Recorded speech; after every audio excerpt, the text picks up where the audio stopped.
Oh, I've been reading and publishing all day on YouTube, reading the Dhammapada by the Buddha to try to regain my composure and be a peaceful How does person. she feel about your? Jacob, can you mute up? You sound annoying. Yeah, why the fuck are you rolling in bed like that? Rolling in what? Can you just mute up? Let me just help you there, Jacob. I want you guys to hear how I'm feeling. Oh, like friction? Like, I want you to hear my breathing. We don't care. Feel calm, you know? Feel my breath. Jacob, this is a birthday party. And there's no... Yeah, no. don't fucking ruin it, you dumbass. Listen, the whole point of the Happy DJ Room is awesome sounds. Not like you just, creating friction noises on your mic. Can I please read Julian's ex post that he had for me? He goes, I don't care if I get fired. You're kind of confident. It was Jacob Carlson, and I'm on public benefit. So funny. Oh, Julian, how are you gonna? Can you defend yourself, Julian, against this roast of your ex post? What do you say? Where's the roast? I don't care if I get fired. Charlie Kirk had to come in my name. It's not benefits are getting are in trouble anyway, so it's so funny because they can't get fired.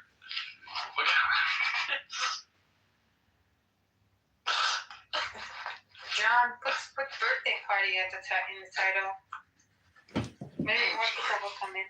It's okay. Don't worry about the title. No, it's not okay. It's your birthday. I got another room open called the official John Kitover birthday party. Yeah, but nobody's looking at that. Trust me. Oh yeah. Only me. So who's the high school teacher at preparatory? Georgetown.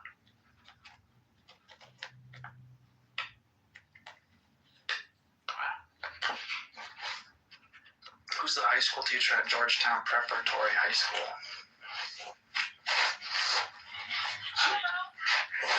Why are you asking stupid questions? Because that's what Abby's bio is. You think her bio is stupid? Well, it's not for you to know. Abby, your PM looks so good in this picture.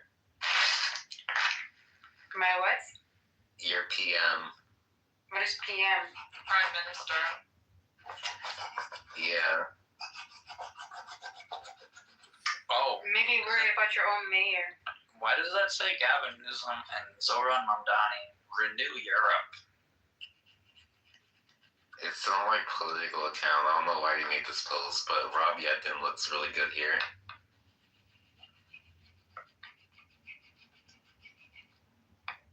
Why are you sending porn pictures to each other, Jacob and Julian? I want him to get on my level. I want him to see the things that I like, and then he'll like them because it's insane. The things that I say. That's retarded. Looks really good. Does Julian send you stuff as well? No.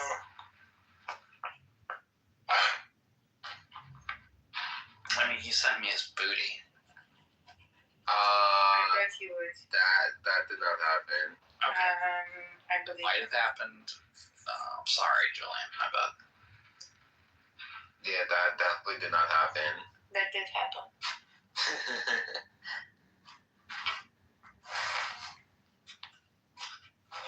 Anyway, guys, this is a birthday party. Let's not be awkward for once. Yeah, guys. And you guys be normal for like 2 minutes. Yeah. Jacob, Julian sent me a picture. why are you killing the mood? Because your mood is already killed. Like. No, actually, we're in a very good mood. Okay, I removed Jacob for ASMR violations. Sorry, Jacob, but I can't tolerate that horrible noise in the background. Farewell. It's my party, and you can cry if you want to. Oh, you can cry if you want to. Ooh, you gonna cry at my party. He can kick who he wants to. Kick who he wants to. Kick who he wants to. cry if you want to. Did somebody sing Happy Birthday, Mr. President? We already did. Yes. Oh, did you? No, You not had the the Mr. Mr. President, President though. in there. We can do it again. Happy birthday To to you, Mr. President. Mr. President of Chicago, Illinois, the 16th district. Yep, that one. Happy birthday to you, John Kitover, Congressman of Thanks, Mr. 16th President. district, Illinois. For all the things you've done, the battles that you've won, the way you deal with U.S. Steel and our problems by the ton. We thank you so much. Thank you, Mr. Happy President. birthday. Woo. Woohoo! Do-do-do-do.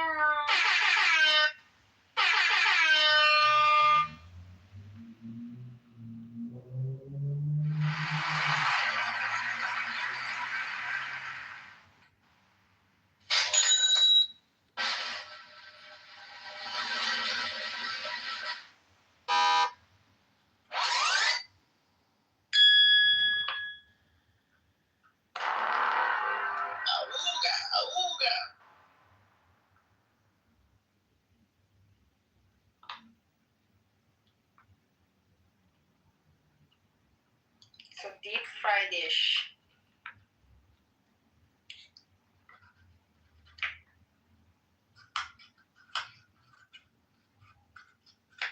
Do you have any birthday dates lined up, John Kitover? I'm texting this girl that I met at a party. She wanted me to come out last night and meet up with.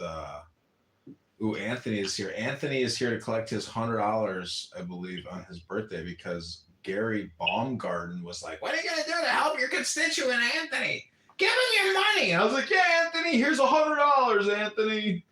Not gonna happen, Anthony, but I'll pray for you. I'll pray for you. I need that $100, Anthony. And you can take it up with Gary. Gary's worth millions, Anthony. You can just get it out of Gary. Just go back to the critical thinking forum when Gary's feeling better and just ask him for your money and Gary's gonna give it to you. But this is my birthday party. We have another room open. I'm gonna read poetry. Unfortunately, we don't have any alcohol to celebrate with, but we do have a little bit of coffee left and some clementines. Okay, let's go. Coffee ain't no gonna make anyone sad.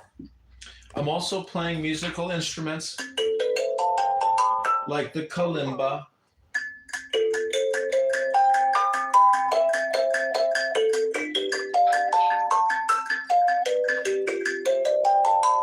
And we are live on YouTube, and the YouTube live streamers are just pouring in right now on my birthday here.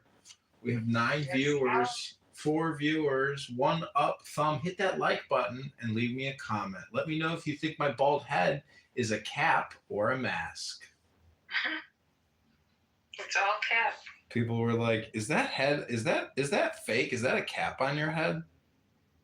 Nope, that's my It's brain. so shiny and round, they couldn't believe it. That's right. People said that my head is so shiny they can see their future. Wow. I was like, that's actually a great compliment and kind of funny. Maybe that's why a lot of people have such strong reactions to you, because they see their future and they're like, oh no, I'm as much of a loser now as I am wait, how would it go? I'm as much of a loser in the future as I am right now. Anthony Kaiser wrote, "Happy birthday, Congressman Kitover." Thank you. Where's this chat? Is it on YouTube? It's in my birthday party room. Anthony just popped in and out. Everybody's wishing me happy birthday. Katie Urnme wrote, "Happy birthday. Happy birthday. Happy birthday. Happy birthday to you." Yeah! Happy birthday. I'm a professional voiceover actor. You may have seen me in some of your favorite cartoons like Ren and Stimpy. Really? No, but I am running for Congress. We need those donations, people. Make a birthday donation to John Kitover. Yeah. Support himself. Pay for themselves. Yeah, we can hear you. Okay. Elmo would like to say something to you, man. Happy birthday! Happy birthday to you!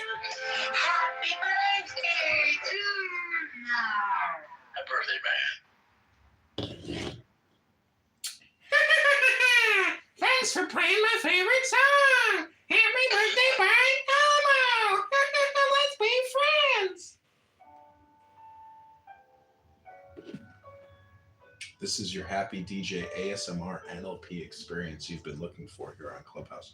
No more unnecessary words. Just pure happy DJ.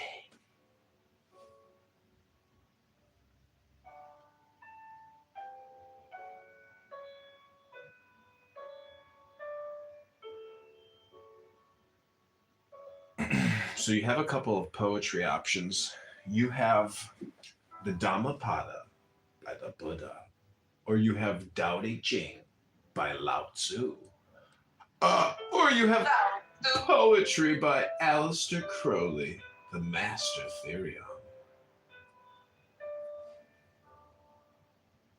So what's it going to be? Which poetry option do you want? Do you want the Buddha? Do you want Lao Tzu? Or do you want the Master Therion? Lao Tzu. What's the Master Therium about exactly? Can we get a synopsis? It's Aleister Crowley. Oh, okay. Let's do Lao Tzu. I'm feeling very Chinese. All right. This is your Lao Tzu Tao Te Ching ASMR experience. Take the deepest breath of the day. Hold it for 10 seconds. The Tao, considered as unchanging, has no name, though in its primordial simplicity it may be small. The whole world dares not deal with one embodying it as a minister. If a feudal prince or the king could guard and hold it, all would spontaneously submit themselves to him.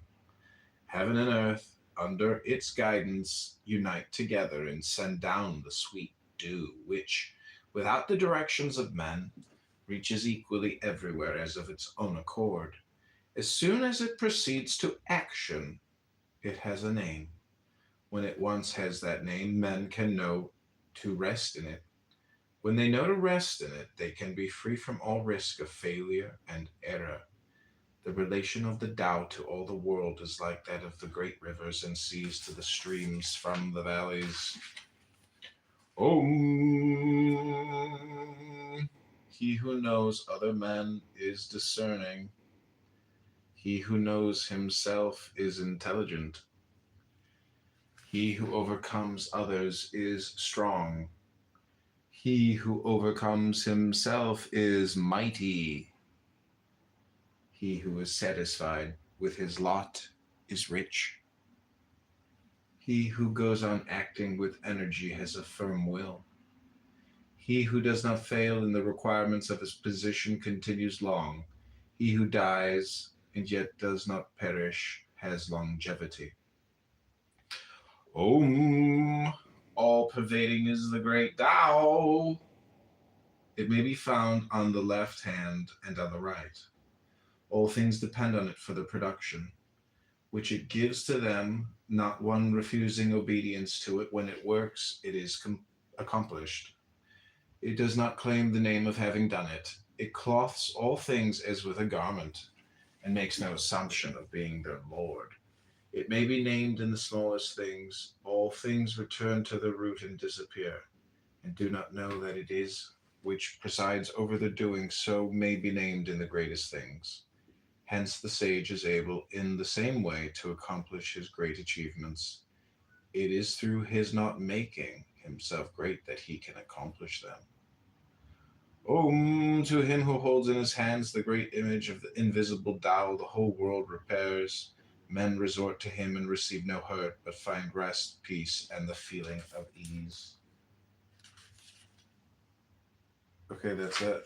It's not the best translation. It's a very cheap book, but... You have been listening to The Great Tao, read by candidate Congressman John Kitover, running for the United States Congress in the 16th District. China owns over $10 trillion worth of U.S. debt, making China a financial master. You have been hearing the wise wisdom of the Tao Te Ching, a debt resolution negotiation program, so America can continue to spend all its fake money.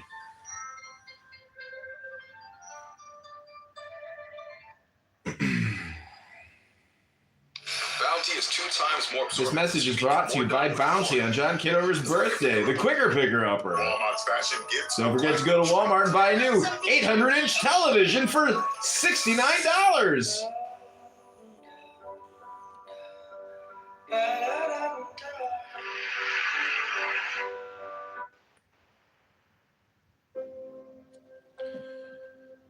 Clubhouse is a psychedelic inception. A conversational hypnosis app, fully automated, so people can waste all their time and die having accomplished nothing. Just continue talking 80 hours a week about nothing. Complaining, screaming like baboons. Completely unnecessary communication about nothing. Boom, that's it. Boom. It's a psyop, ladies and gentlemen, designed to waste your time talking about nothing. Oh, some news happened, some clickbait event, some fake news misinformation. Let's talk about it. Let's waste our lives using our cell phones talking about nothing.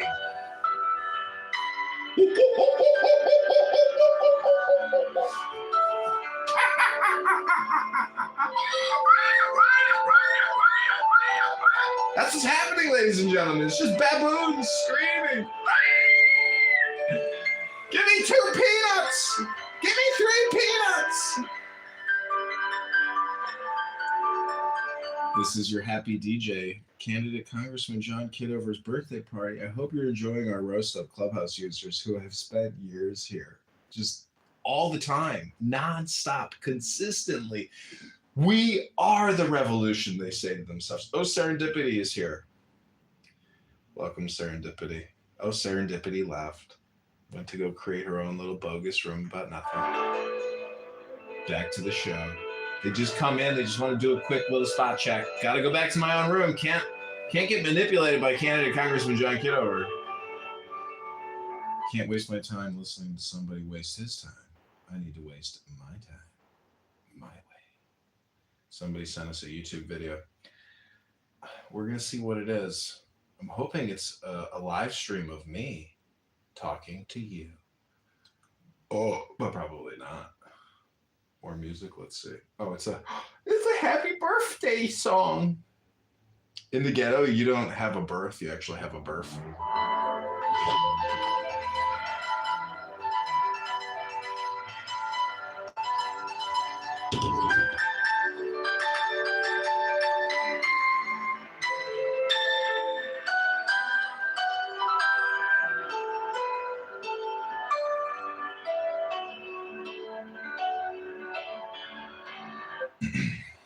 Okay, I read to you the Dao but now I'm going to read you the Dhammapada because you probably never heard it before.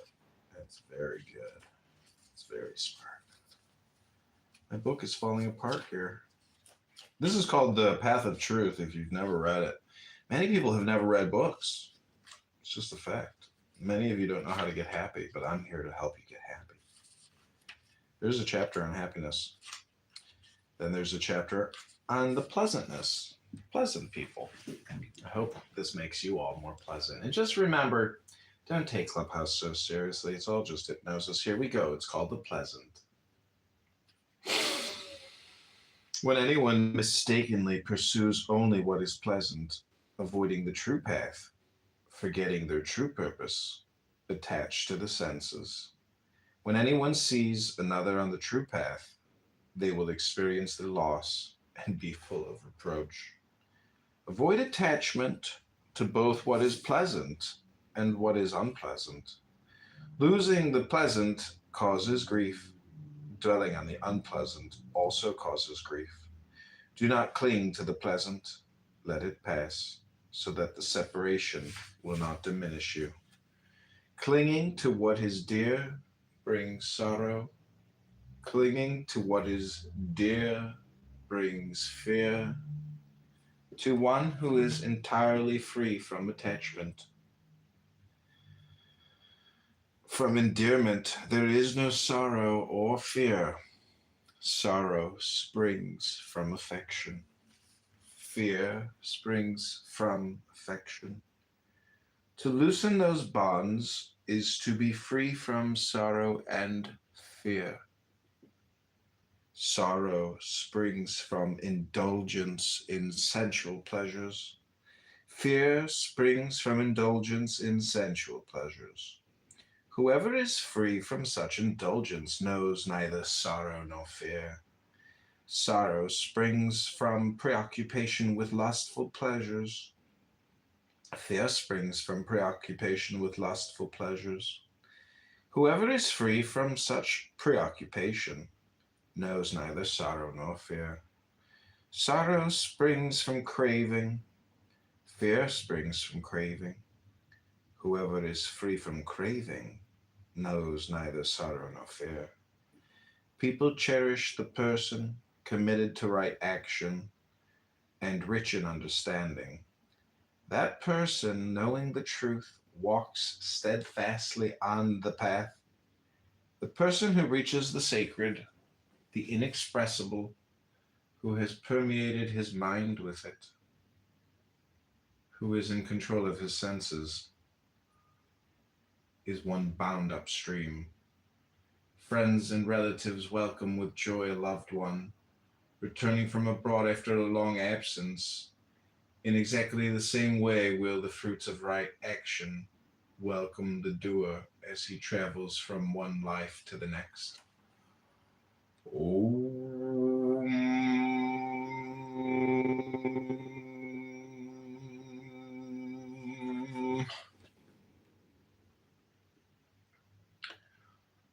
Welcome back to John Kitover's Ultimate Super Birthday Party of Being Alive, November 6th, 2025. Born in 1982, I have survived 43 years of meeting really stupid people, obnoxious people, loud people, annoying people, vengeful people, mean people, but most of all, stupid people.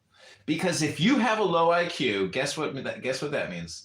That means you have a low EQ. That means you have no emotional intelligence if you have no intellectual intelligence, because unnecessary words are unnecessary. That means less is more. Shh. Less is more. Less is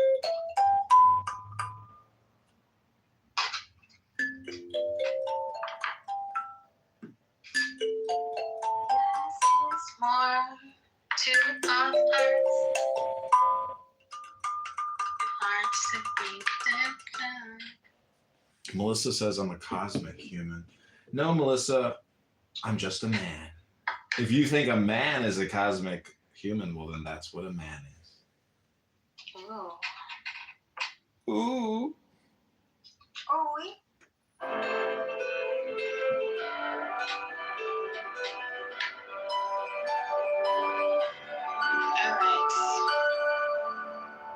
I'm going to bed. My ASMR Love you. NLP dialectic experience is complete.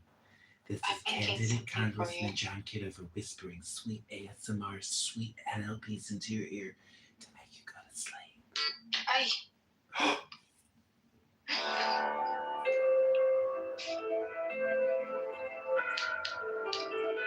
It is very sleepy. Sleep-inducing. Julian, when they do the capital punishment on your hero, whatever his What's name his is, name again? can't even remember his name anymore, Julian. Luigi Yeah, when Mangione. Mangione gets executed, oh, I can't wait to hold a room on it so you can come and cry.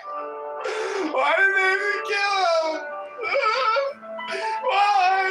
Why did they have to kill him?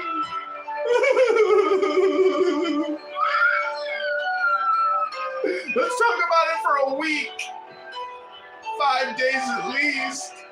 5 business days. 7 days is a week. Mangione! Mangione!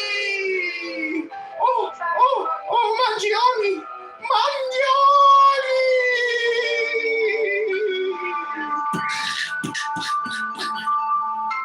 Melissa writes, you are so crazy, but you make me so happy.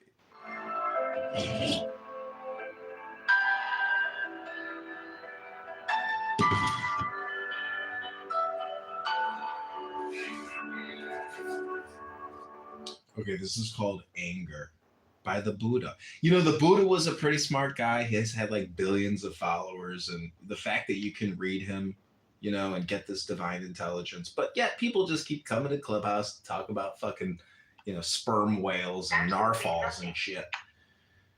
Okay, this is called Anger. So take the deepest breath of the day as I create more YouTube content. Here we go. Anger, shun anger, let go of pride, break out of every shackle. Whoever is not tied to possessions, clinging neither to body nor mind, is never in bondage. Whoever controls his anger is like a true charioteer, in command of the rolling chariot, and not just holding on the reins. Where there is anger, apply loving kindness. Where there is evil, offer good. Where there is stinginess, be generous. Where there are lies, be truthful. Speak the truth. Control anger. Share even from your meager store. These 3 steps lead to the presence of the shining ones. Om.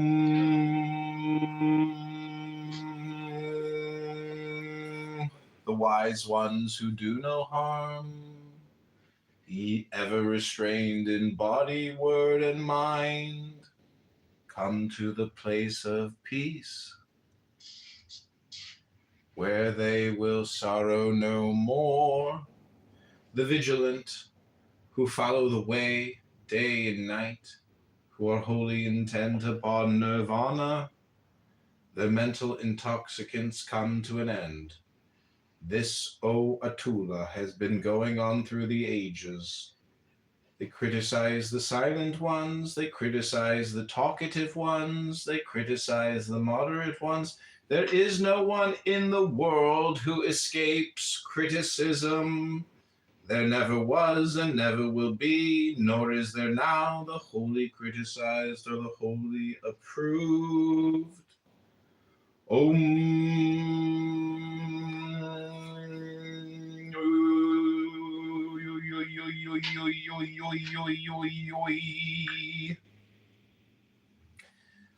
Whom the discriminating praise as behaving impeccably in life, displaying wisdom, insight, and virtue.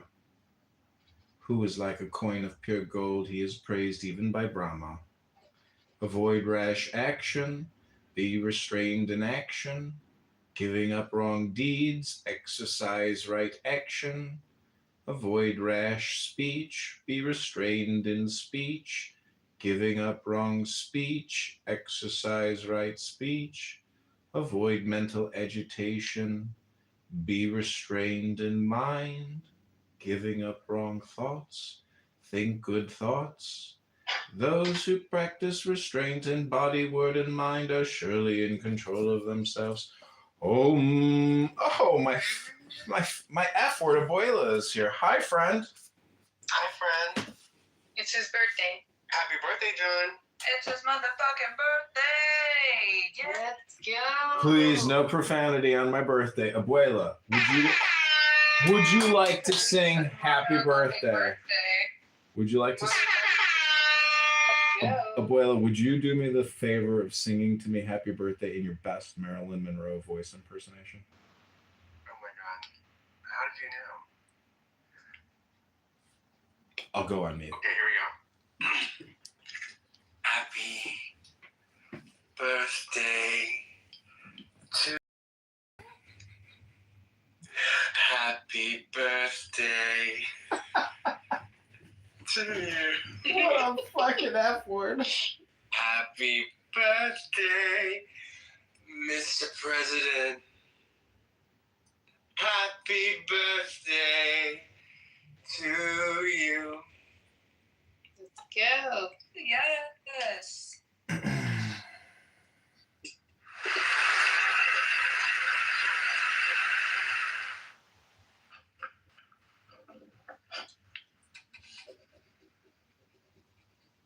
He just did.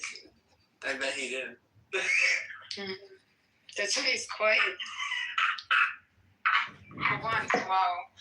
I'm dead.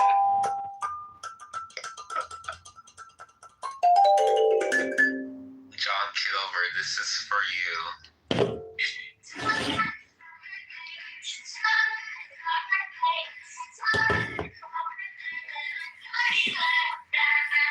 Yo, shorty, it's your birthday.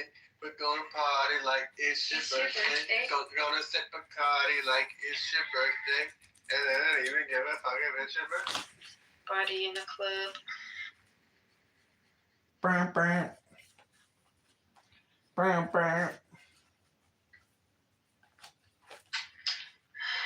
You're shoddy.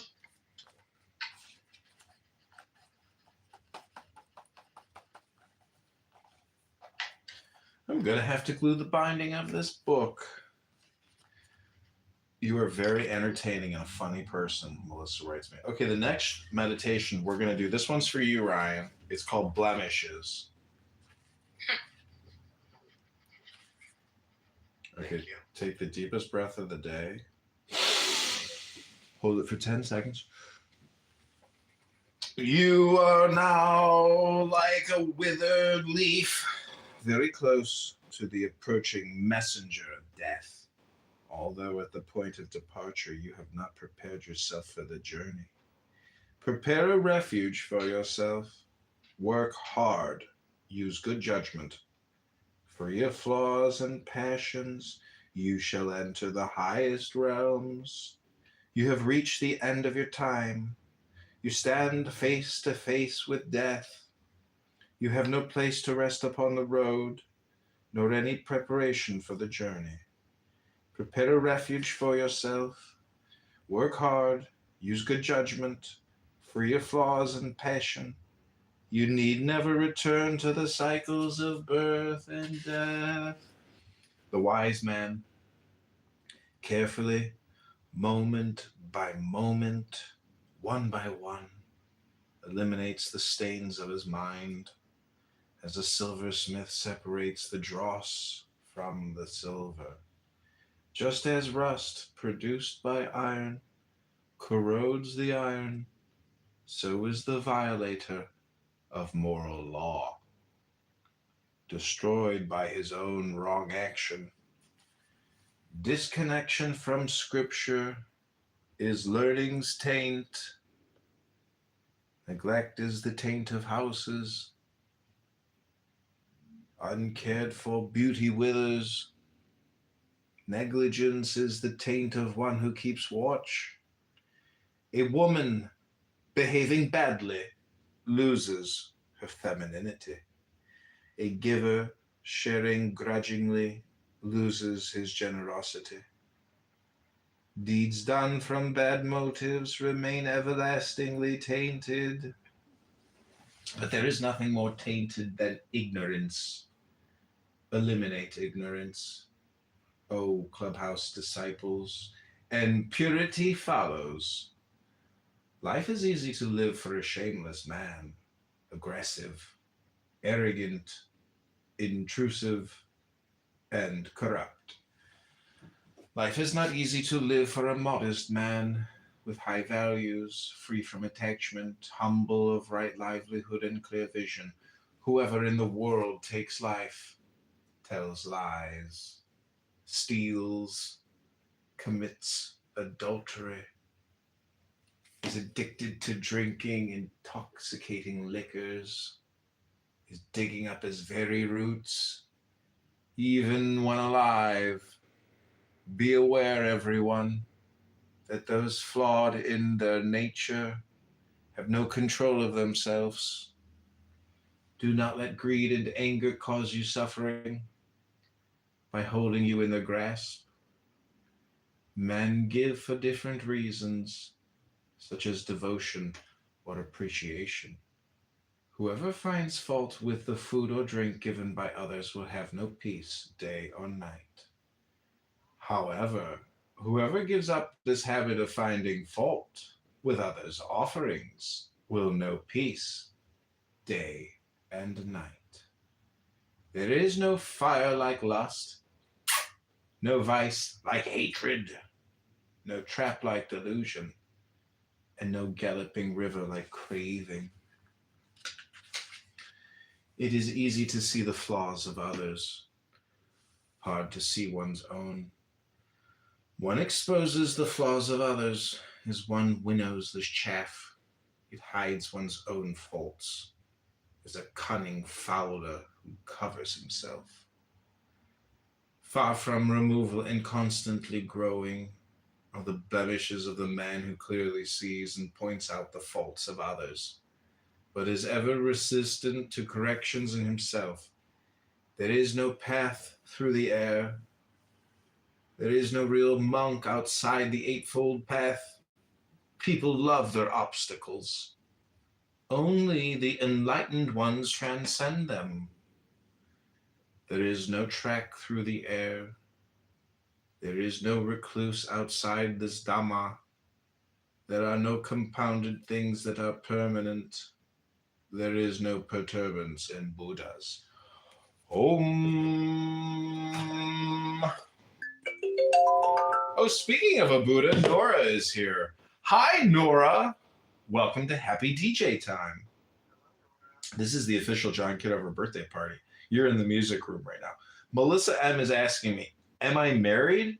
No, Melissa, I am single. I am not married. Happy birthday. Thanks, Nora. Would you like to join the birthday club and sing me happy birthday? I'll try. It's hard to move my mouth, but I'll try.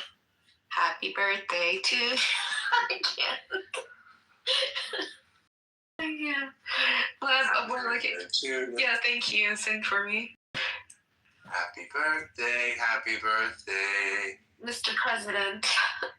happy birthday to you.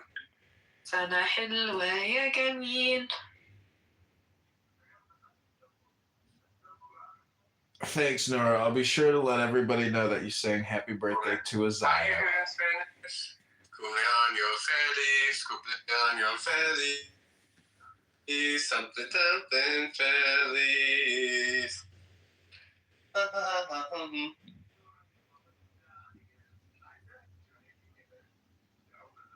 Do you know my friend Melissa? She's in my room right now in my birthday party. So are you 44 now? No, I'm 43. Oh, 43. So you're born in 1982? Correct. You can do subtraction.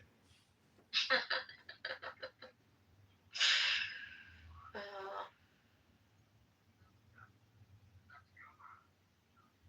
think you're a year younger than Kim Kardashian. I met her once at the Starbucks in West LA. She was getting her Tesla fixed, and I was, that is an incredibly hot chick. I was like, is that Kim Kardashian? I was like, holy shit, look at that ass.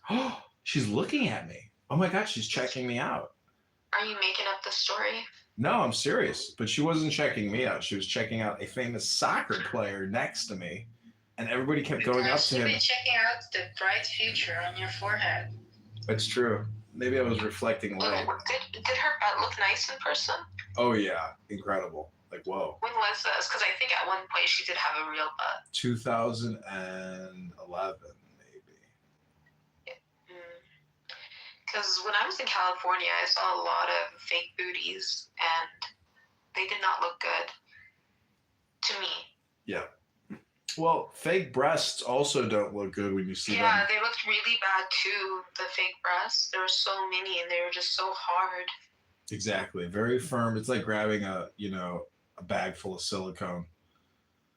I'm just surprised because I thought they had upgraded their abilities, that they would have like better breasts there. Melissa says she's signing up for the gym, and she's 42. Who is this? Somebody on YouTube? Melissa is in my room. She says she doesn't like negative, toxic people. Okay. You should start a company called Better Breasts. Better breasts? Better Breasts. Nora. And come up with a better. I know I need to figure out a business. First, I need to fix my face, so I'll lay low first.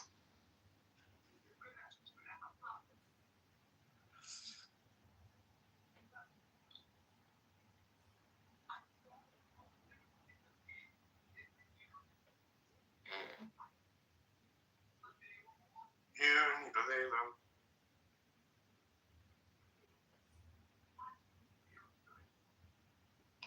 I can't believe how tightly he stitched me. What are you doing for your birthday, John? I'm about to hit the gym and grab dinner. Oh, we haven't talked to your mom yet. Yeah, she's at her friend's house right now.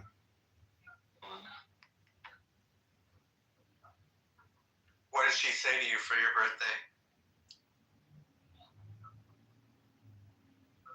She gave me $500 and she said, "I would have given you 1,000, but you were mean to me." Oh.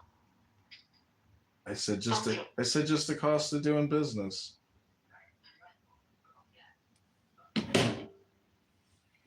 Is Abby not speaking? 44 years old. I'm 43 years old, Abuela. You said something to me? Yeah, I said, are you not speaking because Nora's in the room? Did you two make up? No, I was literally on mute because You're I was messy, making bitch. something, not to make noise when you're singing and stuff. No, I'm not speaking if she's here. I'm okay, she's here. So Nora, who's your biggest enemy on this app? John or Mosia. Oh, really?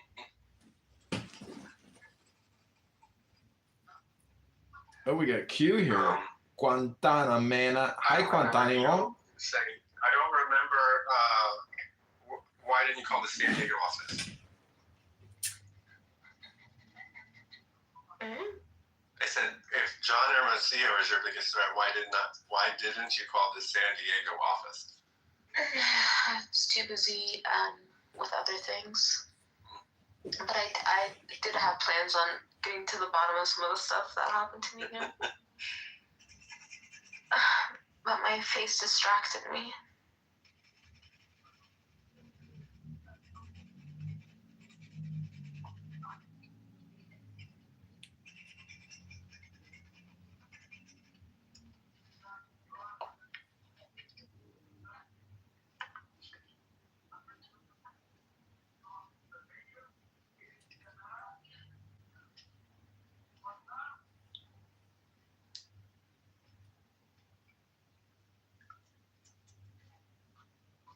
Maybe John, she can give the other Did you record 500. that?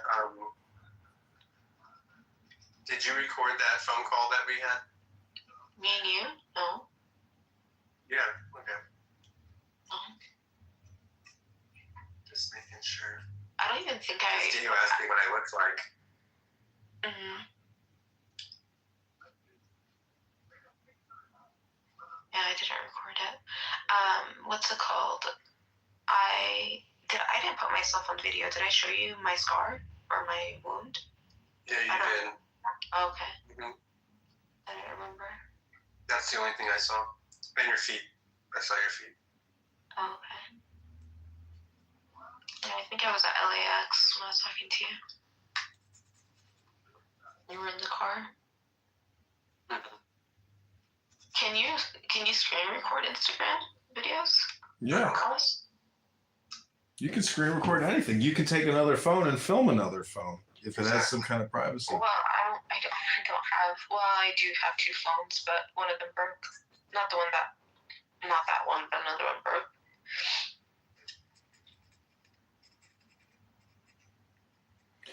Guantanamera. Oh, I was watching White Chicks, and he was singing that in the opening scene. Do you remember that? It is a funny movie, isn't it? It's so funny. The funniest part of White Chicks is the fact that people believe those two black men as white women were actually white women.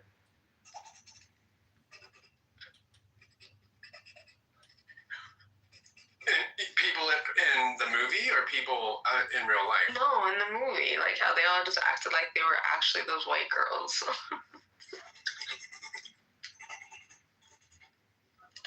Are you I drawing? think Are that's you just part of drawing? the plot. Me? Yeah.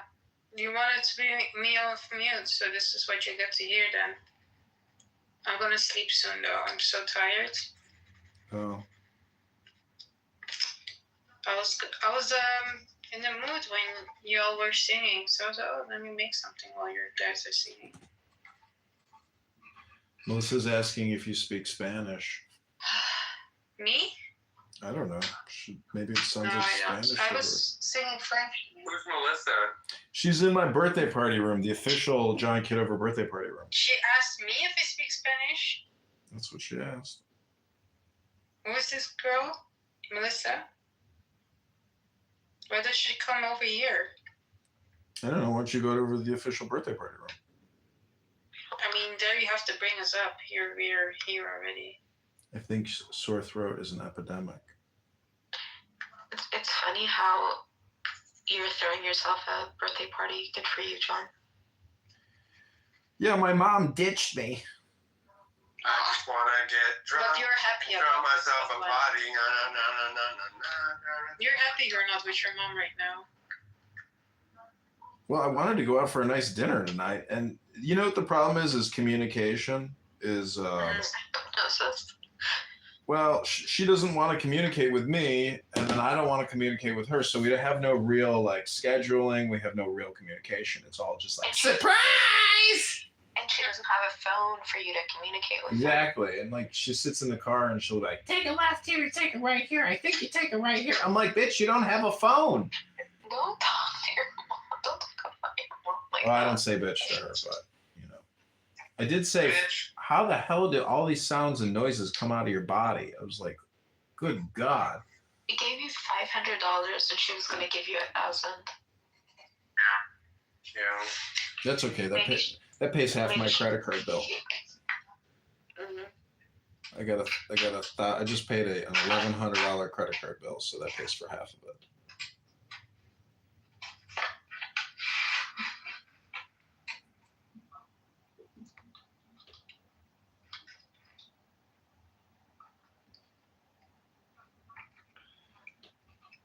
So, I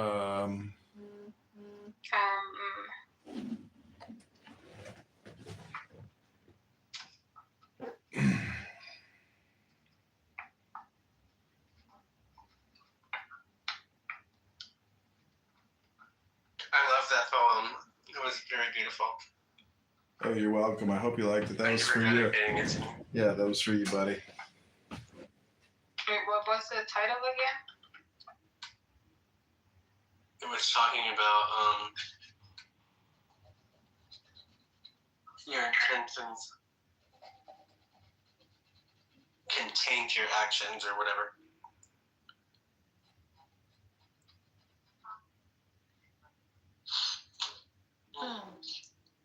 Oh, we sighed at the same time. Do you like pho? Yeah. No. Oh, good. I'm having some right now. I do.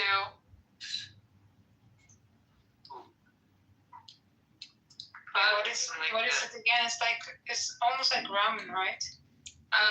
Kind of, yeah. I mean, it's soup and What's the then you have difference? noodles. Oh, okay. Usually, I think the difference is generally that pho is like broth, like bone broth based, and ramen isn't. I don't know. Oh, okay. Well, then maybe I would like it. Yeah, I mean, it's just like a soup with noodles, and then you can put some vegetables and meat in it.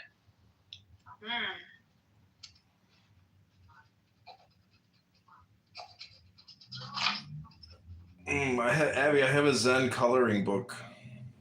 Really? Cool. We could have done sort of art room. But I gotta sleep soon. I'm so tired. You have no idea. I'm making extra. I made 3 paintings while I'm here in the room with you. I mean paintings, sketches. I'm kind of liking it, so good vibes.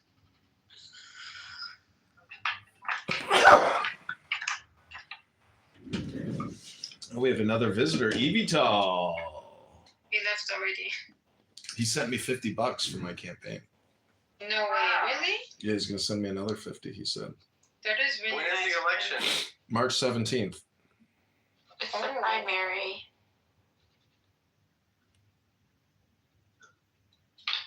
I'm excited.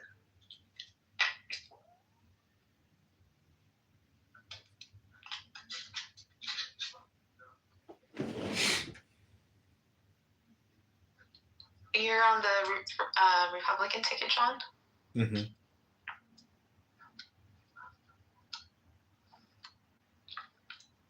When you get elected, I'm gonna be blowing up your office phone. I thought you were gonna stop at blue. No. Hello, Sheriff.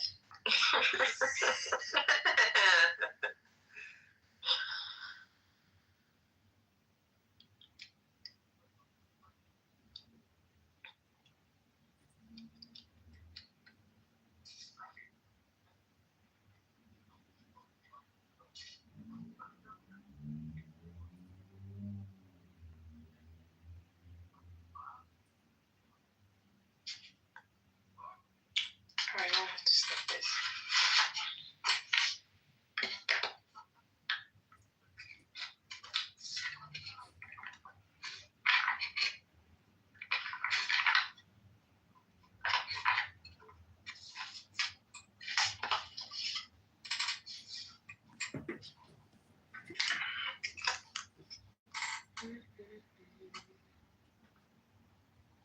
I kind of feel like making a ramen noodle now.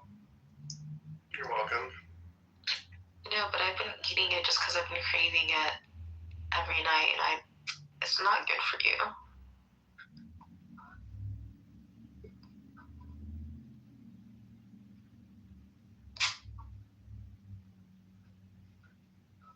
Well,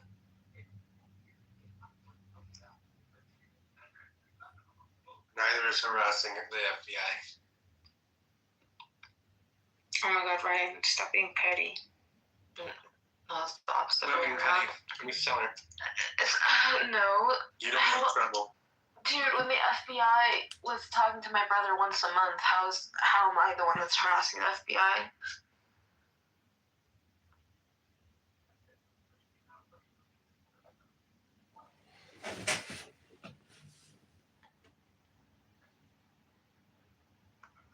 You never know with Ryan.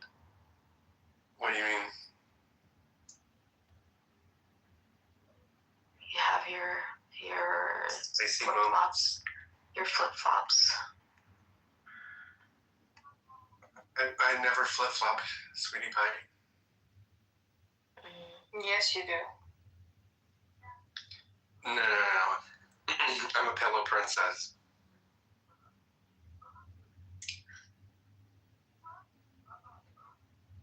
Are you okay, Ryan? Are you Mhm. okay? Yeah.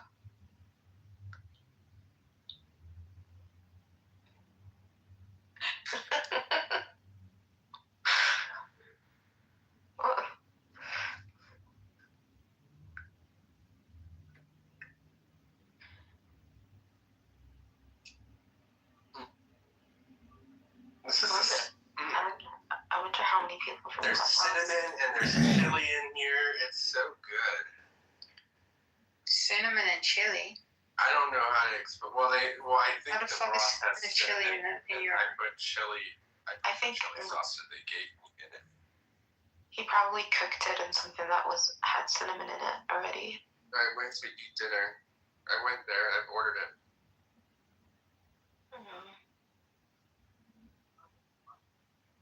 What were you asking? Before he interrupted. Me? Yeah. Yeah, I was saying I wonder how many people from Clubhouse were stalking my Twitter. I think about at some point everyone. So bad. I'm such a crazy girl. It's Well, when you okay. call people and then you say, "Why are you following me?" Then people go and look to see if there's anything worth following. Hello. Yeah, because you just randomly started following me on my social media, my Instagram. Well, My main Instagram got permanently banned, which makes me sad, but it's okay. How do you get banned from Instagram? I was adding people and saying crazy stuff, and they mass reported me. That'll do it. Ryan, you're being really mean. Relax a little bit. Remember, you don't have to be mean to me.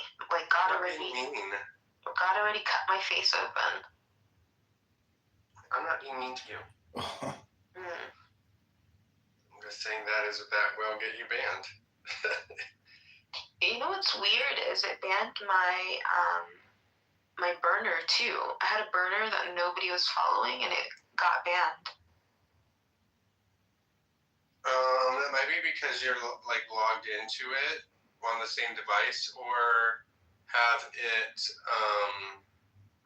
You have the two accounts associated through your Meta account.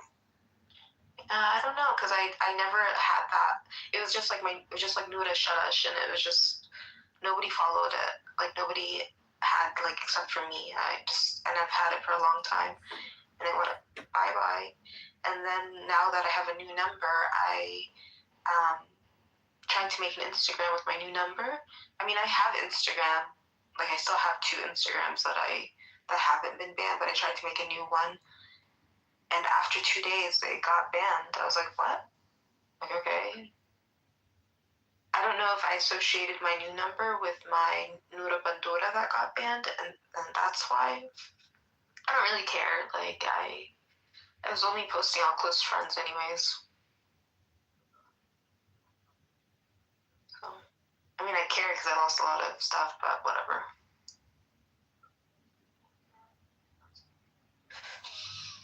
You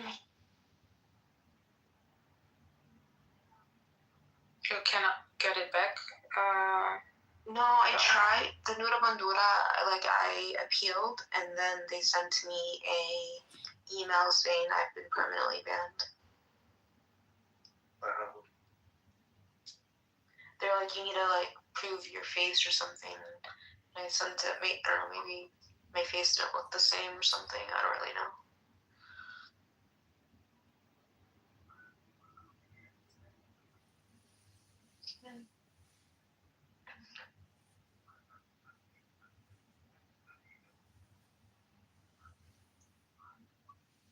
I want to tweet. Maybe she could get it.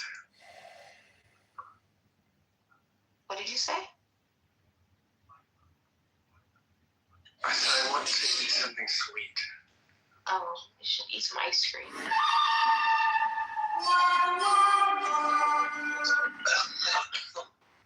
What do you think about Mamdani, Nora? What do you think about Mamdani? You must love the guy.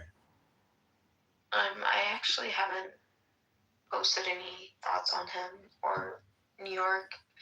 I don't like fabulous. I don't like the trans stuff that he was talking about. But I don't like New York City, so I don't really know what kind of things that they need. The girl Buttercup that I really like, I think she likes them. So I don't know. I don't know what New York City needs. Tell me about Buttercup. What do you like about her? Buttercup is great.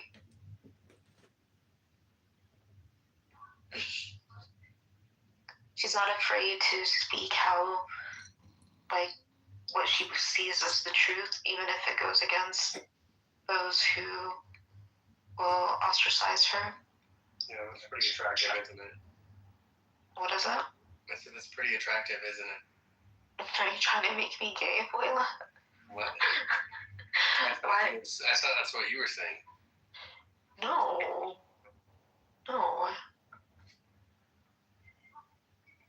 Isn't it clear that I'm a heterosexual, Abuela? I was gonna say,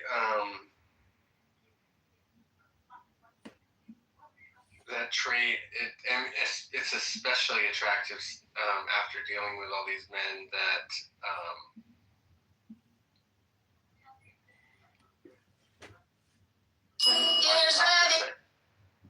where they try too hard to tailor their message.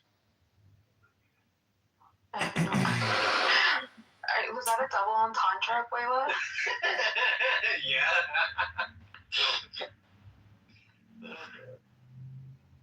Diego's great. Oh, let him be. I'm actually very surprised that he tolerated all my craziness.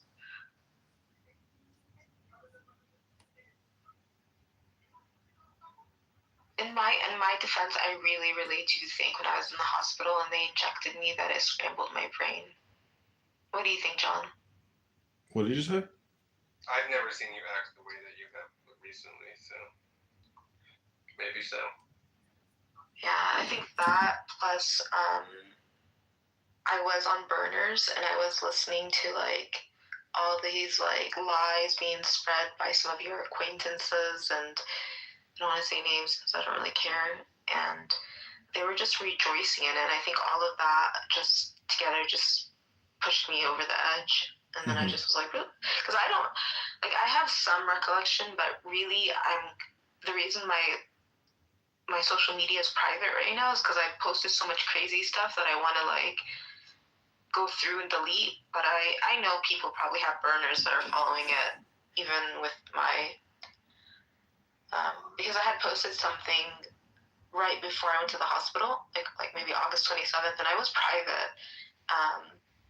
And Issa knew I posted it. I was like, why does this woman follow me on a like burner? Like I was private. Like how the hell would she have known? You know? That thinking right there is a problem. Like whether people do or not, I never assume that somebody is out to get me. No, listen. I'm not assuming somebody's out to get me. Issa 100% spreads. I don't know. I hope she doesn't talk about me at all now, but spread lies about me. I like heard it firsthand myself because I was on burners. I heard them rejoicing, and I'm saying I posted something on my Twitter when I was private, and she knew what I posted. Like, how did you know that? I was private. This was like before any of the craziness. Like I thought back about it. I was like, there was no way I was public. I was private.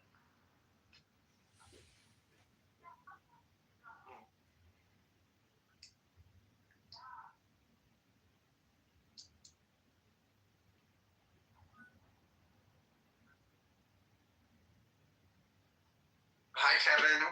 It's John's birthday. Oh, happy birthday. Putting my, emptying the dishwasher and loading the dishwasher. I hate waking up to a sink of dirty dishes. It drives me crazy. You know what I mean? I think the best thing to do is do the dishes right after you finish eating. Why are you unloading the dishwasher right now? Because I made dinner and then a friend came over and watched some TV and then they left and now I'm... No, the dishwasher needs to be unloaded when the sun is up. Wait, well, let Kevin be. You know, you're right. You load it before you, Dude, I stared at fucking Excel spreadsheets for like 7 straight hours today. I'm gonna give myself a little bit of grace with not unloading the dishwasher promptly enough. Well, you know what? If I were your girlfriend, it would already be unloaded, and you wouldn't be standing at the sink right now.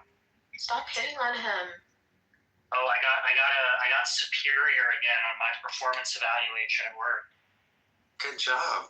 Thank you. You worked really hard. I've been about 2 years, so I should be getting a little pay bump soon. And your girlfriend doesn't have to work? He has to work.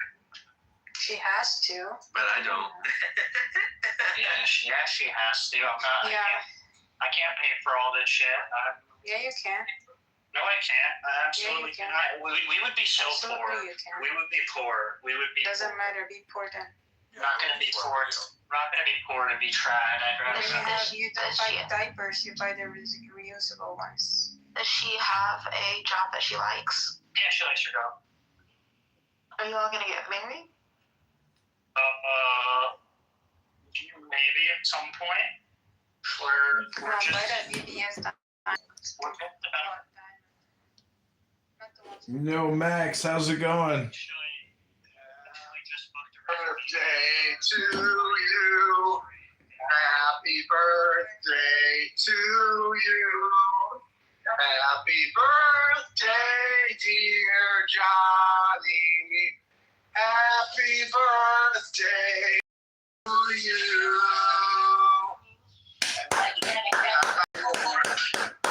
Happy birthday, Johnny. Thank you. I'm sitting here doing the Trump dance. That's great. That's great. Many more. Thank you very much. How's your birthday?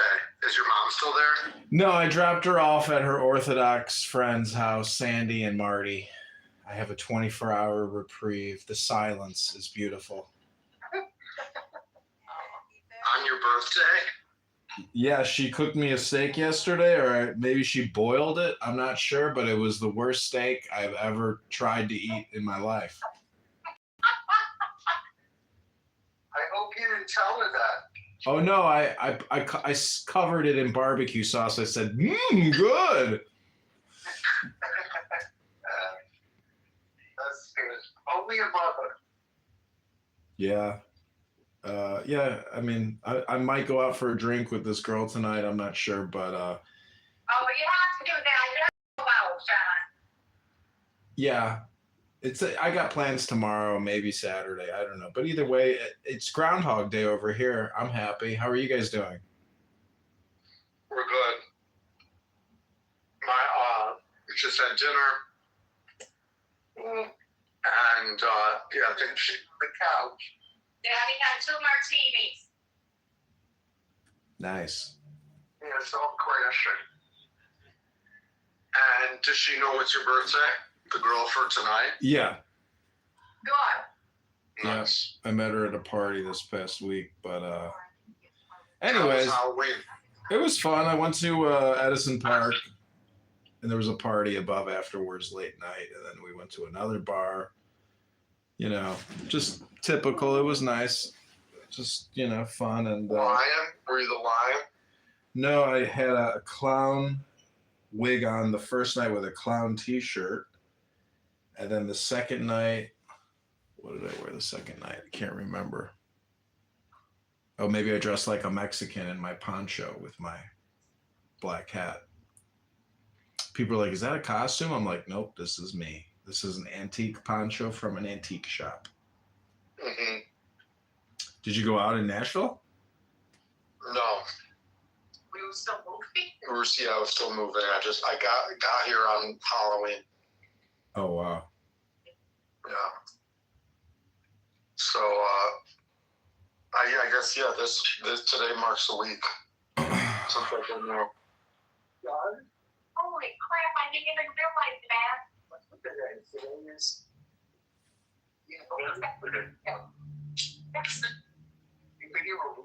Yeah, been here a week. Holy. How time flies when you're having fun. Say this word. Fun. Fun. My son just moved back home with me. It's fun. Say this word. That's right. F-U-N. Joy. Exuberance. Happiness. The family's all back together again. You can be a competitor of mine, John. Oh, you heard the phrase? It's flipping again. I can't tell you, but I don't want to compete. I just want to be a provider to, to people and read them poetry and get them to read poetry, because poetry is the most fun way to use words. it's one way. I read in a poetry book that if you read poetry, you do live in joy. There's something magical about poetry.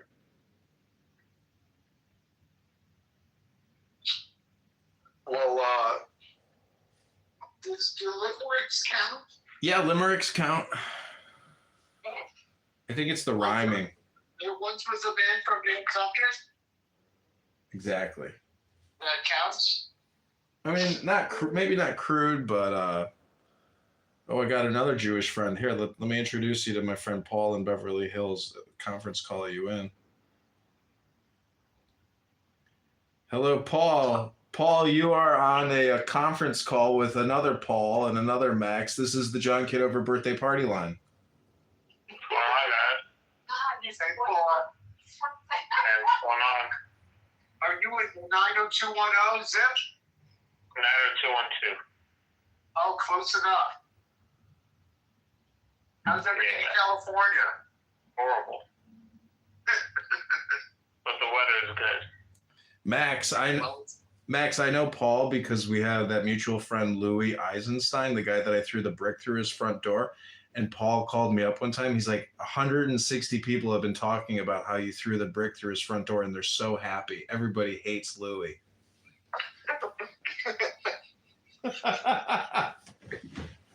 Why 106 people, though? I don't know. He just said everybody was talking about it. Like somebody threw a brick through Louis Eisenstein's door.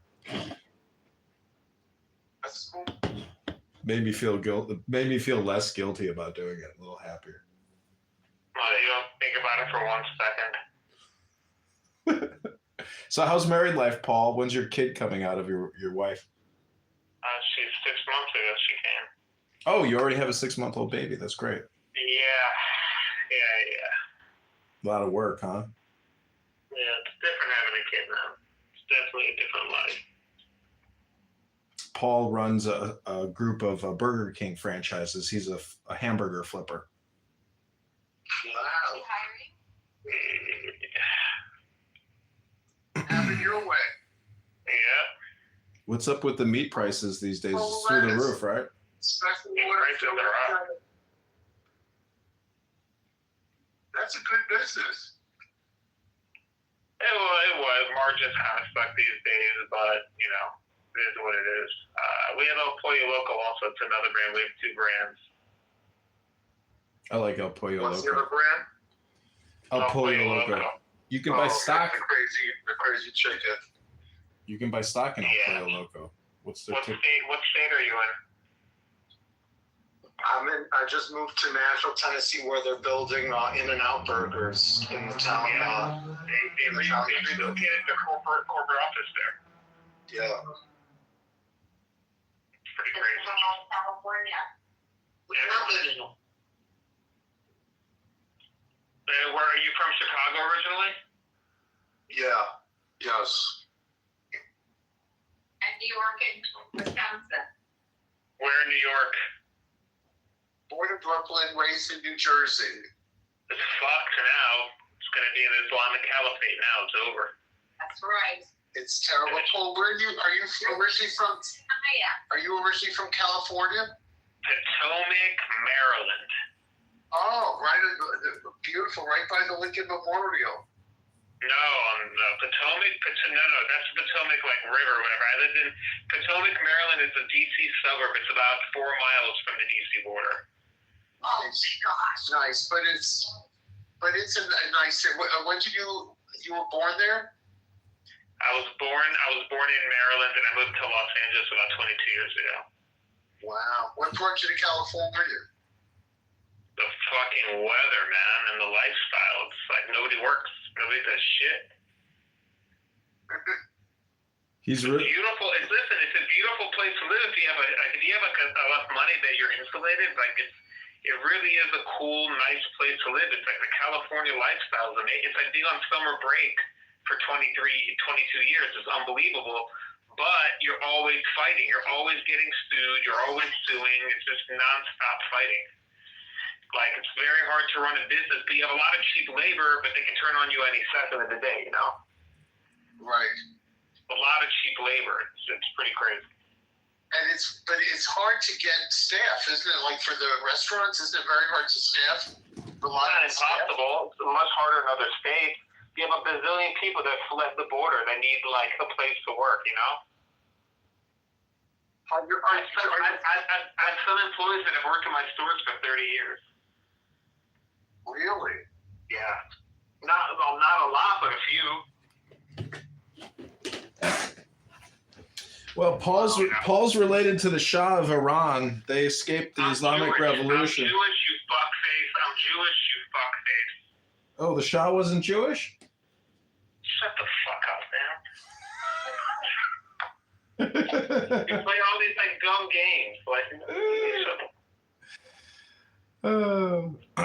Anyways, it's not Shabbos yet, but thanks for the birthday calls, everybody. I appreciate it. Health, wealth, today's love your to you. birthday? Today's the B-Day. Did Yael call you? Yael? No. Daniela, you mean? Daniela Chosin? That girl's hot. No, she's too busy posting shit to her Instagram, and it doesn't matter. I don't need birthday calls. I thought you wanted a trip with her to Texas. No, that's some other guy. She's at some gun range shooting an M16A4, preparing for the coming Islamic Civil War. You had her when she was the best looking.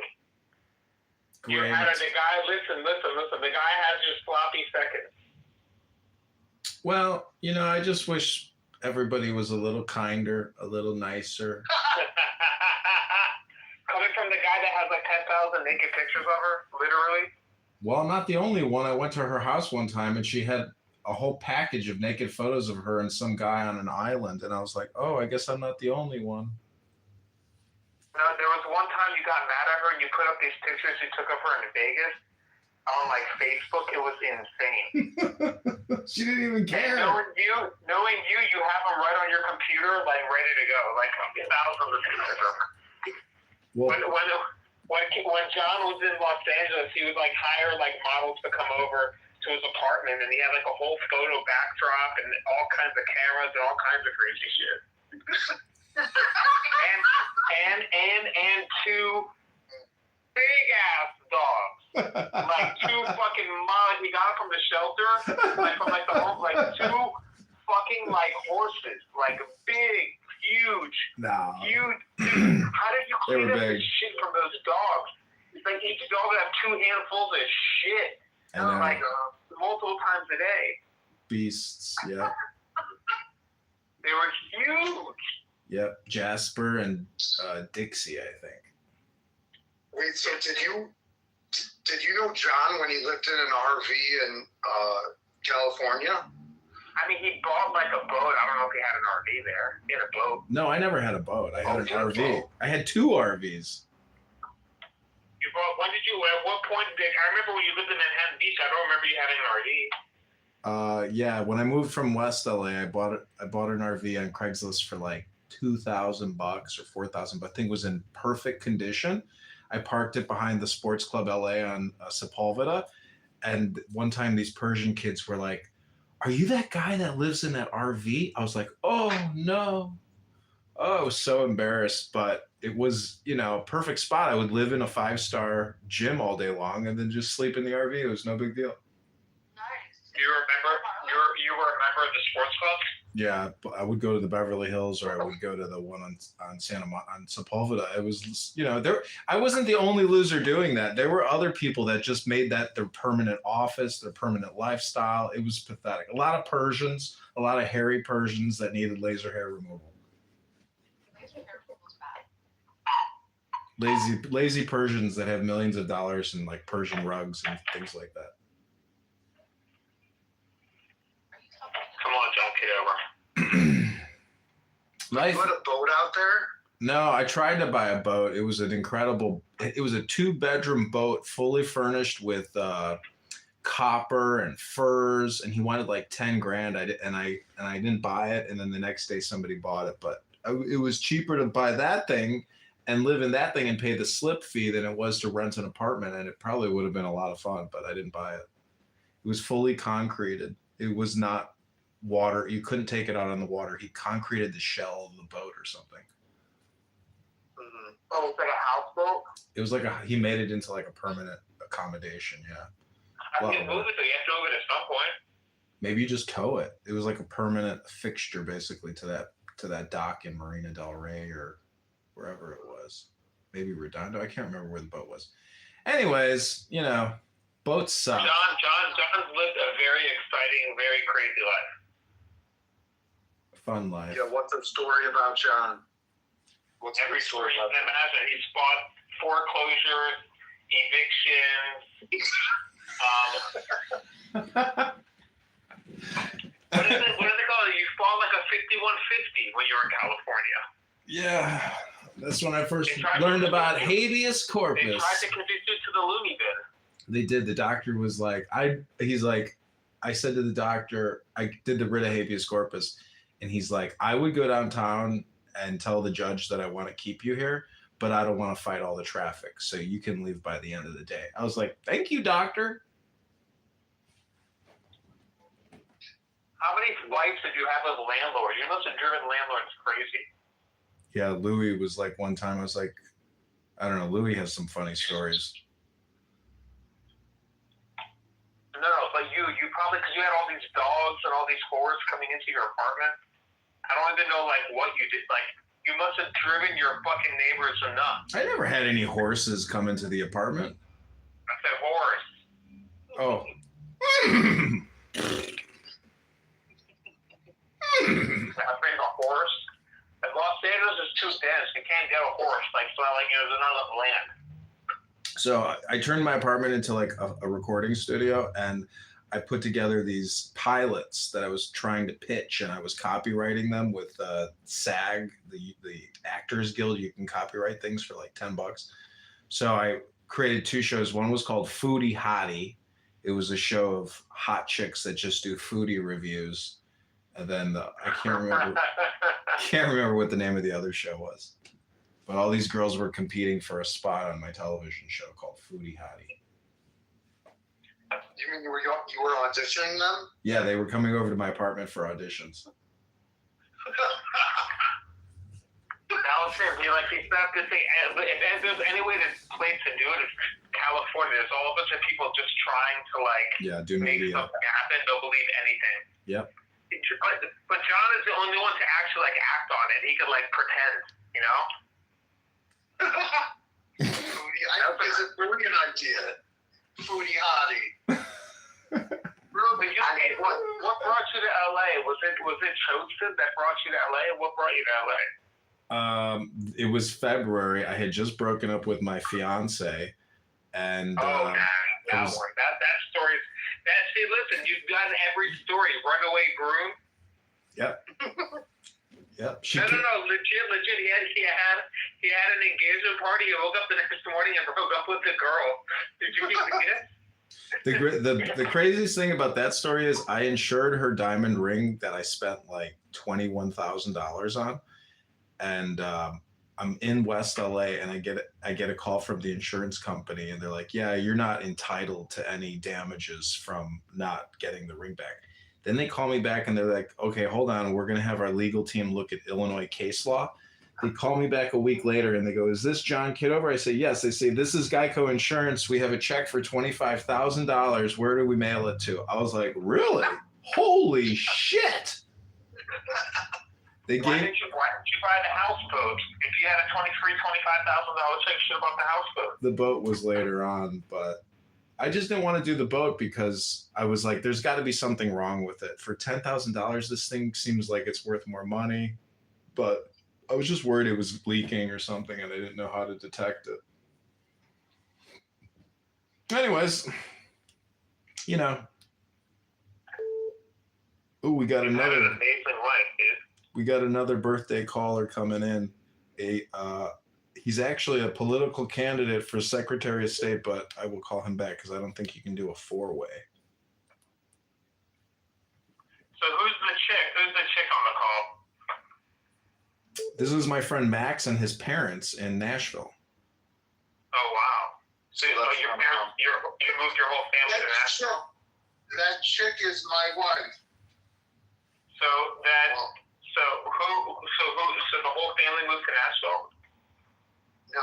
We did about 4 years ago, and Max just joined us this week. Nice. What a beautiful place to live. It is really nice. Very nice. Normal people, very nice people. Yeah. And Tennessee is a beautiful state. Yeah. I see a lot of beautiful Instagram girls living there.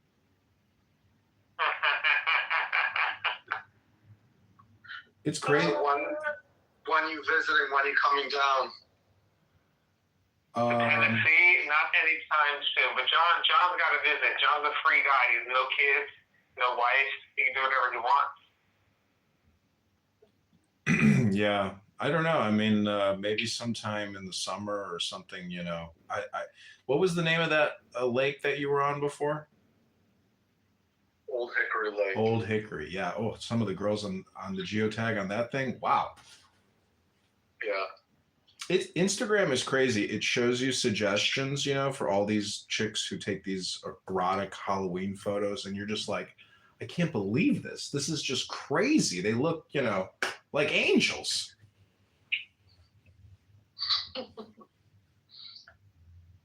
Everything now, John, in LA and all these big cities, is all about money.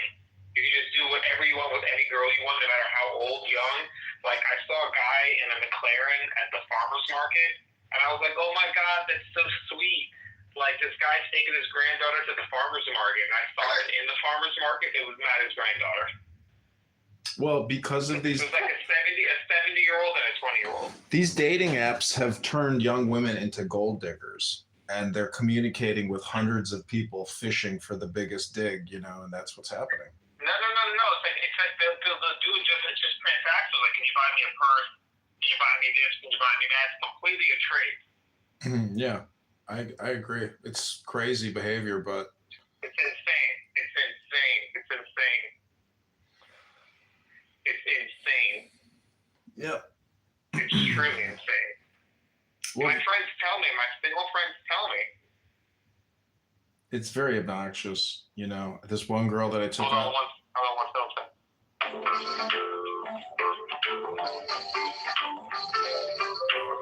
We on hold. Yeah, let me see if I can drop him. Okay, I think that's it. I cut him. All right. Yeah, maybe I think he uses Google Voice.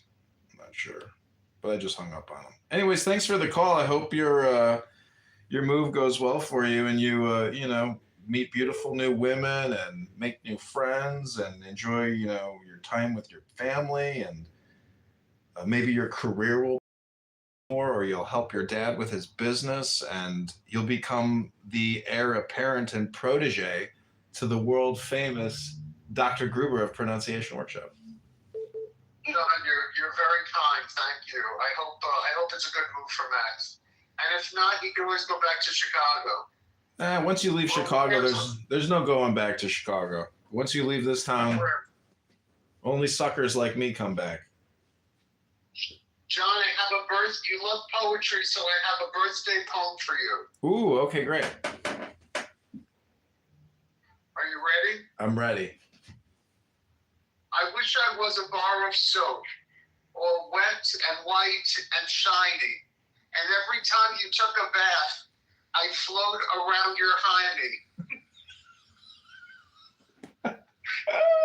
I bet you never heard that one before. What was the? I remember one time you said your fraternity's motto?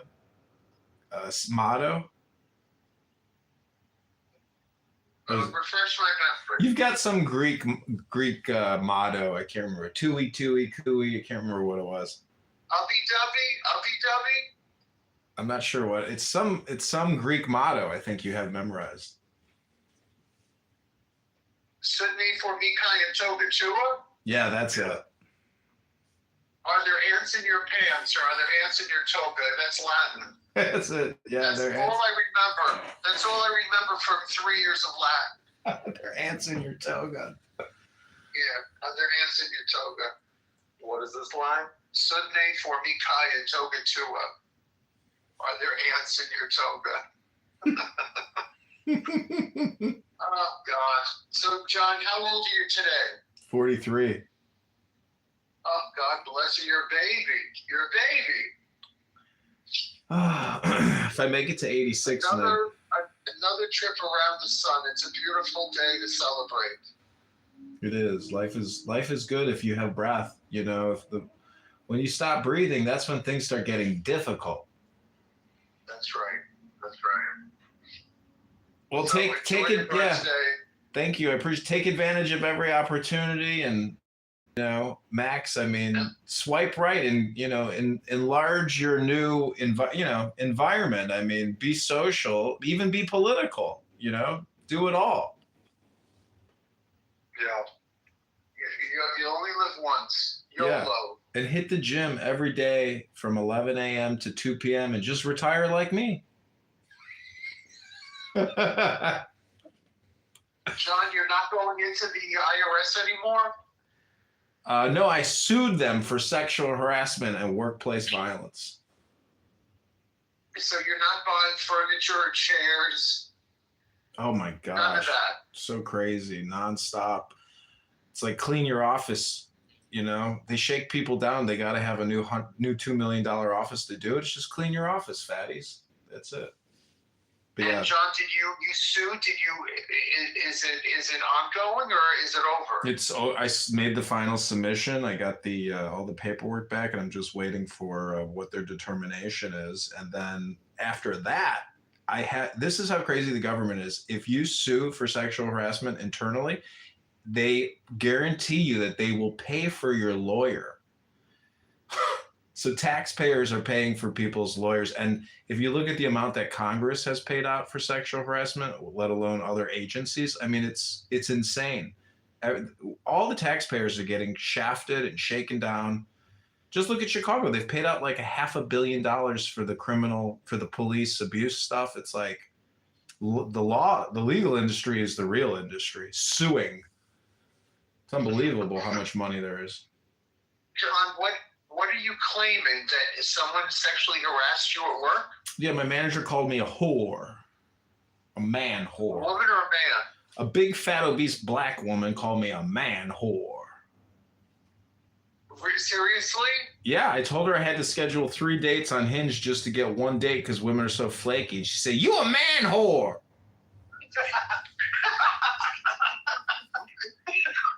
So I said, you said what? I said, all right, I'm going to write your fat ass up. So I wrote her fat ass up. And then the manager said, if I return to work, her manager, the senior manager said, if I return to work, he's going to punch me in the throat. So I wrote him up for threats of workplace violence and I sued them for $210,000. I anticipate some type of settlement. We'll see what it is. Oh, and I also got a settlement from Airbnb because of the guy and his dog. How did it work with Airbnb? I submitted over $4,000 worth of invoices. I'm waiting to hear back to see how much they're going to give me. Wait, so she was there for less than 24 hours. She left. Mm-hmm. And then have you gotten a new tenant, or what, did you fix up the No, place, I haven't fixed it yet. I tore all the carpeting out, and I went to Home Depot, and they can do the carpeting and the flooring. So I'm gonna repaint, fix the toilet, fix some other stuff, and then do all the carpeting and then relist it. Wow. And so what did Airbnb do for you, or you're still waiting to hear back? Yeah, I'm just waiting to see what they want to offer me. You know, the tenant from Airbnb, he never responded. So that gives me like access to the Airbnb host insurance program or whatever. Oh God. Yeah. Wow. If he would have responded and said, you know, none of this is correct, or, you know, I mean, he could have just denied the whole thing and that would have hurt my complaint, you know. So, and he didn't respond, and I left him a 1-star review saying you trashed the place. So yeah, it'll go back up, and you know, next year I'll make another, you know, 20K plus, hopefully 30K just off of Airbnb. I mean, the money, the people, it's like catfishing people. They got no. What was that? Wow. It's like catfishing people. Yeah, because they got nowhere to go. There's limited availability. It's cheaper than a hotel. It gets them to the airport or downtown. So it's like people just click to reserve, and it's a lot of money, you know, because just think about it. Like even moving into a new apartment, like the application fee, the move-in fee, there's just so many things you have to pay to move into a new place that, like, if you're paying an extra $1,000 to have immediate access to what looks like clean and livable place, you know, you're going to book it. So I got a good thing going, you know, but you just got to stay on top of it. And but I'm never doing dogs again. Definitely, I took dogs out of the availability. I do not, because when a dog stays, like the dog stayed in the first floor, I had to clean up dog hair for like 3 days, and it's everywhere. It gets into everything. Yeah. It's unbelievable how much cleaning is required. It just never ends. It's horrible. And how about the coach house? Yeah, he seems to be good, but again, he has a dog, and I'm sure that is now that dog's toilet, because I don't see the dog being walked 4 times a day, So I'll deal with that flooring when he moves out, but hopefully he'll never move out. And is he? Oh, that's not Airbnb. That's you Yeah, found him on Craigslist or something. yeah, Craigslist or Zillow. Okay. But all is well, just a day at a time. That's all it is. You just have to do your best every single day, and just stop worrying about the future. That's all you can really do. Mm-hmm. You should write a book. Well, maybe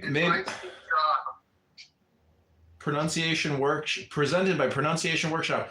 How to make yourself happy again. I'll do the intro. John, how is your campaign for Congress going? Good.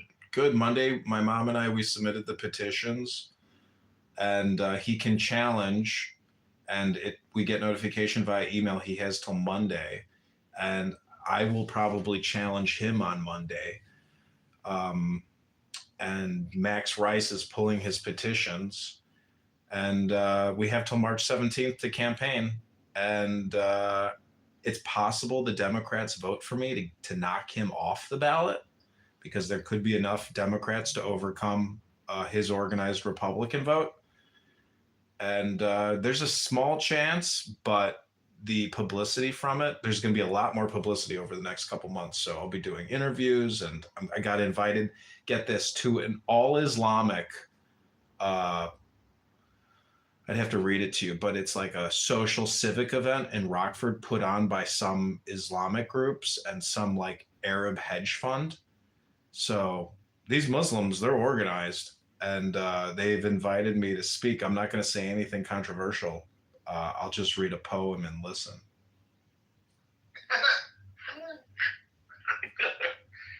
You gonna wear your Star of David? Can you imagine if I went in there with some tzitzit and some tefillin on, and I'd be like, "Oh, you guys, I'm a Zionist. How do you feel about that?" Like, I'm not gonna, I could try to do more controversial stuff, because that could go viral. I will probably record that experience and publish the whole thing, because chances are they're up to no good, and they just don't know. They know who they're effing with, because she's like, I'm sure she's researched me. She added me on multiple Instagrams, but she is private and she wears a burqa.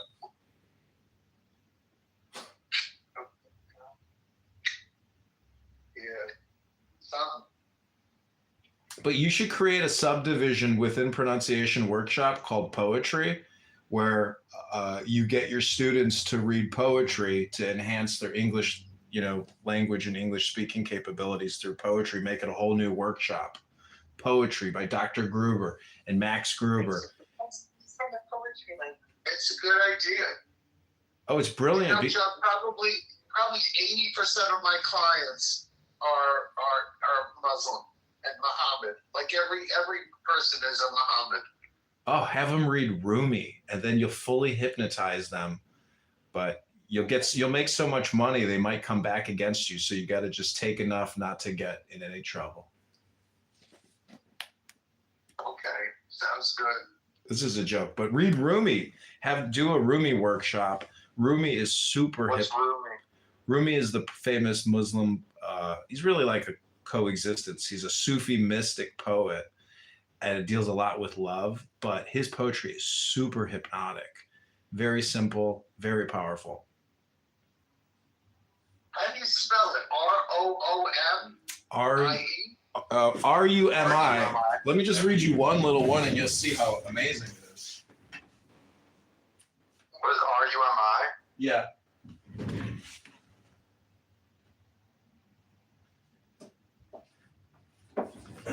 Yeah. I have many of his books. He wrote a lot of poetry. This one is a short one. It's called Drawn by Soup. This is just a random one. It says, I try to imagine the most sumptuous meal. Bugra Khan, general of the armies east of here, has an autumn night banquet celebrating himself. The archangel Gabriel arrives as Abraham's guest, fatted calf roasting. Then the perfect setting, unimaginary, your voice at dawn and the fragrance of soup. I follow the simmering that pulls me into a light-filled kitchen. I ask the cook for a taste. This is not for human beings. Please. You strike my head with a skimming spoon. Mind drops away. True hospitality. Hypnotic. Yeah, but there's what's called the quatrains, which are the stuff that really gives people the ecstasy feeling. Because when you read it, it can create like a sensation, like a kundalini type of awakening. It's because it deals with God and the self and the mind. It's very powerful poetry, and many Muslims don't know it. I've had Persian taxi drivers, and they just love talking about Rumi. Persians love Rumi. Paul's, or that guy on the former call, Paul, he's too stupid to ever read Rumi. You heard him on the call. Anyways, read Rumi.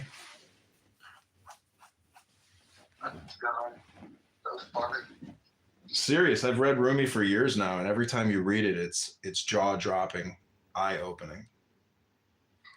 You read it from online, or you have books? I have books, and it's called the quatrains. They're little short verses of his, and they're very, very powerful. Like, it's magic. You could say that he's a magician. His poetry is magic. Like, so if I wanted to read him, Is he anti-Semitic? No. he's online. Yeah, but just go on Amazon or eBay and just type in Rumi book, and then just buy the cheapest ones for like $5.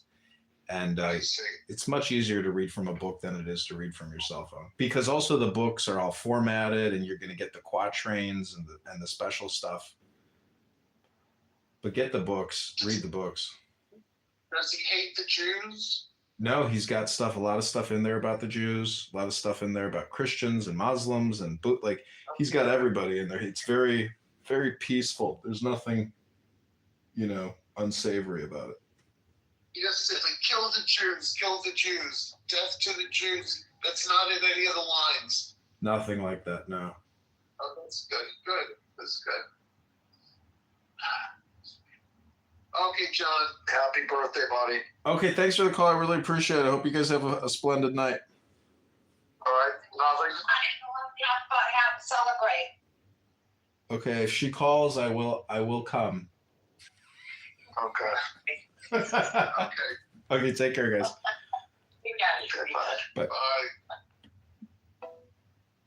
My friend is here. Southern. He's a man with a plan. And it involves a Miller High Life and a little bit of herb.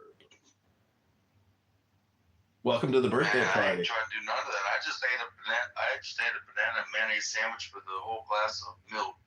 I'm laying in bed right now.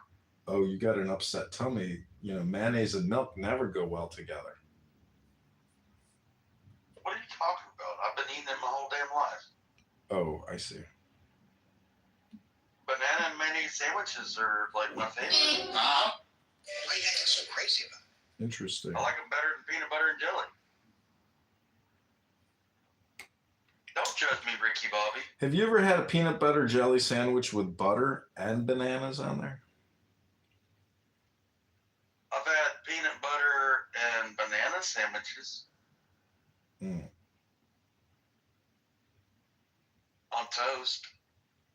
Yeah, that's pretty good. I mean, you grow up poor, man. Bananas are cheap, bread's cheap. Back in the day, condiments were cheap, You made it do what you did with the money you had. I hear yous. Oh, Grace is here. Hi, Grace. Grace is a cantor.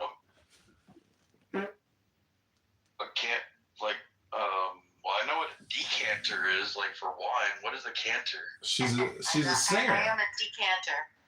I am. A cantor is in the Jewish faith.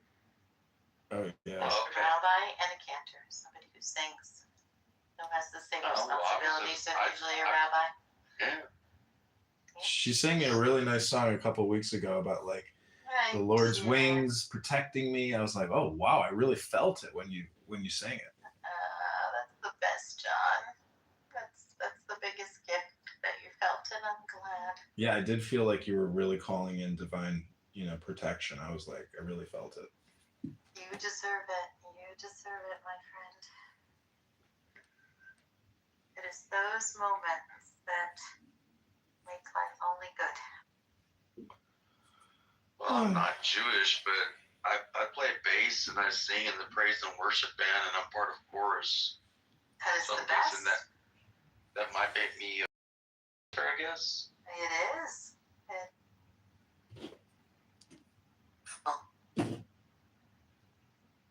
That's really wonderful. I love singing to God. That's one of the favorite things to do. That is. I agree with you 100%. I still wouldn't be doing it. I like getting like when I was a kid, somebody got me excited about being in like chorus and then being in the praise and worship band. Back when I started playing violin when I was like 9. Or really? the silver bells for like Christmas, and we would do like Silent Night with the bells. I do know because I didn't grow up in a Jewish community, so I grew up in a town that was a mile long by a mile wide, and there were 4 churches and 1 synagogue, so I do know a lot of the Christian hymns, and I did a lot of that around Christmas time. Yeah, I mean, for me, it's like we could talk about religion to the point where we like divide ourselves, but I always stick with like me being a Christian. Genesis chapter 12, verse 1 through 3. Abraham had a covenant with God. God said, "Leave the house of your father to a land that I will show you. People that will bless you, I will bless. People that will curse you, I will curse. But through you, all families shall be blessed." I know that within the Jewish faith, y'all believe that. I know when I was in Iraq, like the Muslims also believe that. That's why we were all Abrahamic faiths. I'd rather work on the things where we get along than try to figure out where we're all divided. Yeah, I don't really go to the divided. I always go to what. Wow. They're calling me from Israel. I'm sorry. Yeah, there's not a lot that divided us. There's one God, and we all have different paths to get to that one God. So what's the problem? I only have one path, but that's only because my belief system. But my belief system doesn't necessarily mean it's yours. Uh-huh. So I have 0 judgments to give. Yeah. I mean, as long as your people aren't trying to hurt my people, we're gravy.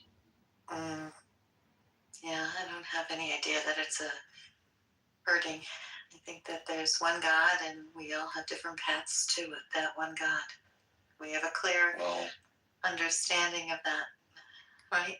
There are different. I've seen the worst of human nature, though, so it's hard sometimes because like there's an asshole in every group, and it's easy to judge a group because of some assholes you ran into, and it takes a hard second to still your heart to understand that not everybody in that group behaves in such a manner.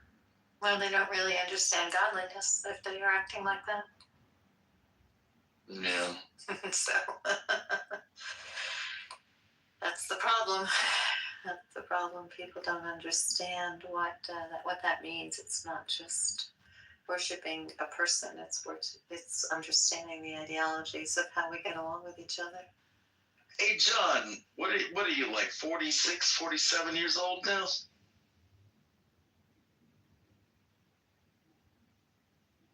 It's your birthday, boy. How old is you? Is he here? Oh, he went to sleep, I guess. or he's in the bathroom or putting an orange in one of his beers. Oh. He's the only person I know that puts oranges in his beers besides Belgian people. I never heard of that before. Yeah, that's a Belgium thing. Yeah, like, you know, if you get like a Blue Moon, which is a Belgian beer, you know, they'll put a slice of orange on the rim of it for you.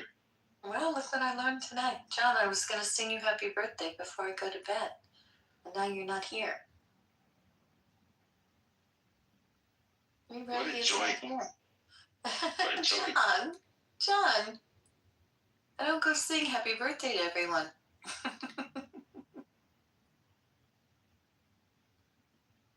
Okay, John, you left the building. Well, that's unfortunate, but Yeah. I do like the finding out where we all get along in our religions, because even within Christianity, like, there's so many different kinds of Christians. I think it's funny when I read a book by Mahatma Gandhi, and I was reading about like how he had read the Holy Bible. Yeah. And they asked him, and they were like, "What do you think about like the Holy Bible and Jesus Christ?" He's like, "Man, I'd be a Christian if it weren't for all the Christians." And I was like, "Yo, that's deep." Like, because everybody that says they're a Christian definitely are not. You know, probably within your faith, they're not Christians because they don't behave in a godly manner. Okay. How are you a Christian and not behaving in a godly manner? That is the true question for all faiths. Yeah. It's the root. That's the root. I just thought it was funny when I read that from Mahatma Gandhi. Like, I'm not a big fan of him. Like, I know he was kind of a creeper kind of guy. Yeah. But, you know, but at the same time, there was a lot of philosophical understanding from what he was, like, espousing. Yeah, we were all given blessings and curses, so. Yeah, laying in bed with a 12-year-old girl to tempt yourself is not one that I would actually try to do. That's correct. That's correct. You know? Well, Yep. You look hard enough at anybody, you'll find their dark side. Yep. My dark side is I just enjoyed being in the army and shooting at people that shot at me. Okay. I was a little dark with that one. Okay. Are you not dark now? Well, nobody's shooting at me. Of course I'm not. Good. But I am kind of bored, so I kind of do wish people were. Okay. But it's a bad joke. It's a southern joke. I want my dog to come up here. Oh, did she leave me? Oh, she left me. Which one? Oh, you only have one? Yeah, I only have one. I have a lab. Oh, chocolate, brown? Chocolate lab, of course. Chocolate lab. Oh, man. Love my chocolate lab. I love my web-toed dogs, man. Your web-toed dogs, I love that. Oh, I've owned retrievers and labs like many times in my life. Oh, that's great. And every time I have a web-toed dog, though, like if I jump in the pool, they're jumping in on top of my head. Oh, I love that. They love to swim. I love it, dude. I love swimming with my dogs. What happened to Yeah, go ahead. I was gonna say if my pit bulls, like I have 2 pit bulls now. If I jumped in the pool and they jumped in on top of me, like they would sink straight to the bottom. That's pretty funny. Yeah, they can't float for nothing. I mean, my labs would sit in the water for like an hour. Oh, really? I never have, but really mine hasn't been in the water. Well, get them in the water. They're web-toed. You know they're web-toed dogs, right? Yeah, absolutely. Yeah, so they swim really good because of the webbing on their feet. I never put her in the pool. That's interesting. I don't think we can. It's like, We share a pool. Well, oh well, yeah. If you got a community You can't pool, do that. but Yeah. There are rules around here. Even though I live in the woods, it's a very special community. It's in the middle of the woods. But labs and retrievers, yeah, they're all web-toed, and they all love to swim. Oh, Like I had a yellow lab. I could throw a ring that would sink to the bottom of the pool in the deep end, and she would flip upside down and swim down and get the ring off the bottom of the pool. That's amazing. That is amazing. I play ball with I have like 5 balls. Oh my God, she jumps so high. I cannot believe she's an older dog.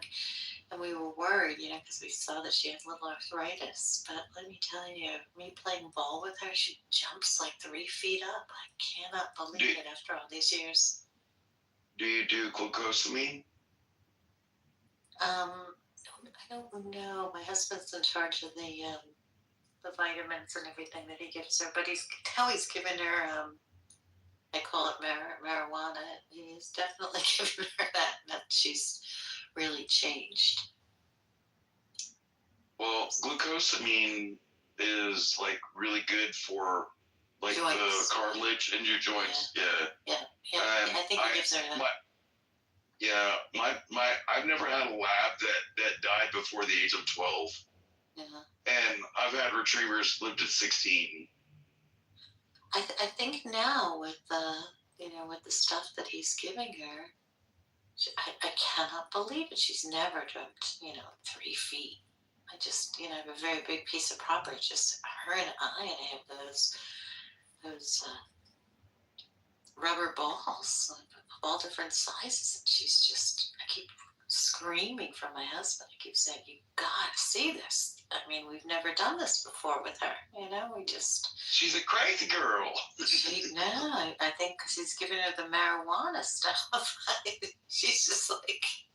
I'm ready to go, Dad. Let's go. Yeah, oh, absolutely. Just me and her. I have like these 3 balls, and I'm like, yeah. And I say to her, this is like we've had this dog forever. And I say, okay, I'm putting down one. We're ready. And she's just like, she's ready, and she's jumping 2-3 feet. I'm like, what is going on? And then he finally told me she's got, different kind of food, Mom. That's what he says. Like, what does that mean? She's really. Yeah, I'm pretty sure that you're going, hi, girl. And she's like, yeah, hi. How are you? No, the jumping. You've never seen. I'm telling you, 3 feet. She's like, she was a month ago just, hanging out, going into the backyard, walking around, laying down. Now she's like, get the balls. I have like 5 balls. I'm like a juggler. And she knows to put this dog is older. She knows to put the one ball down after we're finished, throwing it. And then she goes and I throw off the deck and throw it far. She just. That's awesome. I love my animals more than I love people. That's a sad I feel the same way. I feel the same way. I exactly feel the exact same way. I was just sitting. My husband said she's not doing well tonight, and I just was sitting, lying on the floor, just rubbing her belly, and she just such a cuddle. I guarantee you, if you came to my house, and without me being here, you walk into my house and you meet Georgia, my 75-pound pit bull. Yeah. And then Cornbread, she's a 40-pound bully. And they're both females, and they're both black with white spots on their chest and whatnot. I guarantee you, without me being here, if you spent 20 minutes with them, you would know exactly what kind of human being I am because of their personalities. I love it.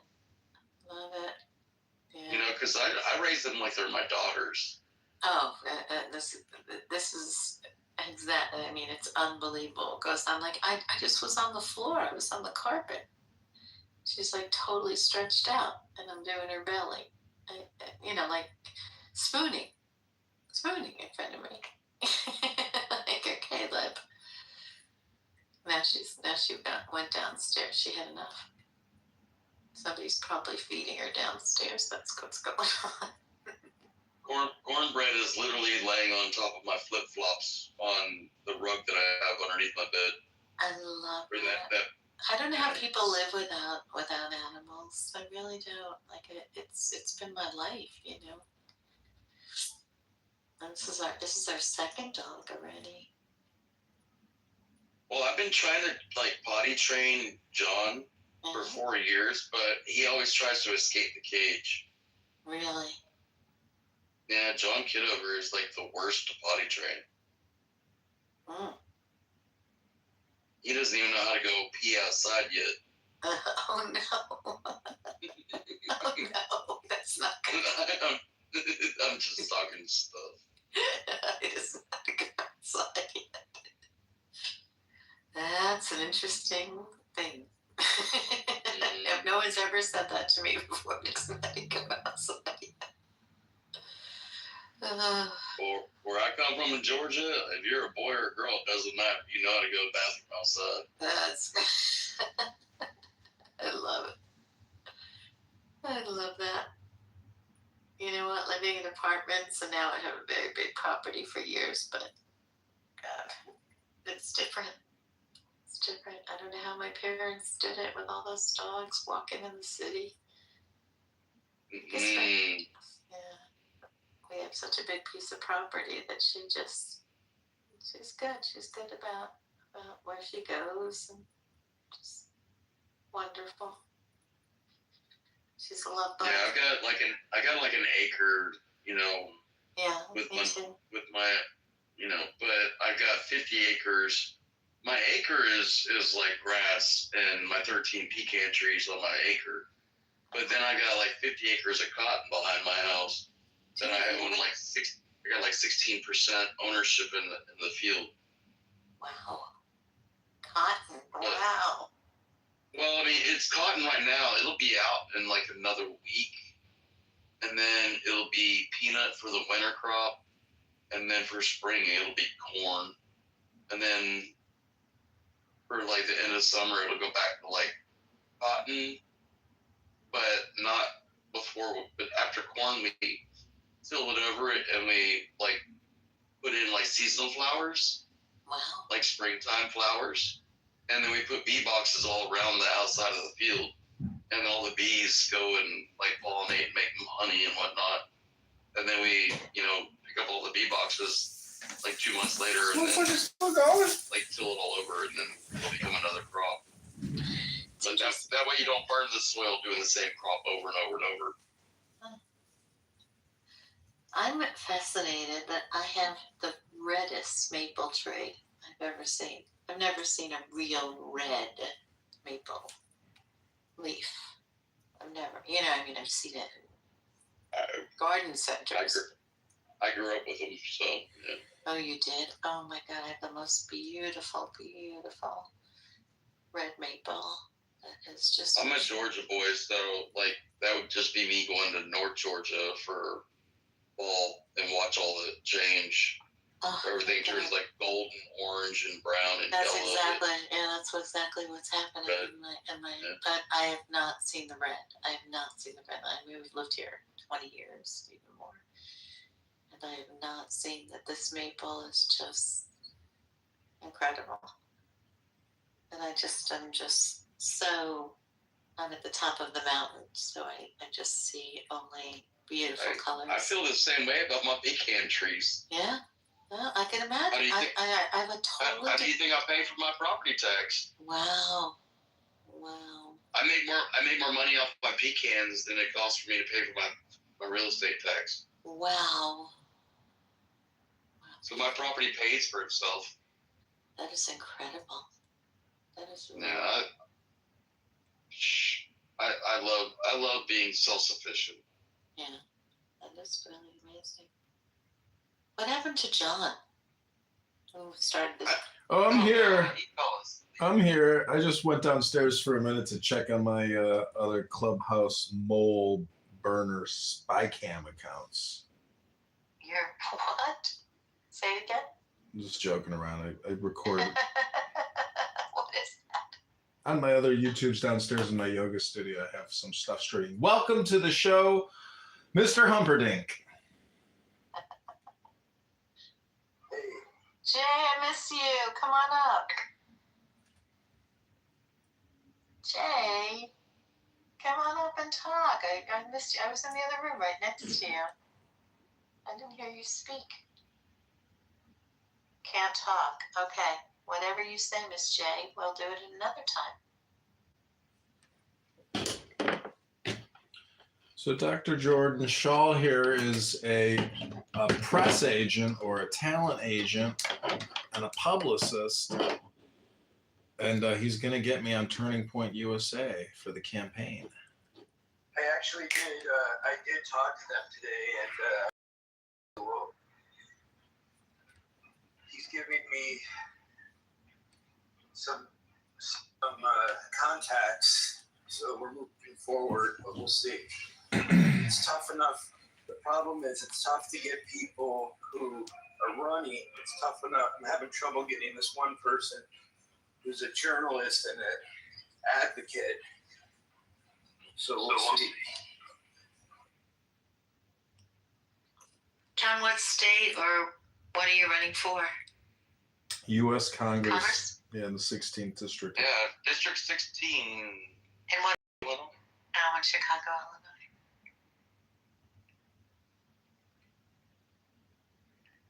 Yeah, man, I was proud of you when you went to the election board and got that, all those signatures put in so you can get on the ballot for March. Yeah, thanks. That was mostly this girl, Heather, up in Rockford, who worked her ass off, and she got compensated well. But yeah, just getting down there was difficult. And yeah, it was like, it felt great to finally get all those petitions submitted. It was a lot of work. Grace here knows how difficult it is. I do know how. I'm just thinking about all that, everything that you're saying, like, so I worked for a recorder. Do not judge me because I have peanuts on my house sometimes of the year. And I'm from Georgia. Well, Tim, he was really a scholar. Just like he gave him a bad rap. It's amazing. I liked him as a person. I knew him as a person. But I didn't like him because of his, politically, because of his, foreign policies. And that's just a personal preference. But as a human being, I've been to church with him many times. Great man as a human. And he did a lot of good work as a humanitarian. Once he got Yeah, he just screwed up with the Ayatollah in Iran. Yeah. Really bad. He was over his head. Yep, I know. He was over his head, but as a human being and as someone who has been with him, I still think about him all the time. There couldn't be a more... Yeah, rest in peace. Was it just now under 2 years? Yeah, such a solid human being, solid, and he was one of the few presidents who, when you were in front of him, he just looked right into your eyes and into your soul. He was just so genuine. So, like I said, I knew him as a young man. David Harbour. Do you know David Harbour? He's an actor on Stranger Things, very popular show. Is that so, Bob? What about him? Yeah, where are we going with this? I don't know. You can't come to my birthday party and say Assalamu alaikum. It's not going to happen. Can I show up and say Aloha Snack Bar? You can, as long as you got snacks. Oh my God, that was too funny. That was really. No, we used to say that. We used to say that in Iraq when I was there. We would on Lilo and Stitch when Lilo takes Stitch to the luau. Yeah. Like Stitch he goes Aloha Snack Bar, and you have 7 soldiers looking at his laptop, and we're like, did he just say Allahu Akbar? So after that, instead of saying Allahu Akbar, to everybody when we would see them, we would say Aloha Snack Bar. They're like, oh, crazy Americans. Crazy Americans, yes, of course. Yeah, well, I mean, it's our way of trolling and doing what we do. That's right. So, John, it's your birthday. It's my birthday. It's That's my right. birthday. Happy birthday to me. You can cry if you want to. Happy cry if you want to. Happy birthday. It's my birthday tomorrow. You know, we were Woohoo! Yeah. I think All right, John. Are you older than me yet, John? El Normo's birthday was like 2 days ago or 3 days ago. We're all it was? Scorpios. Oh my God, I totally didn't know that. I did not go to his. Did they It's do the anything curse. for him? the curse of the Scorpio, right? Maybe. I don't think it's a curse though. I think it's a power. You just have to. It's like the Force in Star Wars. You have to master the Force. All right, I have to go to bed, but I'm going to sing you happy birthday from the cantor and wish you the best. Happy birthday to you. Happy birthday to you. Happy birthday, dear John. Happy birthday to you.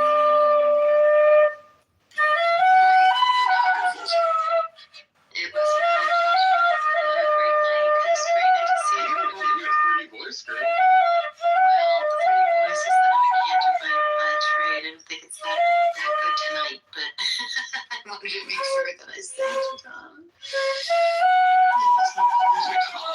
I'll sing to you, but it'll sound like crap, and it'll probably Cindy Lauper. Makes it just Cindy Lauper. Wow, that's pretty good to be mad. Be Cindy Lauper. Can you give me a little of that before I go to sleep? Do something. After my picture fades, the darkness is turned to gray. Watching through windows, you shine nothing new. We flash back and it goes slow. It's deep in time. That's a second was. When you love, when you leave, and you will find it. Time after time. I used to be a cover band singer in bars, but I was always not going to bars and stuff. Thanks for listening. I tried to amp it up a little. You did good. That was so nice. Well, John, No, I love singing, so I love the fact that you're a cancer. That's awesome. it's the best. It's the best when everybody asks me, like, do their favorite tunes, and I'm like laughing, and I'm like, okay, I have to change my voice now. John, I was here to say happy birthday, Southern. It was so nice to see all you people and meet all you people. That was great. We can do a song before you get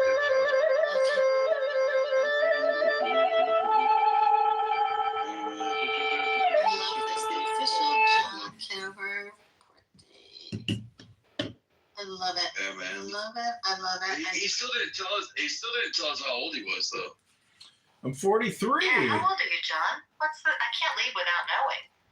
Well, my birth was 1982, so I'm 43. What? Or I was still working.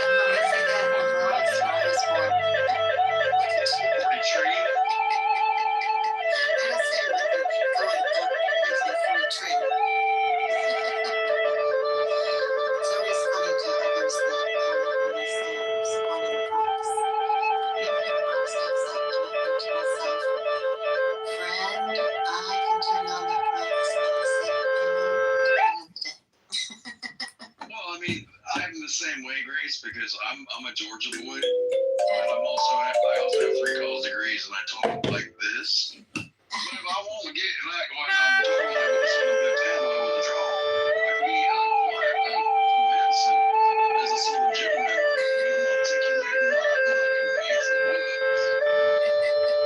I sound like Foghorn Leghorn when I say it, though. I mean, you ain't no chicken wing. Same here. I say all the time about this to me. I come from the Bronx.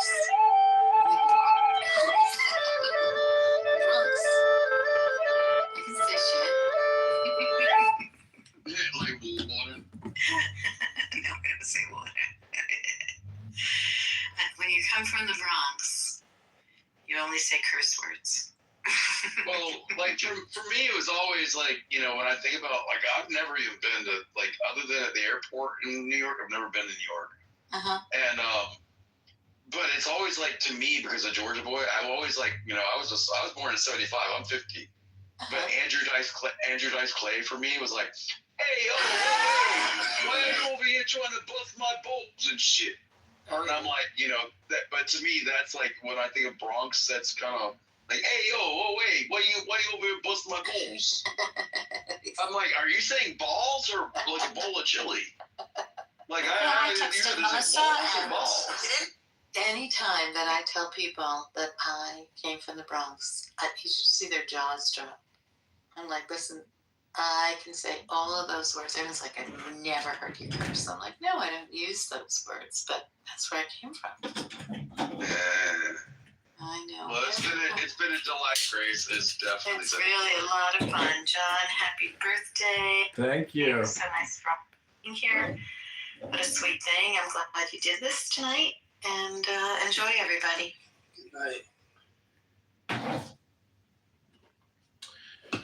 All right, I'd like to dedicate this song to my friend Doc, aka Brian Sellers, and my friend Jordan Shaw. The name of the song is Health, Wealth, Love, Peace of Mind, Happiness, and Strength. Let's get to Illinois 16.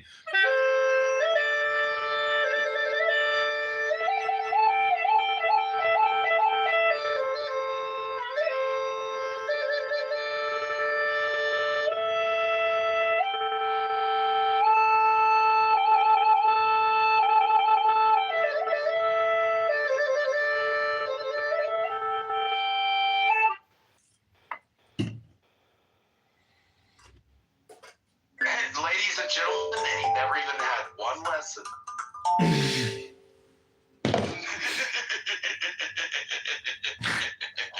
You've been listening to me play music for years now. 4. In December, it'll be 4 years. Well, I mean, more than that, because it'll be 4 years I've been on Clubhouse in December. But I knew you before Clubhouse. Yep. I can remember the first time we talked, I got like a request to go live.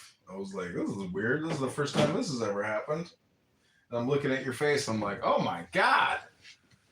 What the hell is this? You're like, I'm a veteran, bro. I'm like, oh.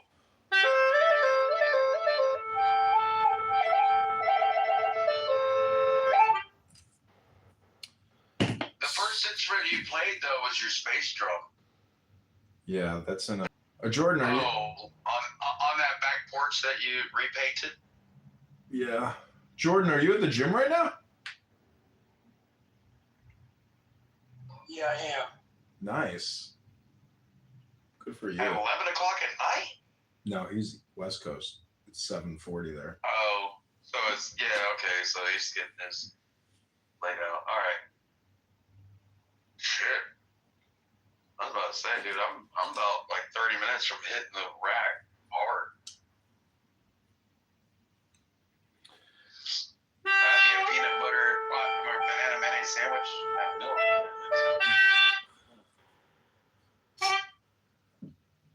I need to get some dinner. I haven't gotten dinner yet. Yeah, I don't know what I'm gonna do. Should I order something? Should I get a pizza? Why are you lazy? I could go to the grocery store. I got 20 minutes, but I don't have anything to eat anymore. I've eaten it all.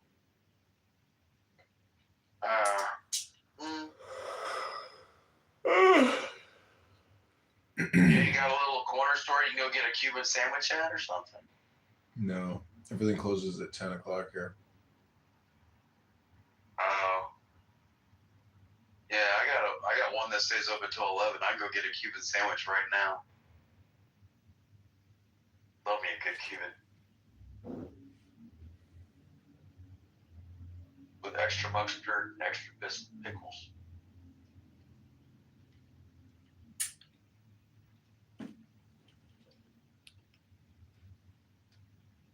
So, what is his name? Stupendous? I don't have my glasses.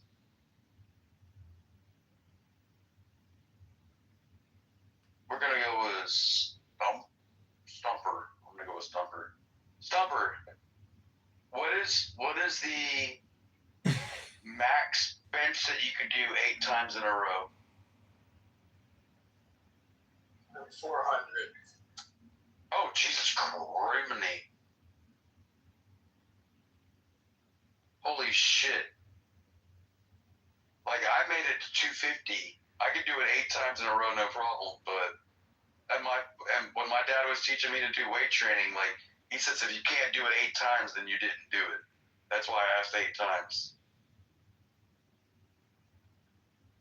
Damn. On my 400, dude. On my Instagram, I put up a video collage photos of Mom Donnie and his wife with the Good, the Bad, and the Ugly theme song, and it went viral on Instagram. What is it, dude? What is wrong with New York? Why? Why did they pick that? Well, the other option, Cuomo, was the biggest loser in the world. Oh, Como, yeah, I wouldn't have wanted him to be in there either. Nobody likes the guy. But there were Ares, I think, would have been like the only other guy that could have done it. But did you see the ballot? Yeah, I saw. Where they put Madami on there twice? They put Ares on there twice. What was the other guy? Jones. They put him on there twice, and then Cuomo once. So weird. How can they get away with that? I'm I surprised. don't know. Why couldn't they sue? Ballot to me. Why couldn't they sue and halt the election until they fix the ballot? Yeah, that was a poor ballot for me. Like the way that they lined it up, that was biased as fuck. Excuse my language.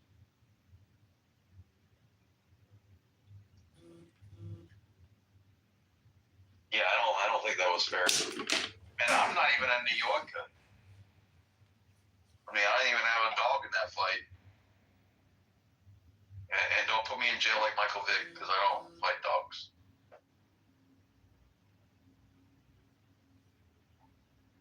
Yeah, man. 43.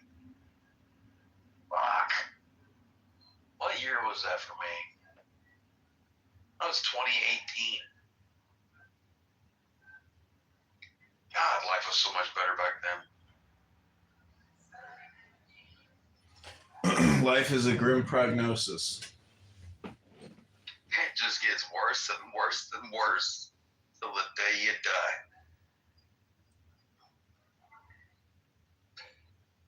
You know, that's almost something you can put on a t-shirt.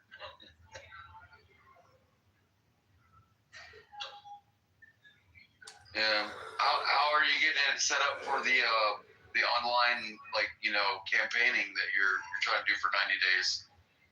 You got it set up?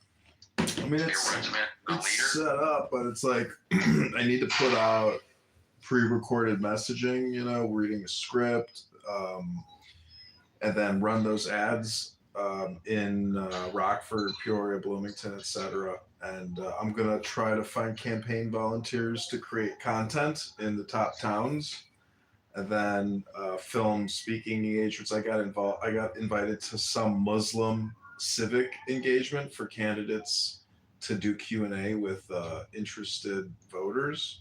So I'll turn that into. Oh, please do not do that.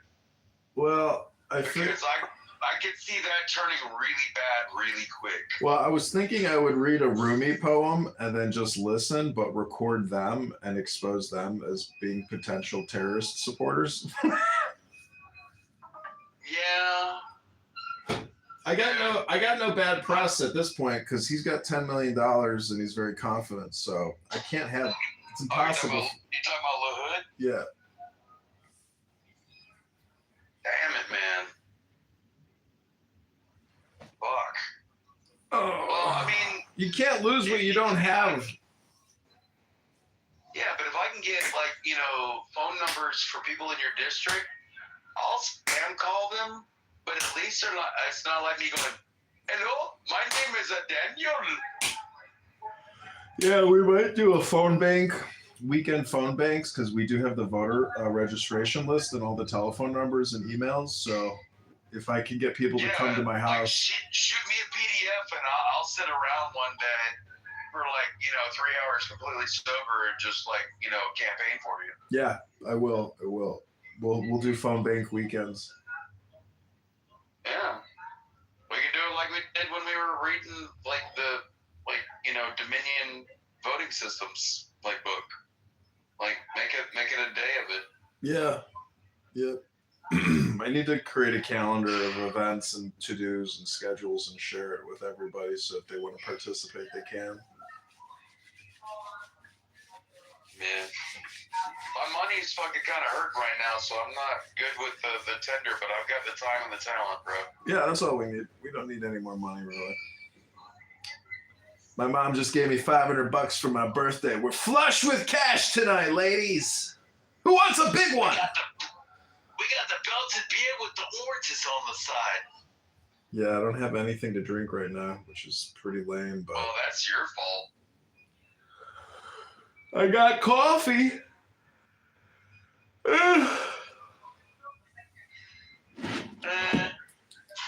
That's only fun if you mix Kool-Aid with the coffee and give yourself a little sugar high.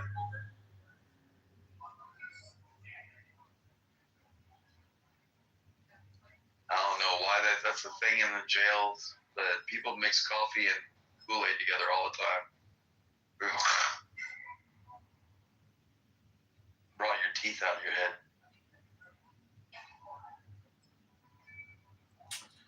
This girl I know, she's like, I don't brush my teeth before I go to bed. I brush them in the morning. I'm like, what?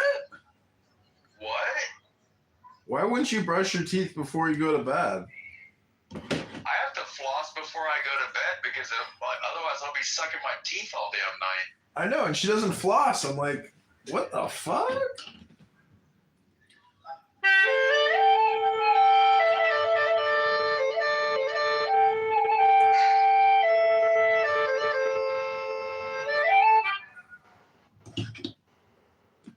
How are the ladies in the gym tonight, Dr. Jordan? Any chicks doing squats with a power rack and a power ass? I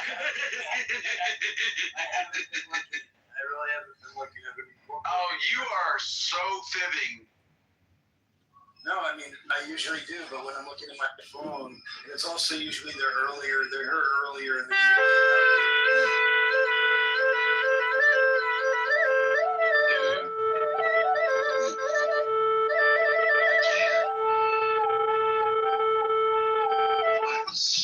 How's your knee doing, doctor? Every time I go to the gym, man, these women, they bother the front door at me. And I'm not strong like you are, doctor. I'm gonna call you doctor, John. But like seriously, God, dog. Even when I'm at my 50 years old age, if I go to the gym, like, it's like catnip to a fucking kitten.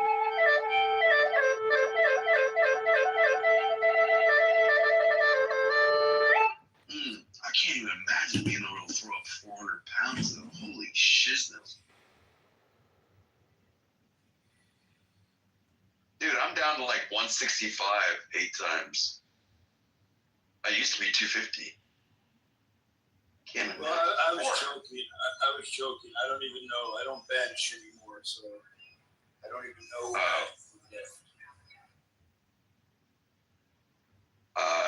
My dad was military. Trust me, I had to know. Because he made me. So. Although I'm now older than my dad was when he died. My dad was John's age when he died, actually, 43.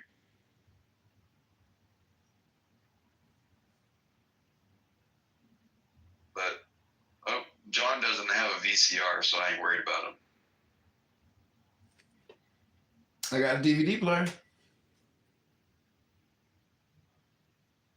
Ain't nobody want no damn DVD player when you got Netflix and Paramount and HBO Max.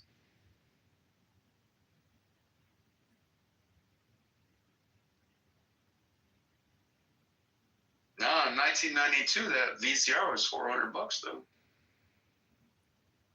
Dad lost his life for a stinking piece of technology you can't even really buy anymore. And who would buy a VCR? Didn't make damn sounds. We live in an ever-changing world, man.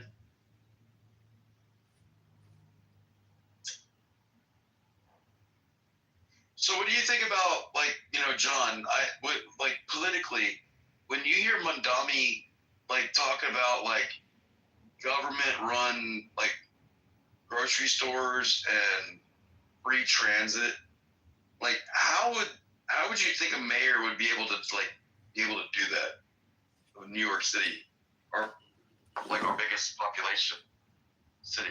He'll just borrow the money and from the banks and spend it.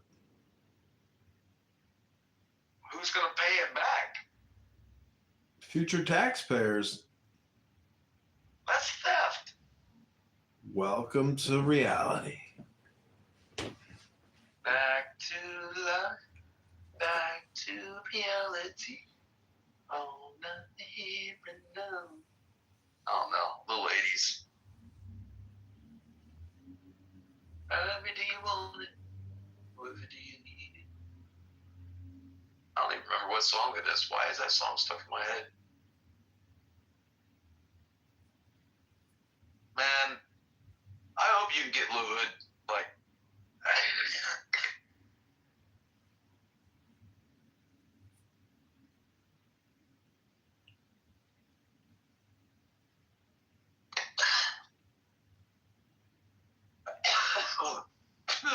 good night.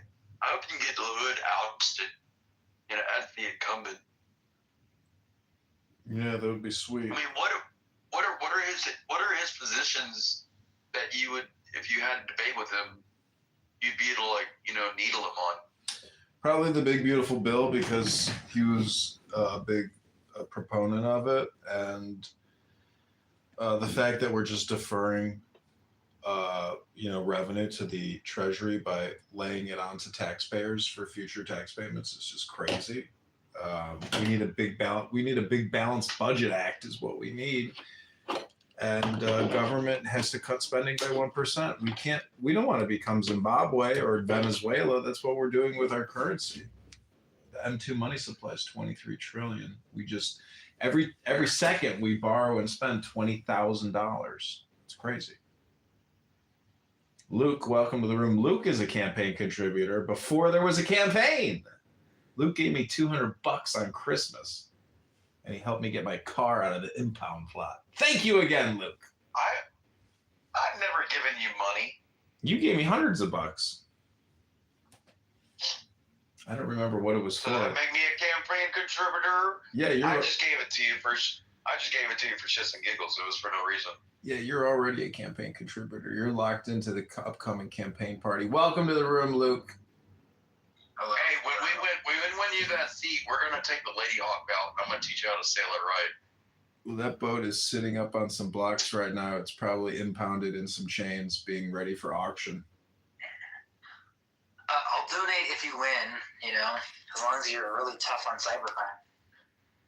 Yeah. I'm with that. Yes, we need to go to India and kick in some doors in some big offices for the cyber criminals over there. That's right. What are you doing here? We're from America, bitch. We're here to destroy your scam. No! Banjon, go home! Do not redeem! Do not redeem! Oh, Majagaro! This is after tough on cybercrime.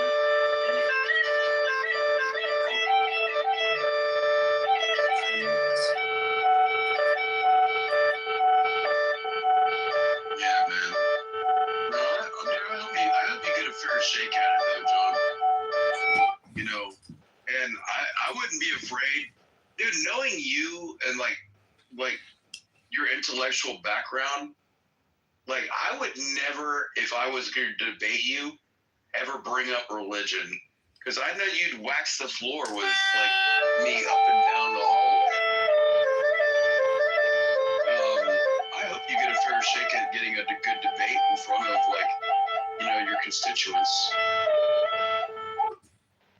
Yeah, even if I can't get a good debate, I can try to do town halls because he's not holding any town halls. So there's just so many things that I can do that he's not doing, and it's all just publicity and credibility building. Grassroots, yeah. It's a question like my friend Mark, who's running for Congress as well. He's holding an event, and I need to follow his lead and hold my own fundraising dinner event and create more events.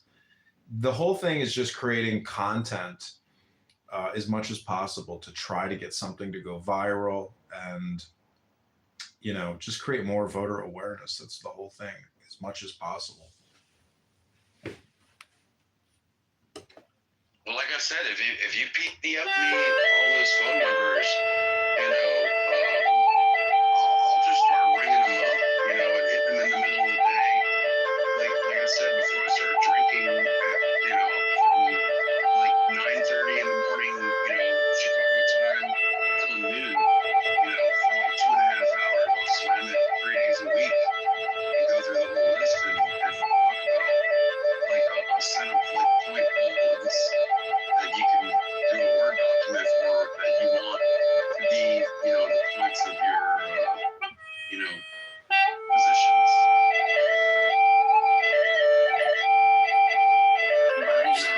Why don't you AI robocallers call them for you? There we go, look. Because they do that to me and it pisses me off. Yeah, but the AI is so much better today. No, not over a human being.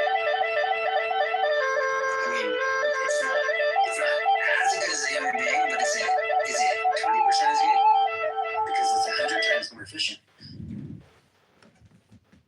Well, we have the voter registration file of over 650,000 voters. So, Luke, if you could possibly find out a good AI automation, robocaller, let's do it. Yeah. I definitely could. I can't commit to doing it. I'm more of a grassroots guy.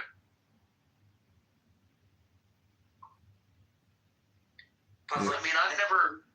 Nowadays, you could set up a whole GPT model. It's not just like, it doesn't just say stuff, it will respond to questions and stuff, I'm not talking about just like, sending audio files over the telephone. Right.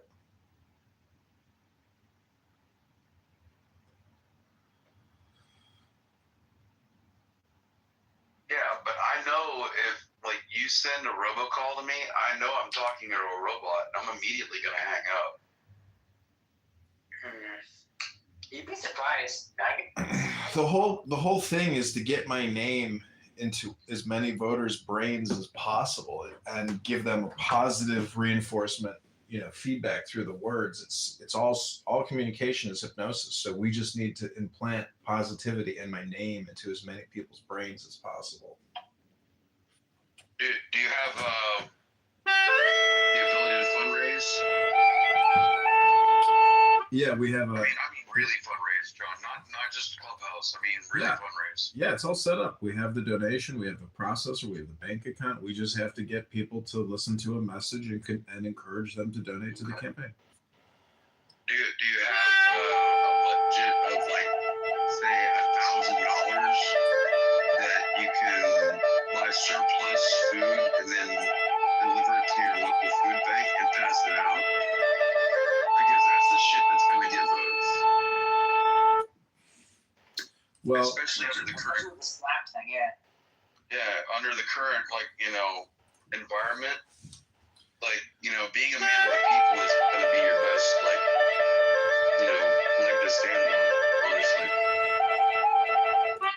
And yeah, that'd be a great. And you've got right outside your house. You've got the community garden right next to your house. Yeah. Go donate your time and your money. Yeah, that's smart. But be a man of the people, and let the people that are in your area know who the front door you are.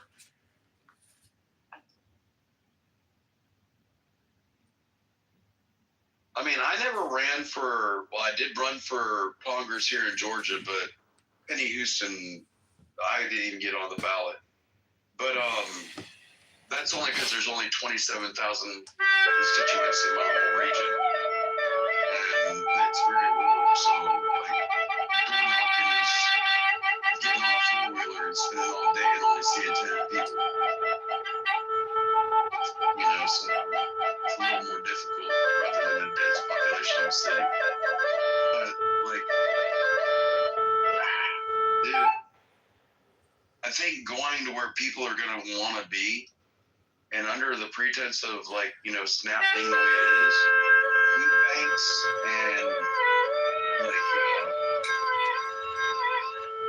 I'd say the health department's gonna be big too. John, do you have a social media account with a lot of followers in your district? No, it's just John Kitover on Instagram, or John Yeah. Kitover. on Yeah. Instagram. Do you have a lot of followers in your district though? No, I do not.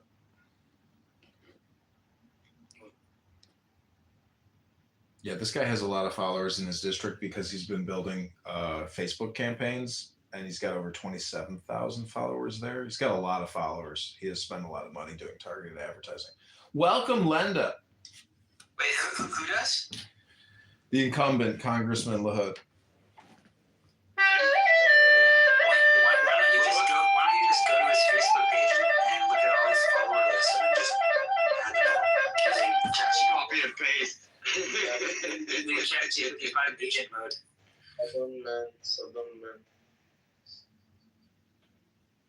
Yeah, that's a good idea. I do repost on his X account. People leave comments and shitpost him, and I retweet those, and I put my information and do emojis. So got that going for me. Yeah, go steal his follower list and use ChatGPT agent mode, and then tell it to read all their profiles and write a tailored message to them about how your beliefs align with their beliefs. See, this is why I need you to do the work as opposed to just running your mouth. You know, action, not words, is what counts. You hire me. Yeah, the campaign I'll has do it for fucking free. the campaign has $50. Well, Luke, you're the subject matter expert. Doc here is a pecan farmer and a combat veteran. It's true. Luke, I'm the guy that you give the shovel and tell me to dig a ditch, and I'll look at you and ask you how deep and in what direction. That's a good person to have on your team. You need a lot of those. Yeah, I'm not much of a leader. I'm way better of a follower. Me too, actually. At least at very high level leadership. I'm not cut out for it. I'm too introverted. I mean, I was an NCO. I mean, I had people that was in command of, but I always looked to others for like a higher understanding. Yeah, that's You know, it wasn't me being the one that made the decision, like Commander in Chief style. Yeah, what branch? U.S. Army combat medic, cavalry. Very. 16 months Iraq. Global warrior. Say again? It was what was it, the global war on terror, or like what years? Yeah, global war on terrorism. Yeah, I was OIF 7 through 9, Operation Iraqi Freedom, but then they flipped it from Operation Iraqi Freedom to Operation Enduring Freedom. Yes. Nice. Dr. Jordan, you got a date tonight, Dr. Jordan? I was under fire. I've been there, done that. T-shirts. And John, you know, he's an all right kind of guy for an officer type Citadel guy. I mean, I'm not a big officer kind of guy, but he's all right. He's okay. Dr. Jordan, you have a date tonight? Got it. No date. No, I went. Do you have a date tonight, Dr. Luke? You have a date, you said?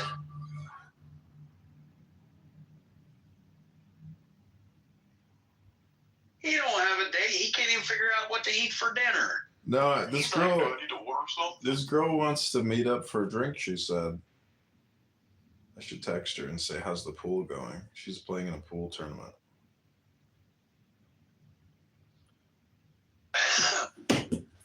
Well, you should ask her, do they got nachos at the pool hall? Because I'm hungry.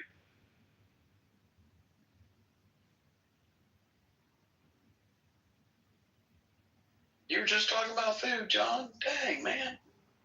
I know, but I can make myself an omelet He here. started thinking about women. Food goes right out the window for him.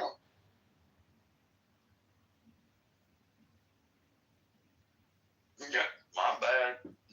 I just didn't mean to call you out like that, but it's true.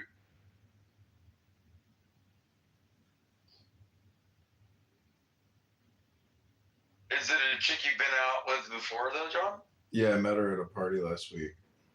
Or on Halloween, actually. Oh. Nice. Nice. Polish chick.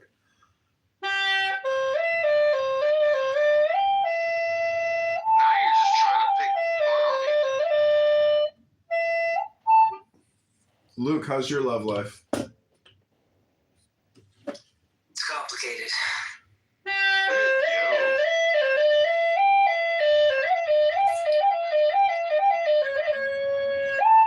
Never had one lesson. Normally, I don't talk at all in replay, so I'm not talking about medical stuff.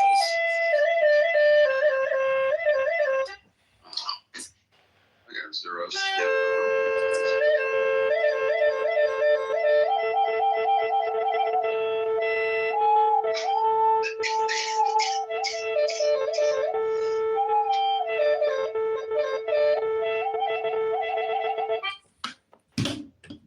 Okay, since it's my birthday and I can cry if I want to,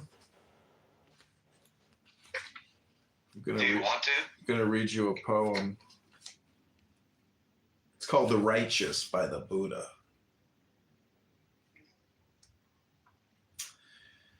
This is a meditation. Take the deepest breath of the day. Hold it for 10 seconds. It's called "The Righteous."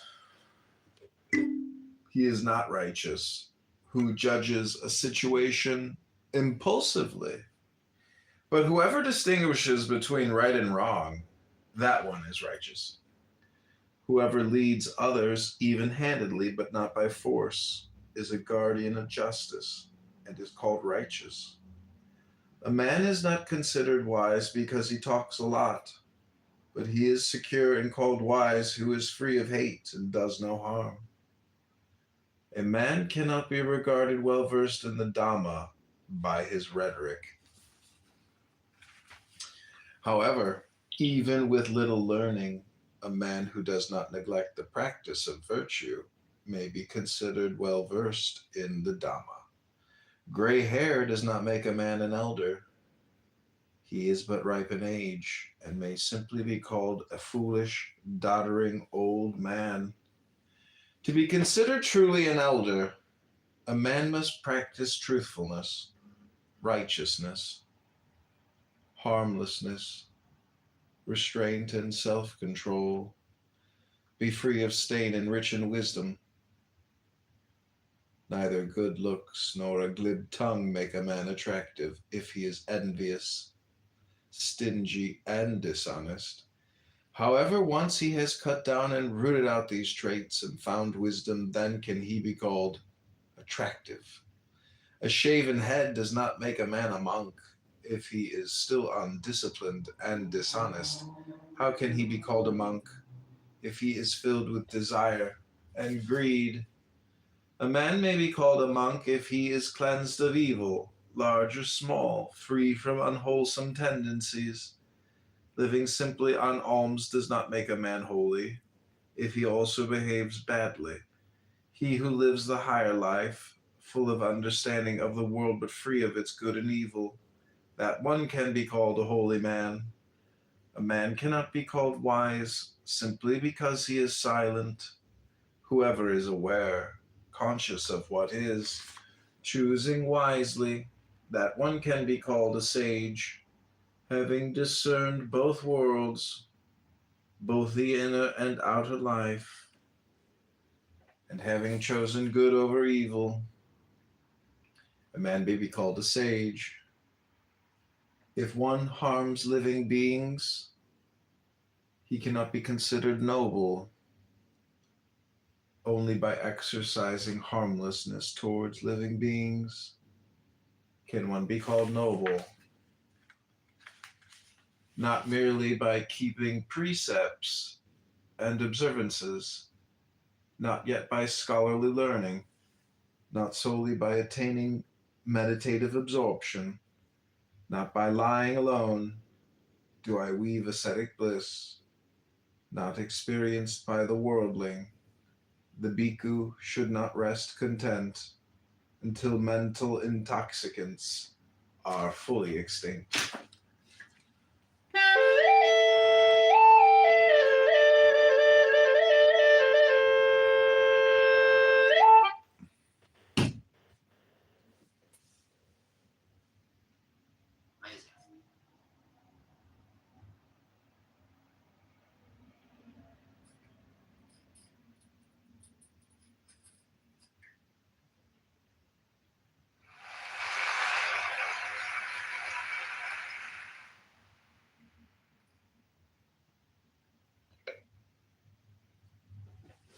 Yes, being a monk would be awful. It's really hard.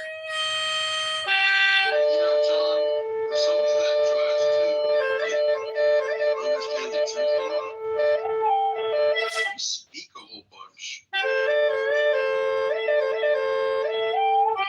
But I've been cutting down on that. People who are trying to understand the truth need to speak a lot. I mean, you want to listen too. In the verses he was talking about, like, the more you talk, the further away from the truth you get. But just because you don't talk doesn't mean you're a wise person. And just because you have gray on your beard doesn't mean you're not just a dysfunctional old man. You know, you're just ripe in age. Wisdom and knowledge are applied over time.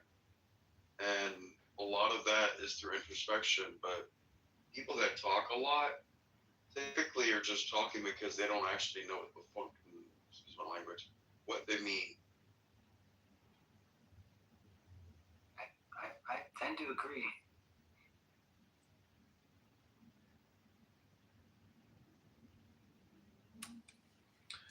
Although I knew none of these philosophies before I met Dharma. This is just me repeating back to him what he's taught me over the last 2 years. John's an artist. He's a content creator. He's on mission. He's an evangelist. He's a Satanist.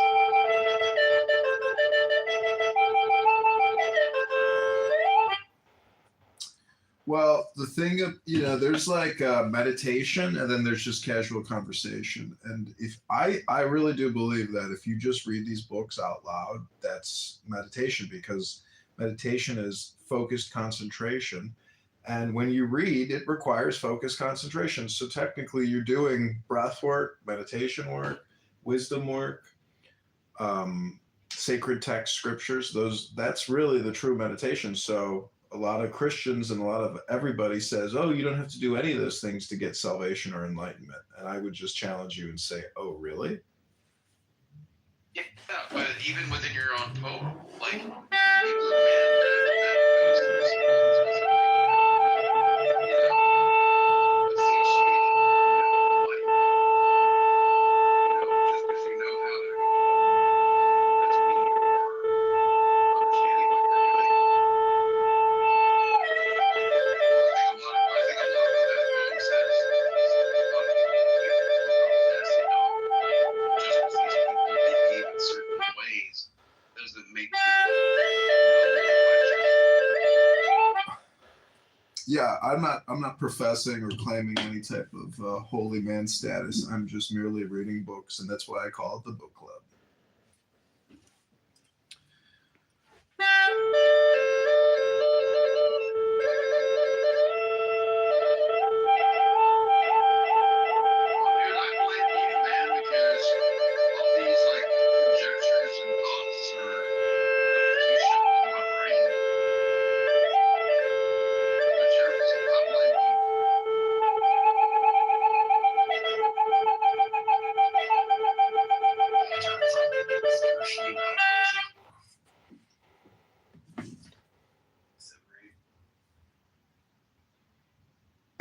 Welcome Nora back to the official John Kitover birthday party, where you can learn the truth of the earth. Happy birthday to you.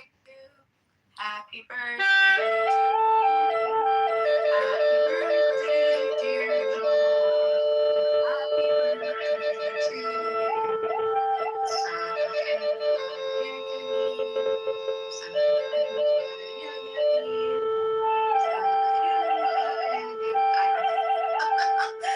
Happy birthday. Birthday's over in 2 hours. Is it actually your birthday? Yep.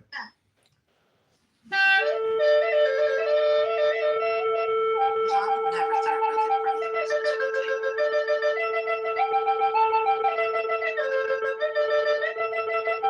John and I are 3 years apart. How do you feel about that, John?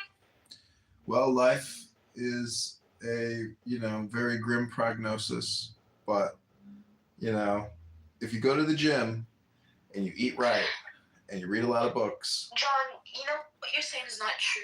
Because I can't really work out now because of my face. I want to go to the gym, but I feel like I can't. You didn't take that into consideration. The handicaps.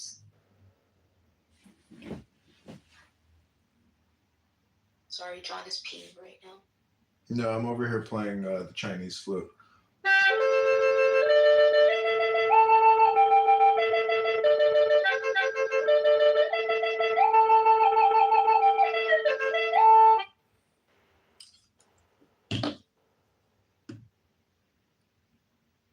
I can't believe you kicked your mom out. I didn't kick her out. She went to her friend's house for the night. It's your birthday. You should have spent it together. We did. We spent it last night, and she wanted to go see her friend. But we need a break. You don't understand. Like, it's too much coexistence or duality with her. She just, it's just too much emotional stress. It's like you're always thinking about, the other person. What can I do for the person? How, it's just like it's nice having her away. So it's like she's being babysitted by her friends. Yeah, but we didn't get to talk to her on Clubhouse yet. I asked her. She doesn't want to talk to anybody. She hates what I'm doing. Even she's like, She wouldn't even talk to me on the phone. No, she just wants to be herself and avoid all of this communication that I'm doing. She doesn't want to have anything to do with it. And why did Doc lose his account? Probably because he was, screaming at people, drinking, and being obnoxious, and people reported him. Same as ever. Same as ever.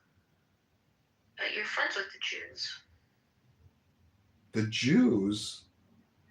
It wasn't the Jews that got me kicked out. Who is it? It was the Talking Apes. Black people? Talking Apes is literally atheists, Christians, blacks, white, Jews. Like, it's a debate club. It's literally all debate. That's a joke. Oh, I was being sincere. Mm. But no, I was like, somebody came in and started talking about, like, I should commit suicide and all this stuff, and I started agreeing with them to take, their side of it in the argument, and they clipped my account because people thought I was going to hurt myself because I was taking the viewpoint of the person that was telling me to kill myself. So when somebody's suicidal, they'll cut their resources. That's crazy. Yeah, nah, it's all good. I mean, I ain't worried about. I would never hurt anybody that knows me knows I would never ever do that. I think I was made in the image of God. And the idea that I'm going to hurt the image of God, you're made in the image of God. The only reason I'd hurt you is because if you're trying to hurt me.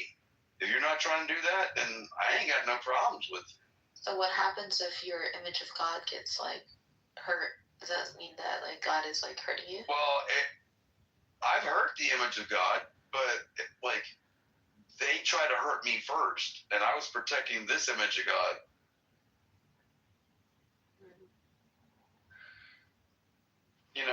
It comes down to whether it's you or me. I'm gonna make sure it's you if I can do anything about it. But if it doesn't have to come down to you and me, then I don't want to fight. I'm not looking to fight somebody just to fight somebody.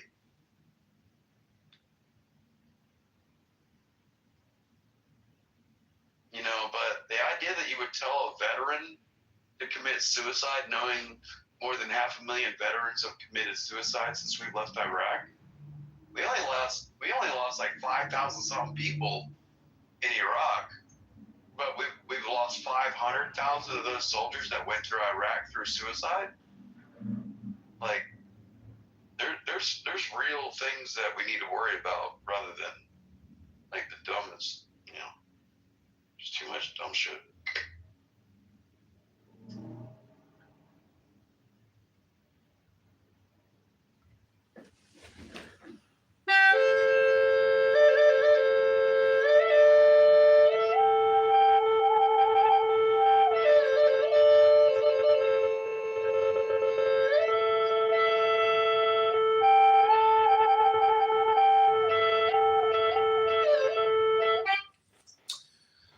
So welcome back to John Kitover Super Birthday Party Festival. This is the official room of the party. You have all arrived. Congratulations.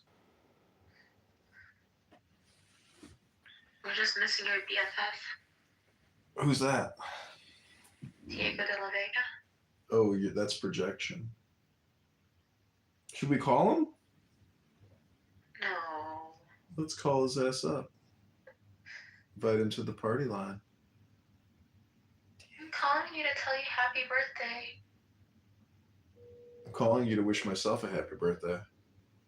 Leave a message after the beep. Hey, Diego, this is candidate Congressman John Kitover. I am having a super official birthday party. If you're available to join us on Clown House, your one and only beloved Noura Bandura is here. She said that you're my BFF, and then I said she's projecting. So we're just calling to say hello and to invite you to the official super party for John Kitover. Hope you're having a pleasant night. See you soon. He blocked you, John. I doubt it. You know, one ring? I don't know. Maybe it's his Google Voice number.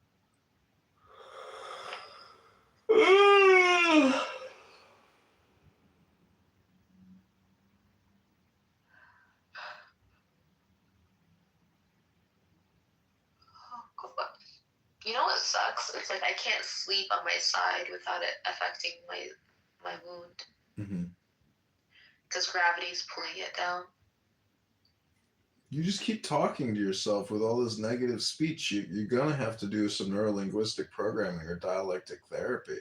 I don't know how to do it, bro. It's called reading a book, bro. Okay, but it's like, if you were... Okay, even if you weren't a woman, even if as a guy, you don't think this would affect you? Of course it will. I don't know. I mean, I got in a wreck when I dumped my motorcycle. I tore my ear off, laid my face over, and grinded my kneecap out of my What right happened leg. to your face? I didn't have my helmet on. No. What happened to your face? You said your ear and your face? Yeah, I was on my motorcycle. I did not have my helmet on. And I wrecked and I slapped the ground really hard with my face with my sunglasses on. The arm behind my sunglasses flipped out so hard, it ripped my ear off. And then when my face was hitting the ground, it peeled my forehead back from my hairline and laid it all the way up. Yeah, hell of a plastic surgeon, huh? So you had to go to plastic surgery? Yeah, that was when I was 21. Same day? Or can I finish the sentence? Go ahead. I'm telling you, it took me 6 months to walk again. Like, no, it was a hell of fucking therapy. But, like, you know, I ended up joining the Army at 30 years old, 9 years later, and I was still able to do what I needed to do to be in the Army, even though I'd hurt myself that bad. You know, don't get stuck in the moment right now. I mean, an injury at 21 is different. Sorry, but like an injury at 21, you bounce back faster and you had like good doctors. I'm glad that you like recovered and had good doctors.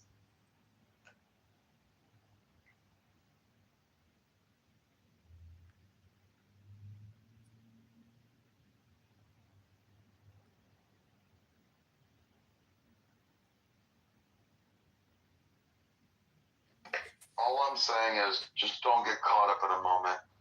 Things will change. You know, because you can get stuck in a depressive spot because of your ailments and your injuries. And, you know, I got better, joined the Army, did my thing, but then also when I went in the Army, I got blown up by an IED and I got shot. That's why I have a Purple Heart. You know, like, shit's going to keep happening. Yeah, it happened all throughout my life versus when I was young versus when I was older. But just don't get caught up in a moment because things will get better. You just got to give it time to heal. Yeah, did you have nerve damage? Did you have nerve damage? I can't feel my pinky, my ring finger, and my middle finger on my left hand. What about your face? I had, like, it looks funny when I smile real hard because my forehead doesn't really move the way it should on my wrinkle lines.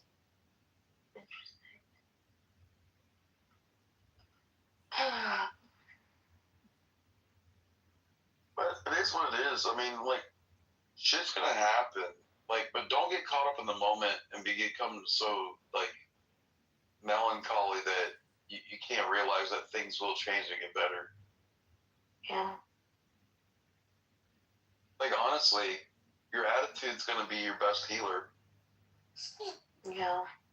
It's just like as I'm just sitting here, no matter what I do, I feel it because my face is constantly tingling, and they stitched me so tightly, like I can feel it pulling. Yeah, it's called your face healing. Right now. Yeah, it'll heal, girl. It'll heal. Google said that they could have stitched you too tightly and it could have messed it up. Do not Google that crap. You gotta stitch it tightly.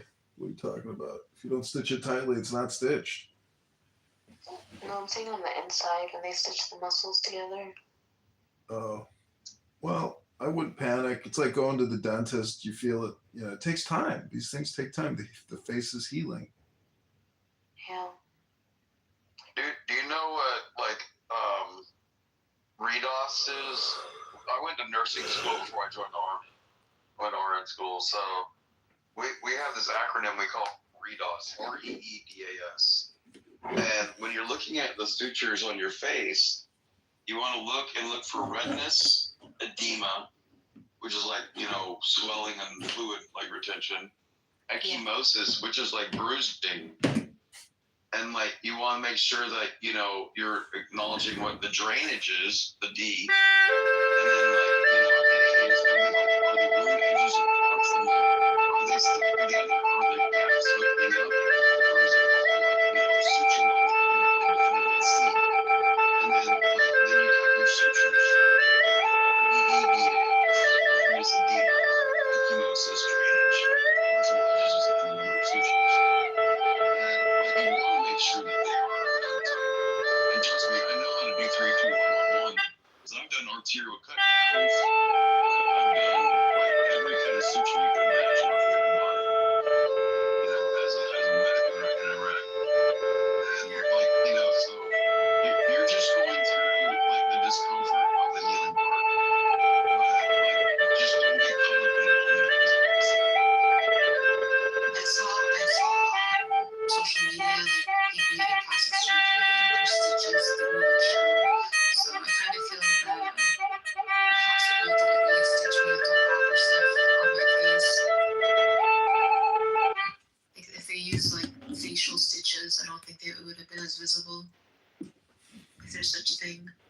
You're talking to a guy who has done what you are going through 100,000 times. Someone who did it in combat. Nora, you're talking to the most subject qualified expert you could ever hope to talk to. Congratulations. It's like winning the lottery.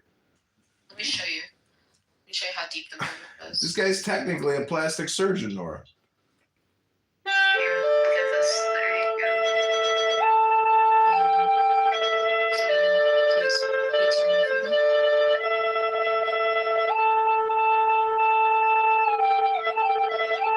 pussy?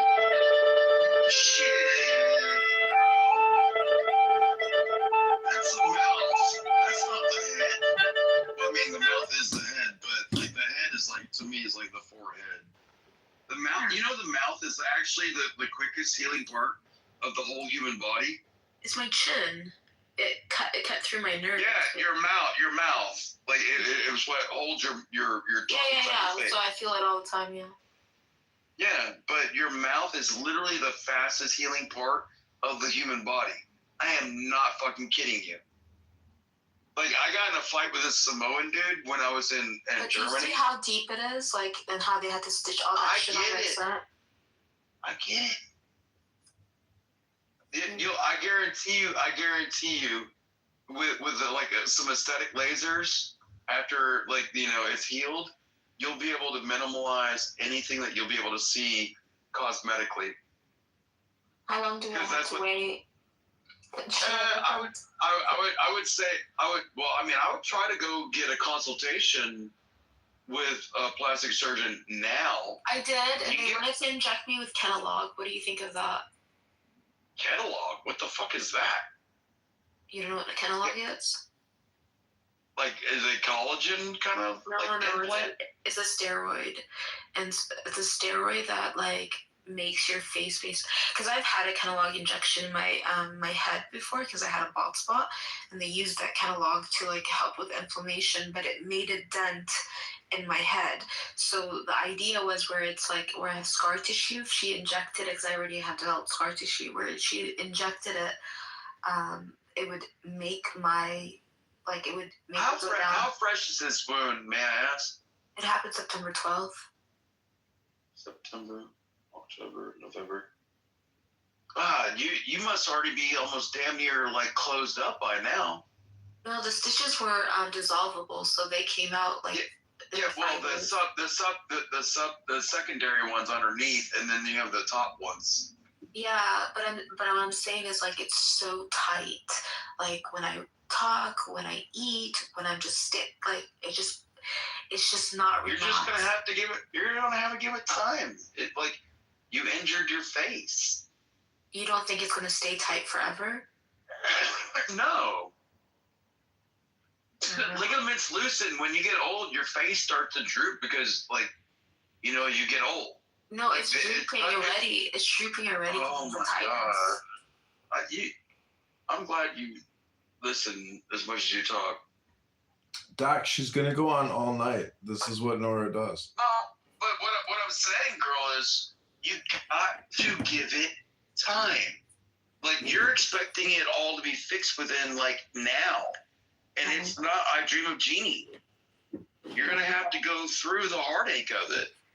But it will get better. I'm just saying, don't get caught up in the moment and become depressed thinking it's always going to be like this. What about the nerve damage? Will that come back? Or is that permanent? Can you smile? I can, but it's not my skin. My lower lip is tingling. Yeah, but there's Nora. There's neuroplasticity, which has yet to take place. Like 3 months from now, you're going to be telling us a different story. 6 months from now, it'll be a different story. A year from now, it'll be a different story. It's not hope. It's called yes, I am right. Well, Nora, let me ask you, without you interrupting me, after I ask the question, you just told me a yes or no, right? You said yes, you can smile. Yes. Yes. That means cranial nerve number 7 works correctly. Can you close your eyes? Yes. Cranial nerve number 7 is working. Can you open your eyes? Yes. Cranial nerve number 3 is working. Those mount through the external auditory means, which is like your ear roll and your skull, that interface your face in order for you to be able to smile and blink and open and close your eyes. If you're able to smile and shut your teeth and close your eyes and and open your eyes, your nerve function is working. Can you stick your tongue out and move it side to side? Oh, yeah. That's your glossalia nerve. That comes out from another way. Can you smell okay? Yeah, I can smell. Yeah. Can you smell this? Number one is one nose, and you have cranial nerve is 2 eyes. Can you see out of both eyes? Yeah. So Then I wouldn't worry. Then I wouldn't worry about like neurological degradation. What's the tingling like in my lips, and why can't I feel my? It's called healing. Okay. Because when I just like if I put my nail, I can't feel my nail because you just. Well, the reason I can't feel like my pinky, my ring finger, my middle finger, my left hand is because when I got shot right above my elbow on my left arm, it took a big chunk of my ulnar nerve, and the ulnar nerve is the one that goes down to the outside of your fingers. Your radial is the one that goes to your thumb. That's where you do. No, because the big chunk of my arm went away. I will say on this phone. I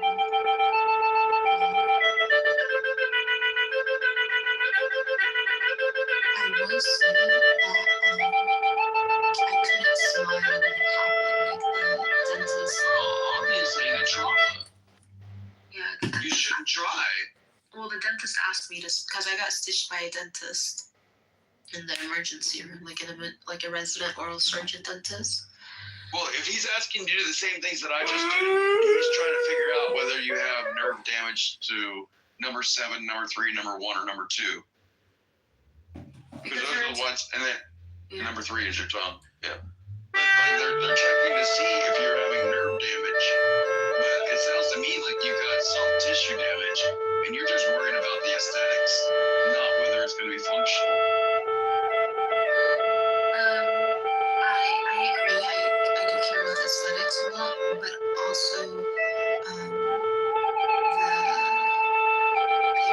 my functionality. I can chew if it hurts a little, or not hurts, but it feels uncomfortable because of the tightness. I can speak even if it's tight, but like the tingling in my lips, it's more of a. I don't know how to explain it. Like, I don't think that's an aesthetic thing. I know exactly what it is. It probably feels like you're sucking on an ice cube that tastes like velvet. No, it's just like tingling in my lips. Like before, I'm getting more function because I wasn't able to use. Actually, just what you said. Holy crap.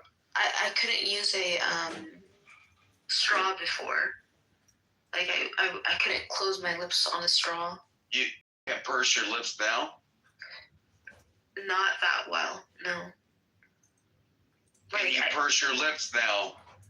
Yeah, but not that well. Like it's like halfway. Can you whistle? Or have you ever been able to whistle? I used to be able to whistle. Yeah, let me see if I can whistle.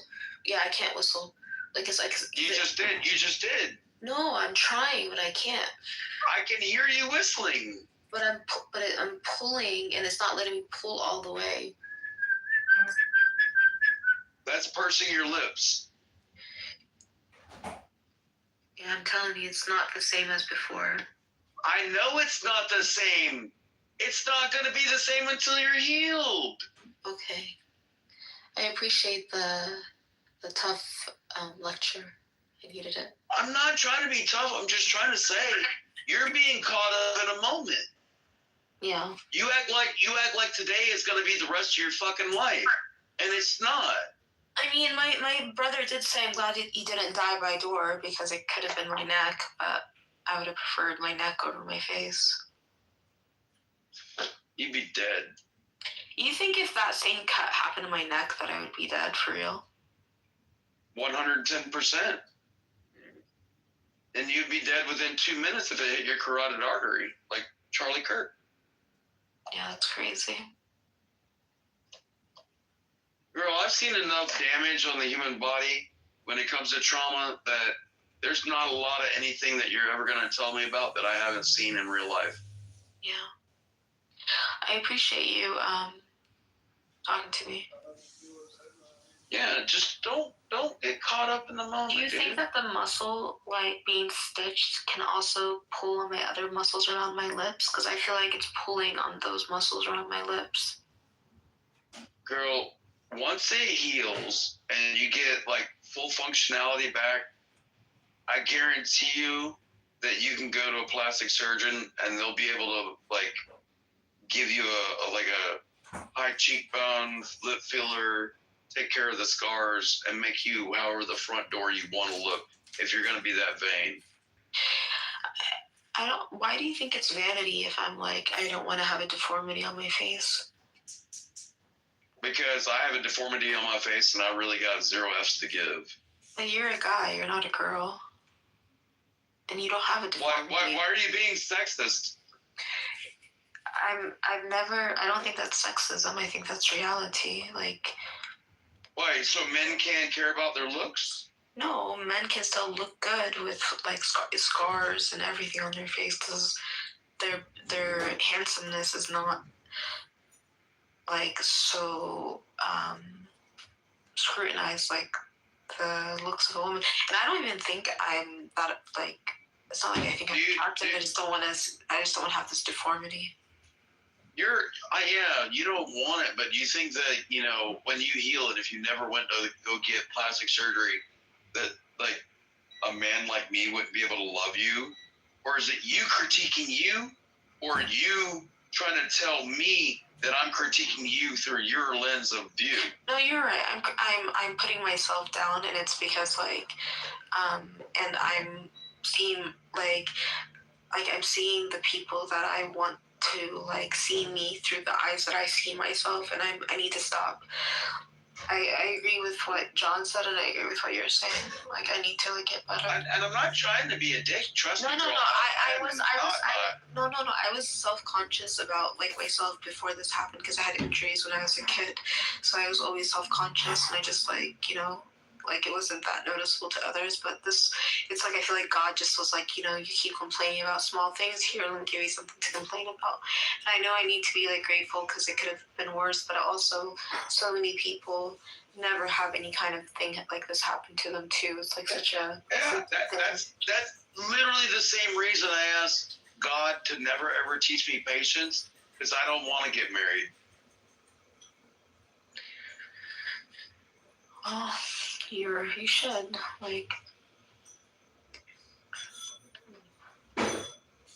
I'll get married, but it just won't be with the state. Yeah. My marriage will be with the church. It will not be with the state. And there is a very big difference in that one. Yeah. I think some of the churches won't let you get married unless you have like a legal marriage. And there's a whole bunch of other ones that will.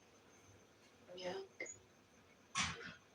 Well, I mean, like the idea of the state being involved in a marriage is only like in the last 75 years. Yeah. By the way, one last thing, I got an X-ray to make sure that it didn't mess up my bone too, because I feel like it chipped up my bone on my chin. That's another thing. Was the answer no? No, I haven't gotten the results yet. They would have told you right then. They would have told you right then when they did it. There's the person that's in the X-ray booth, even though if they're an X-ray tech, they know how to do a web read. If it was something obvious, like right then and there, you would have known right then and there. Okay. If it's so minute that it has to go to a doctor and you have to wait days later, like it wasn't obvious, is what I'm saying. Yeah. Because if it was obvious that there was a deformity, then you would have known right then and there. Because they would have probably tried to take care of it. I mean, how do you fix something in your bone? They can't. Sure you can. I can do an incision and use glue and put your bone back to where it was. Yeah. Got it. Are you Catholic? No, I'm a Southern Baptist. Okay. Well, I'm not even Southern Baptist anymore. I'm just Christian. But that's only because I don't dig a lot of doctrines. There's a lot of too much rules that I don't like. Yeah. Is Luke there?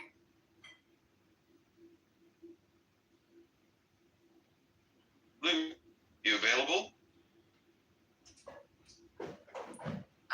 but I was playing video games. What's up? My guy. I'm about to buy Battlefield 6 right next, probably the next day or two. John, I have a question.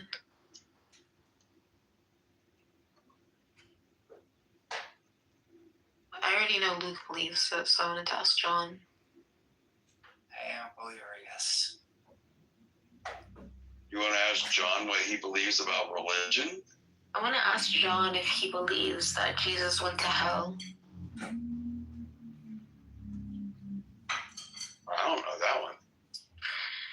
You're the second Christian on here that said that they don't know that, but it's in the Apostles' Creed. No, I don't know that about John. I know that Jesus went to hell for the 3 days that when he was in the tomb, he went to hell, or he went to paradise where paradise was in hell, so he could talk to the prophets of old that they may know him. He went to paradise, or he went to hell? Paradise was in hell. I don't know. Paradise was a city that was on the top of a cliff overlooking the eternally fiery lake. And when Jesus showed up in his death, when he was in the tomb, he went there to go see Moses and all the prophets of old that never got a chance to know him, that they, anybody that may believe in him, may come to the Father. But the ones that didn't believe in him, they stayed in paradise, and the city got shoved off of a cliff, and it landed in the fiery lake. But the people that believed ended up with, throwing their crown before the Lord. I grew up Southern Baptist. I'm not trying to make you believe what I believe. It was just so beat in my head growing up that I honestly do believe that. No, I hear you, and I'm going through OCIA. At least I think I am. I was doing it in California, and now I'm back in Kentucky. I found a church nearby, but I'm not really sure what's going to happen. And I think you saying how much it was beat in your head, I don't think necessarily it's about it being beat in my head, but I do think that there was certain theological positions of Islam that were so ingrained in me that it's kind of difficult with some of these concepts that I'm learning that are fundamental to Christianity. Oh, I have the same problem when I read the Holy Quran. It depends on what surah we're talking about and what ideology. I don't read the hadiths, but I do read the Holy Quran. But I am a Christian, and I only read the Holy Quran because I want to understand the people that are around me, because we have different belief systems. We don't have to believe the same thing, but it doesn't mean we can't be friends either.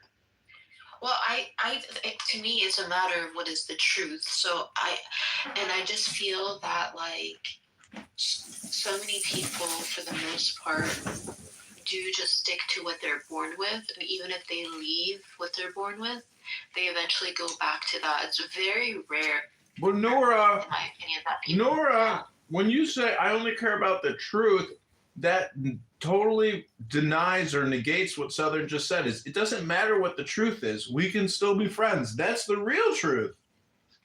Well, but I didn't say anything about not being friends. But for me, when it comes to God and life and religion, I want to be on the path of the truth. And I agree, but Jesus is the way, the truth, and the life. But that's just what I was told. See, that's John, do you believe Jesus went to hell? I don't know. We'd have to read the scripture and then contemplate it. Well, it's in the Apostles' Creed. I mean, how do you know it's not metaphor? John, the evidence within the Holy Bible was when Jesus was resurrected, he came out of his tomb, he was in what it was known as his Shekinah glow. And he was glowing with this golden aura around his body when he came out of the tomb. And the first person to see him was Mary Magdalene. And Mary Magdalene tried to go run up and grab and hug him. And he said, "Woman, do not touch me. I have yet to see the Father." So he was talking about with her in that statement that he had gone to paradise to to see the prophets of old that they may know him. And he was on his way to see his father in his Shekinah glow. So he was on his way to go to heaven. And that's just how, like, Christians read it. At least Southern Christians read it. You know, but again, that's just my belief system because of my ethnicity and my culture of how I was raised. You know, John was raised by a gorgeous mom and a dad that knows a hell of a lot more stuff than I do. You know, but we're all raised differently. But it doesn't mean that John and I can't be friends. Yeah, but or you and I, depending on if we agree or disagree. But I'm not talking about conversations, relationships, friendships. I don't disagree with you. I think you can build a rapport with anybody with respect.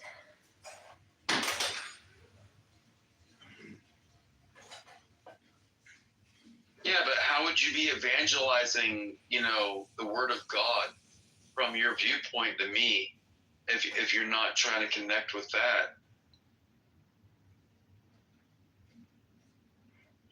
I don't know. So when you read the Quran, you have like what is it that what translation do you read? Oh, hold on. I'm sitting in the dark listening to cover music. I'm about to start a band back again. Where's that? 1, 2. There's. I see the book. If I can get the stupid light to stay on.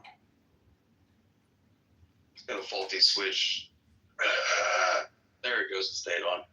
The Holy Quran, translated by Abdullah Yusuf Ali.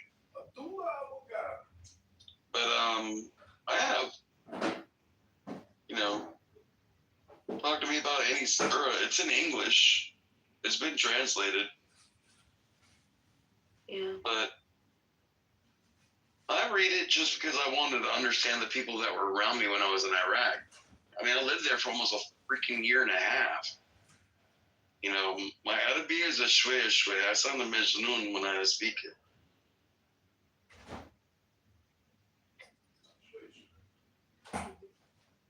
But it didn't stop me from wanting to understand the people around me. I mean, just because you believe something different than me doesn't mean I want to hurt you.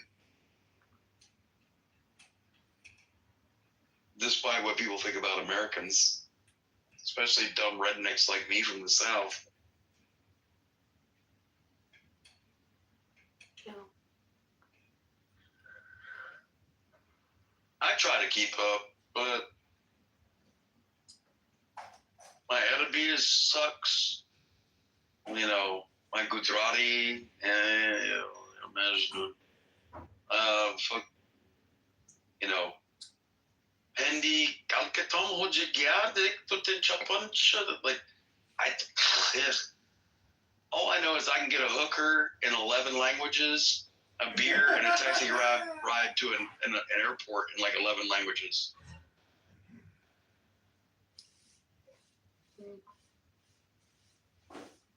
It may sound like a joke, but I'm not even kidding you.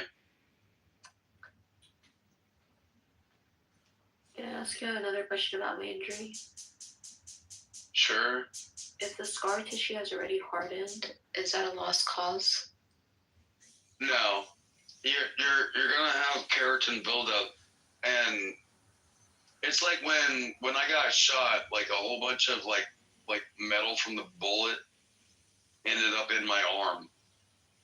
And they didn't try to take it out, but they closed up the wound. They like healed it up. But like all that metal since 2008 when it happened, like in the 12 years or 17 years since then, like all the metal in my body has been pushed out. Like it would come up to the surface of the skin, and I'd just start picking out these pieces of metal from a bullet. Wow. You know, so you're going to have scar tissue initially that's going to be like a highly keratin built up, the way that it's going to try to like solve the connection issue. But eventually the subdermal tissue will push the keratin out, and you'll be able to like exfoliate that keratin buildup away. you'll be able to diminish your scar tissue. You know, you're just stuck in the whole point where you're scared because you see something that is different. But in 3 years from now, I bet you won't even think about it. I don't really have 3 years to not think about it. But I hear you. I mean, if you want to focus on the negative, you can be one of those Nancy negatives. Yeah. Nancy negatives? Negative Nancy's is what I meant. I'm so dyslexic. I could change my words around. No, stop being all girly about it. Man up. Okay. Like, I'm serious. Like, if you're gonna be a woman about it, you're gonna drive yourself crazy. Like, but a real man's not gonna look at you and go like, "Oh my God, she's so horrendous." No man's gonna say that. And if a man says that, he's not a man, he's a boy.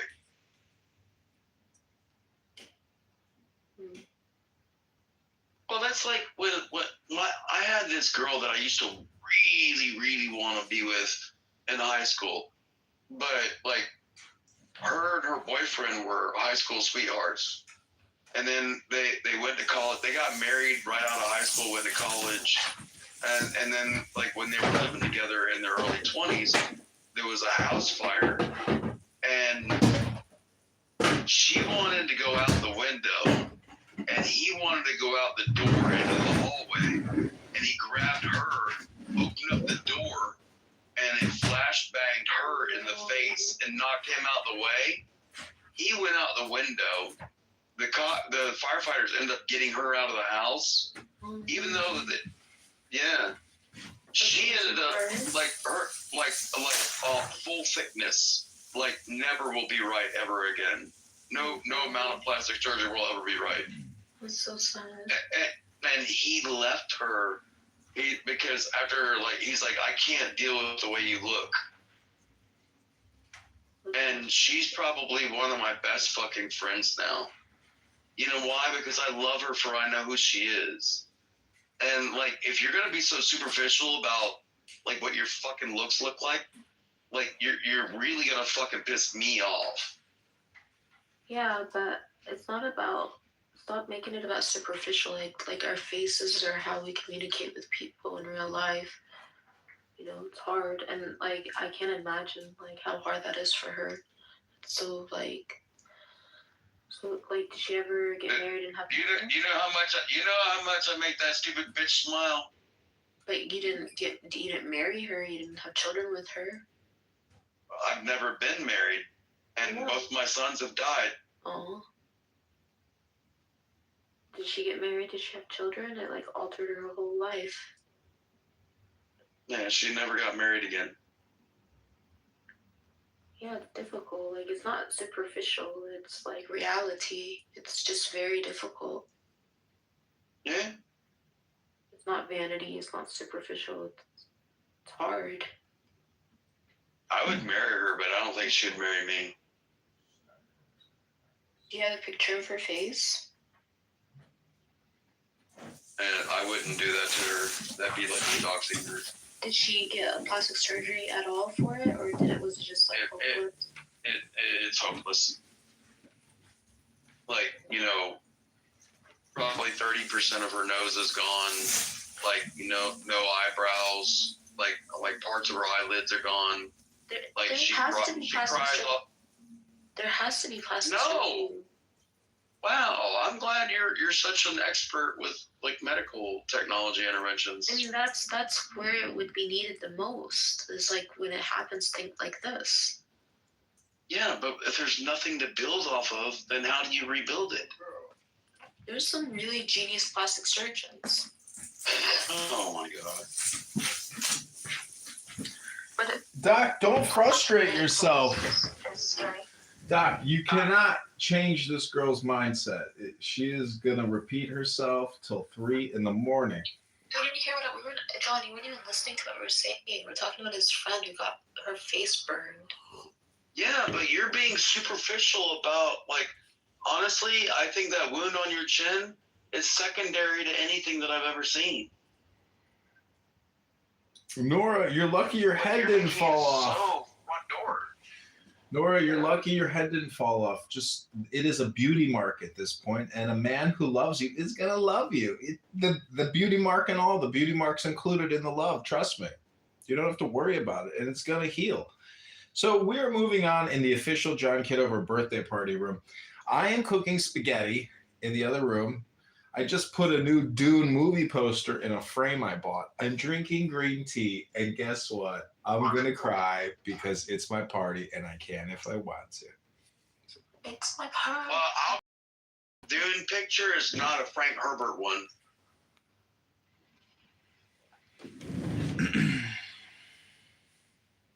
Is it an original Dune, or is it the new Dune? It's an antique poster. I bought it like a couple of years ago. Let me take a picture of it. Is it the one from the 80s or the one from the 2000s? I think from the 80s. It's an original poster. It's a collectible. Yeah, when it was a French-made film, and it was Frank Herbert, Dune, the original from '85. Like, if you got that poster, I want to buy that from you. PTR. Let me see.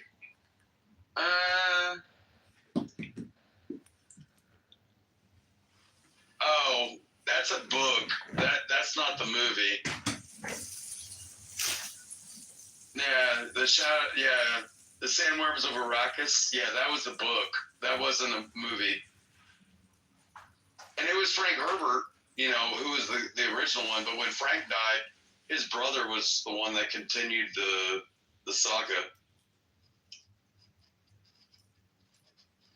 Like, I've been a big fucking Dune fan, like, my whole life. That's probably my favorite, like, sci-fi movie of all sci-fi movies.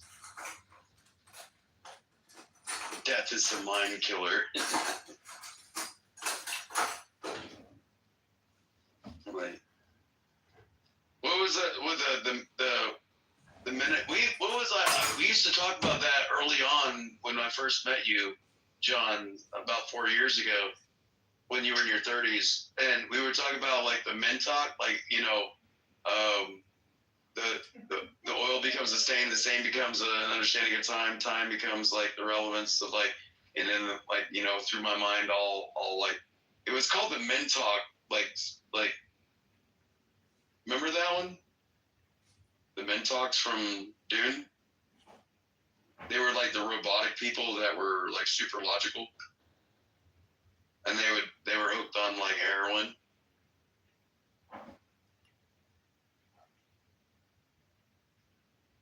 Shit. I remember talking to you about that shit about when you were in your 30s. Can't believe I knew you when you were in your 30s. Yeah, I remember that quote. So yeah, the stains become a warning. The warning is an understanding of existence. Existence becomes an understanding of time. Like that little statement that you close. It's close to it. Yeah, I don't know. I don't know my head. Yeah. Well, I'd like to dedicate this little poem to Nora, who desires so much to be in the path of illumination. It's called The Eightfold Path. It's called The Way. This is a little poem. I'm just going to read the first little verse to you. It says, "The Eightfold Path is the best of ways. The Four Noble Truths are the best of truths." Again, Nora, this is the Buddha. You might want to read the sayings of the Buddha. "Freedom from desire is the best of states." You hear that? Freedom from desire is the best of states. "Whoever is clear-eyed and wise is the best of men. This is the one and only way. There is no other leading to the purity of vision. Follow this path. This bewilders Mara the tempter. Following this path, you shall put an end to suffering, having myself realize the way that can lead to removal of the thorns of defilements. I have shown it to you. I don't know if I agree with that.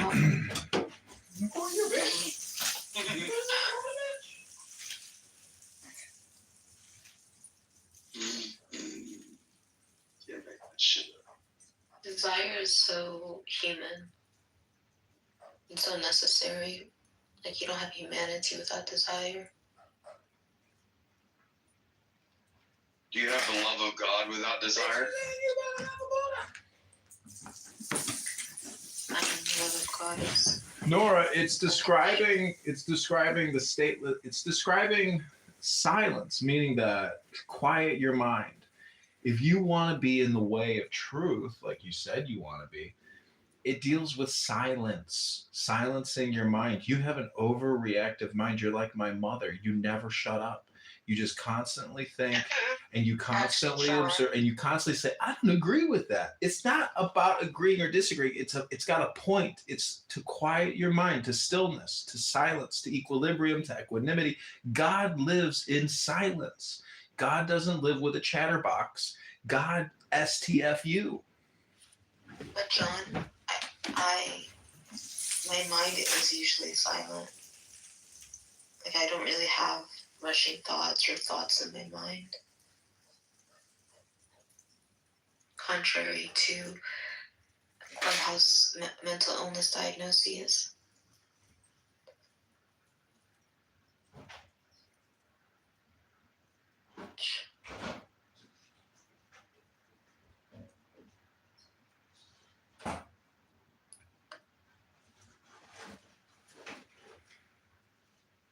It's kind of late to go on that date with that girl, John. You have 1 hour left until your birthday.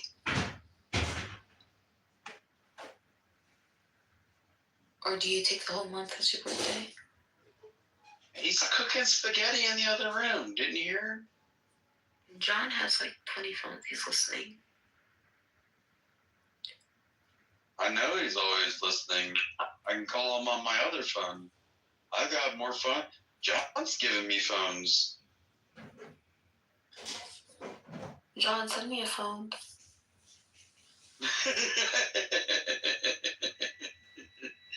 I shouldn't have said it.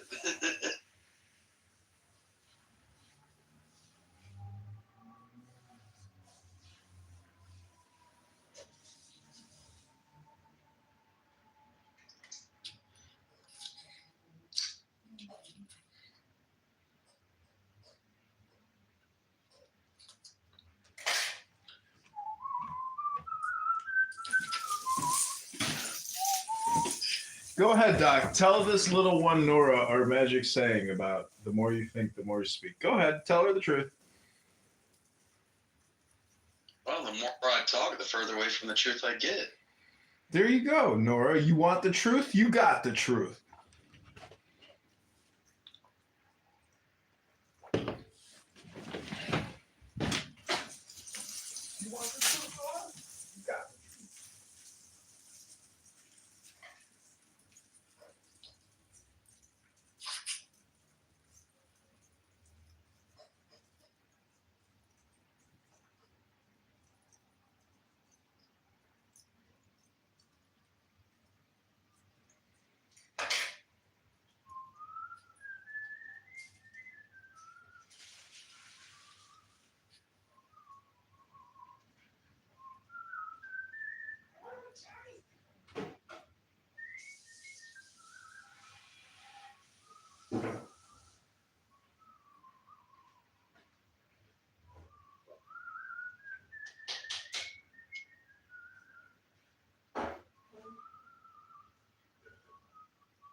Man.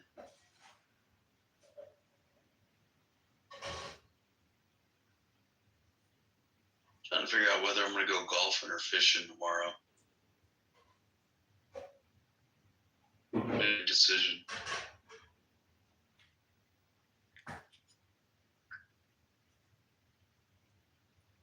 But John, I'll take those numbers on a PDF file, and I'll be out there fishing on the pond on my boat, and I'll be calling people.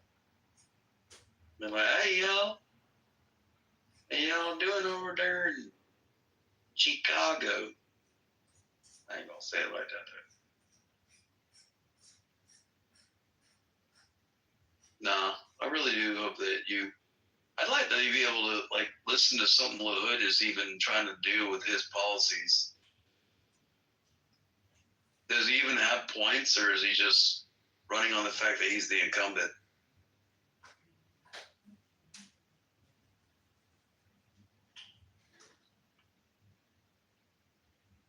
And John's back to cooking his spaghetti.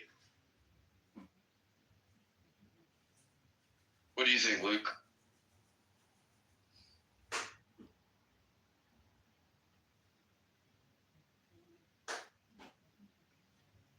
Well, with that being said, Nora, Yeah.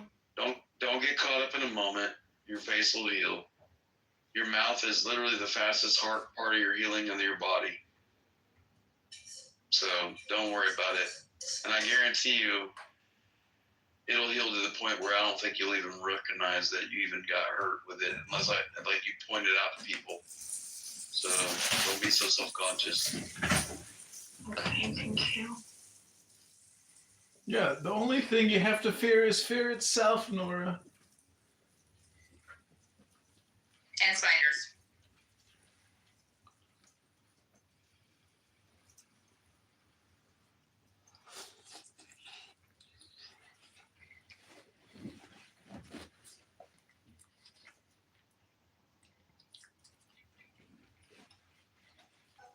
Just tell me the title of the room, so I came in here, John. Happy birthday. I'm feeling an asshole. I did not know it was your birthday, or I would have been in here all day long congratulating and throwing glitter and shit. Happy birthday, sweetheart.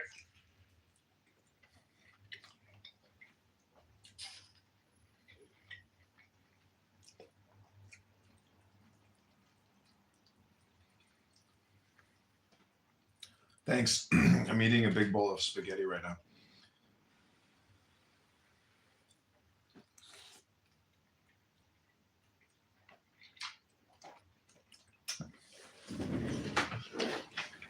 Well, then get you some cake. How old are you? He's 21. See, I was going to say 27. Every year I celebrate the anniversary of my 27th birthday. No, always will. Mm-hmm.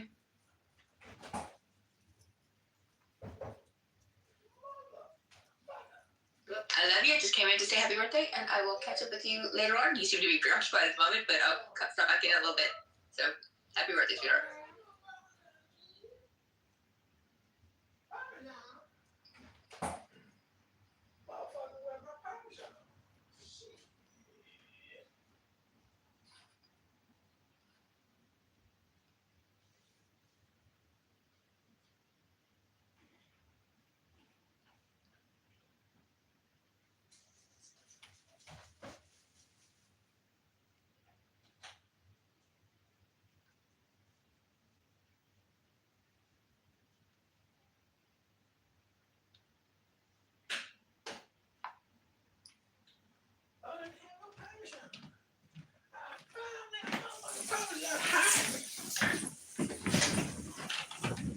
I thought I didn't have any Parmesan for my pasta. That Parmesan was hiding in the cupboard behind all the other peppers. You're making me want to get up and eat. I've been eating so much, like all the way that I probably lost 10 pounds and probably gained 15 back. But I don't mind being big. Mm.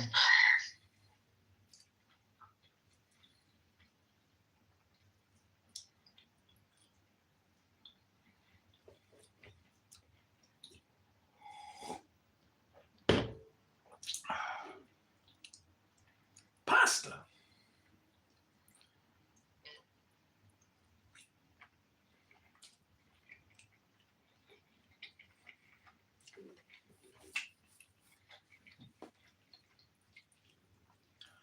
It's my pasta party and I'll cry if I want to.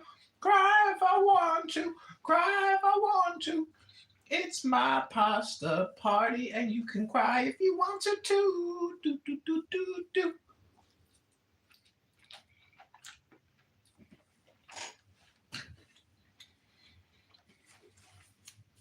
Okay, this is the rest of what it says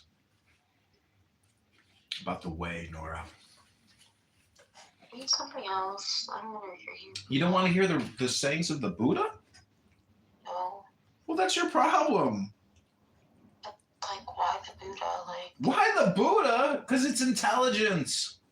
You schmuck. God deals with intelligence.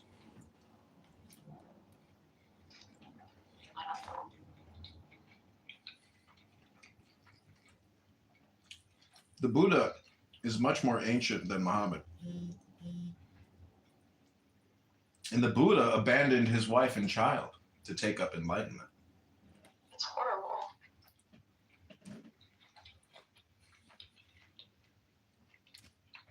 I don't think it like really means what it sounds like. I think it means like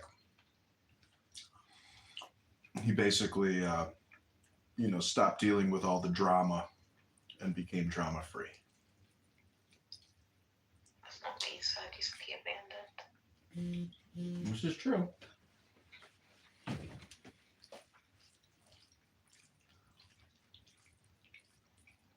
But that would make Mrs. Buddha the most self-sacrificing woman in all history.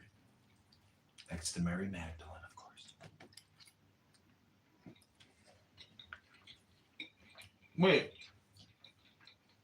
Is Mary Magdalene the same Mary as the Virgin Mary? No.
Okay, this is the second part of the Buddha's great way. It says, you yourselves must walk the path.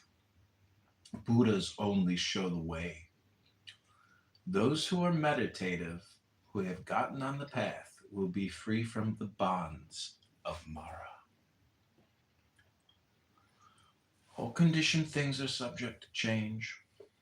When one realizes this truth, one feels wearied of these suffering heaps. This is the way of purification. All things in the world are insubstantial. When one realizes this truth, one feels wearied of suffering. This is the way of purification. The lazy man, weak in mental discipline, indolent, prone to sloth, unproductive, and though young and strong, failing to move at the right time, never finds the road to wisdom. Curb your speech, restrain your mind, commit no evil deed. By these means, accomplish the practice of the path made out by the sages. Wisdom is born from meditation.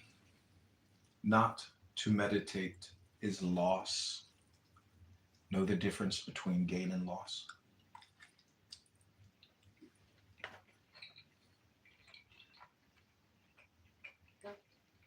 Make the choice to walk where wisdom grows. Cut down the whole jungle of craving, not just an isolated tree in the forest.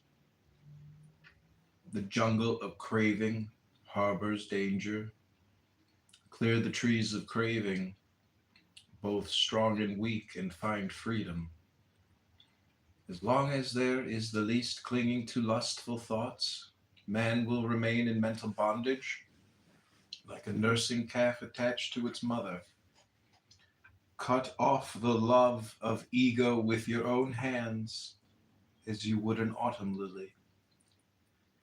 Follow the peaceful path leading to nirvana, guided by the one who has walked the path.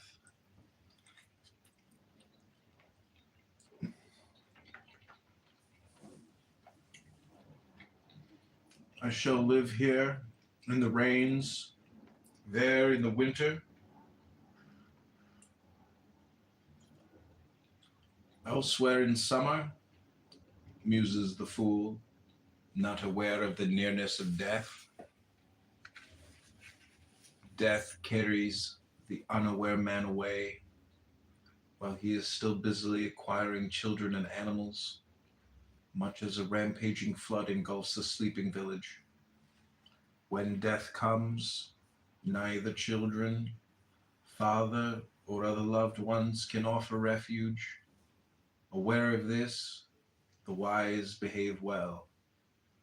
Don't postpone right action, but clear the path to nirvana.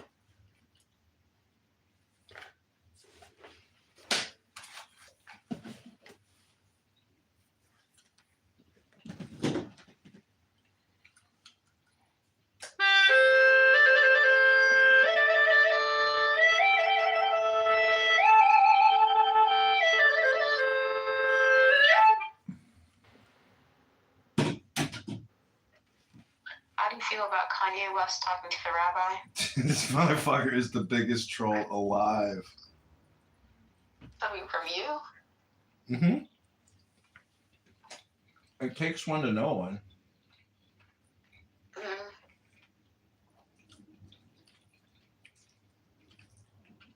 Guy's the laziest motherfucker in the world.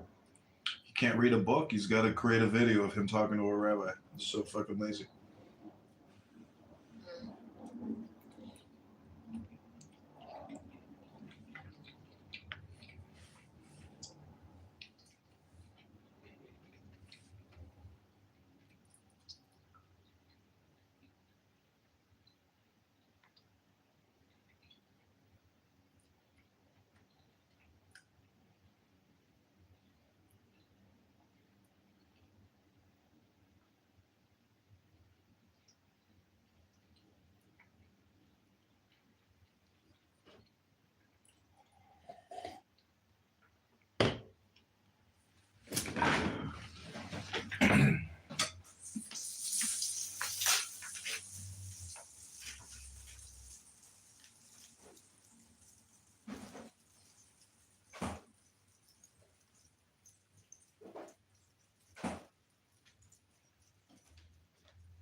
Okay, this is one more thing for the Dhammapada.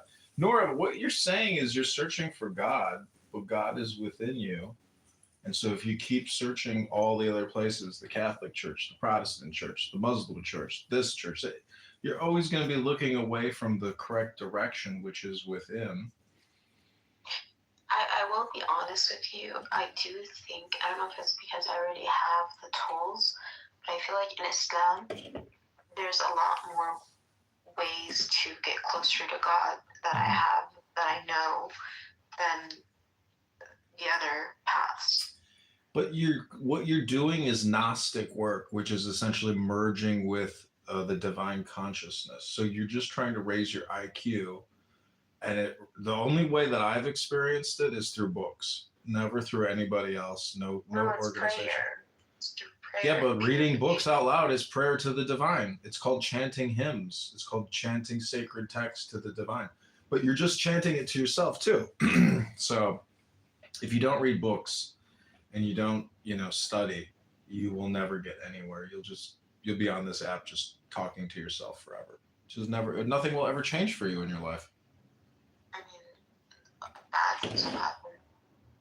And good things have happened, and good things will continue to happen. You have to you have to take ownership of your words, Nora, and always emphasize the positive. No one will do it for you. Believe me, not your mother, not your father, not your brothers, not your sisters, not your cousins, not your neighbors. No one's gonna do shit for you. You can only do things for yourself. Mm-hmm. But like, do you know what tasawwuf is? Tasawwuf? What is that, from Star Wars? What is that?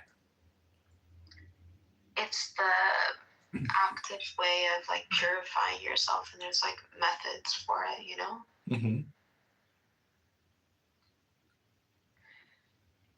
Well, I would just say reading a book is probably the same thing. Like saying alhamdulillah over and over and over. Yeah, that's a mantra. How good that is for you. Allah is a mantra. I can sit here and say Allah 1,000 times. Exactly. Yeah, so what does that mean, though? That gives you a clear mind. You override your mind's automatic thinking, and you go into a state of silence because you have numbed your mind to addictive thinking. Addictive thinking is the biggest problem going. So if you can do a mantra, you can override your compulsive thinking. I do have compulsive thinking. Mm-hmm. My mom does too, and it's so annoying because she can't shut up because she's got to let the world know every single fucking thought she's got. Yeah. You're right. I do that. So just say Allah, Allah, Allah, Allah, Allah, Allah, Allah, Allah, Allah. You can say Hashem, Rabbana Shalom. Any mantra will work because it's doing the same thing. You can say Nirvana, Nirvana, Nirvana, Nirvana, Nirvana, Nirvana. I think the meaning of it does matter, though. Not after you say it enough, because when you say it enough, it loses its meaning. You're just creating a vibration, a chant. So it still may have meaning, but when you go clear and your brain is no longer doing chronic, addictive, compulsive thinking, that's where you want to be. So therefore, the word is important, but not as important as the state that you are entering. Yeah. It's just a doorway to get to the state of no thought. And they say that. Huh? I said got it. Yeah, you got it.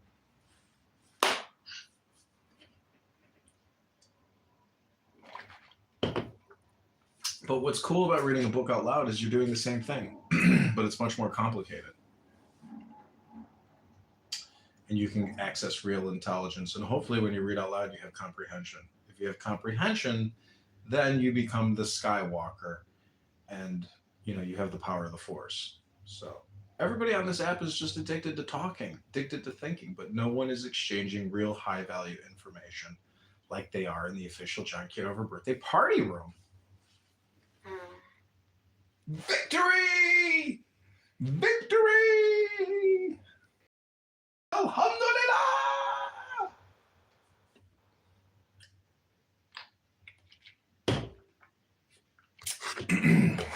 Okay, this song is called Nora is a Flower.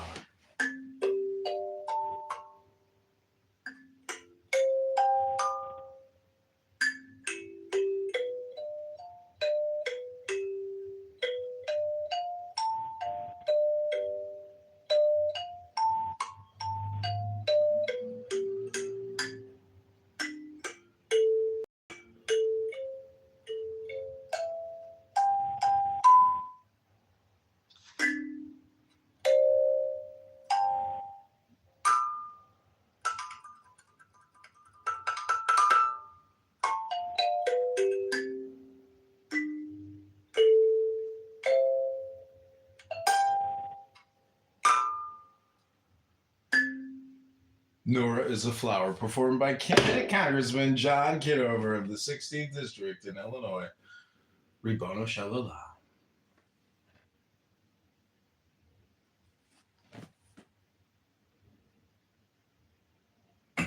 Okay, we only got 27 more minutes till my birthday party ends. It's been a fun birthday party here at Clown House. Okay, this is called Miss Laney. This is a meditation, aka reading a book out loud. Take the deepest breath of the day. Here we go. If by giving up lesser comforts, a greater happiness is to be found, the wise should give up the lesser comforts in view of the greater happiness. How foolish to seek comfort through someone else's pain. There is no escape from the trap of animosity. The indolent and negligent accrue unwholesome mind states by doing what should not be done, failing to do what should be done. Unwholesome mind states disappear among those who are mindful of the nature of the body and who stop doing what is right not to be done and fulfill what needs to be done. Having killed the mother craving and father conceit, having killed two priestly kings, two wrong views. Subnote, this refers to eternalism, the notion that a self or soul endures forever, and nihilism, the notion that there is nothing that transcends this mundane life and no karmic repercussions from one's actions. Having destroyed the tiger-infested road, doubt, the fifth one, the noble one, proceeds from free of dangers. He has vanquished the hindrances, lust, anger, sloth, and torpor, skepticism and distraction of mind, and he emerges the noble one, unscathed. The disciples of Gautama are truly awake, day and night, focusing on the Buddha. The disciples of Gautama are truly awake, day and night, thinking of the Dhamma. The disciples of Gautama are truly awake, day and night, meditating on the specific virtues of the members of the Sangha. The disciples of Gautama are truly awake, day and night, concentrating on the nature of their physical bodies.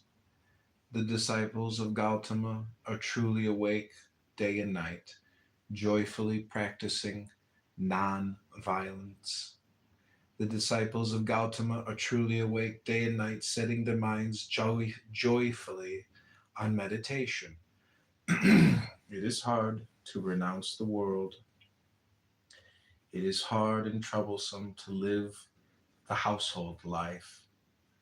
It is painful to live with those who are in a different way of life. In these ways is the wayfarer beset with troubles. End your suffering. Cease being a wayfarer, person devoted to his faith, disciplined, illustrious, and prosperous, is honored wherever he chooses to live. Good people are visible from the distance, like the Himalaya mountains. Bad people become invisible, like an arrow shot in the night. Sit alone and sleep alone. Walk alone enthusiastically.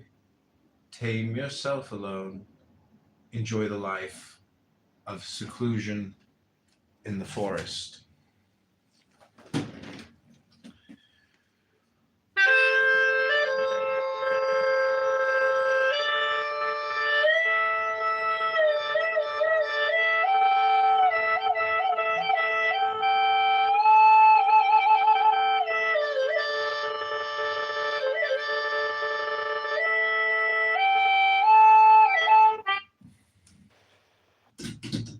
What'd you think, Nora?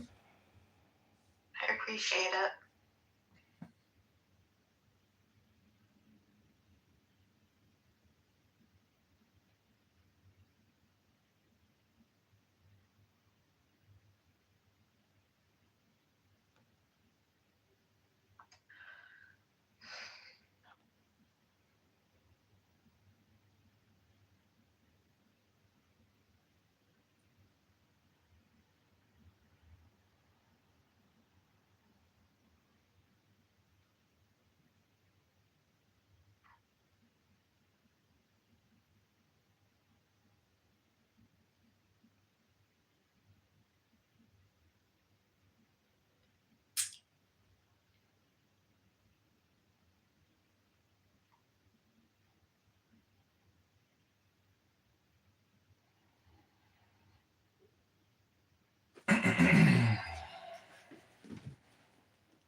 I lost all my notes on my iPhone.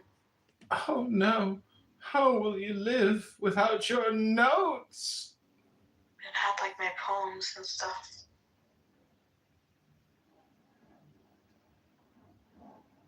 Really messed up.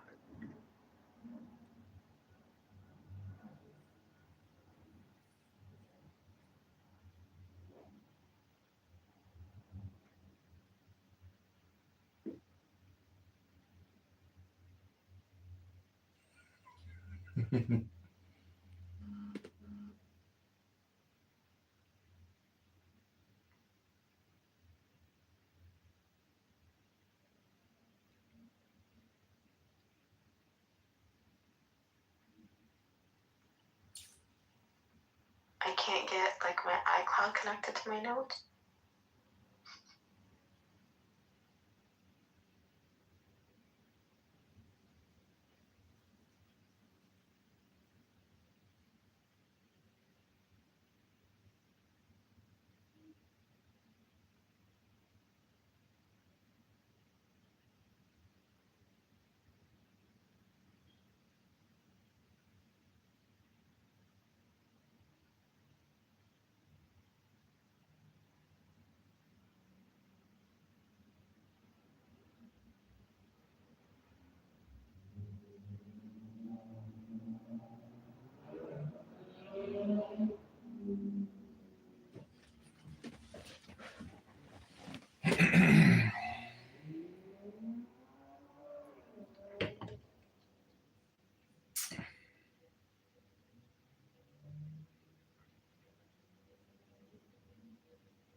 I need to figure out how to get into my Instagram.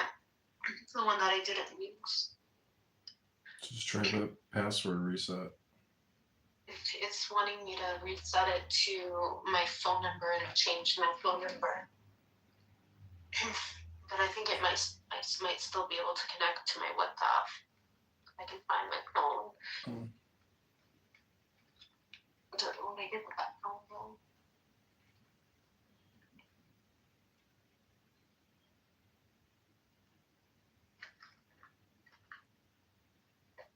I should not have destroyed my phone. This phone. Archer. Let's see if I can connect to WhatsApp.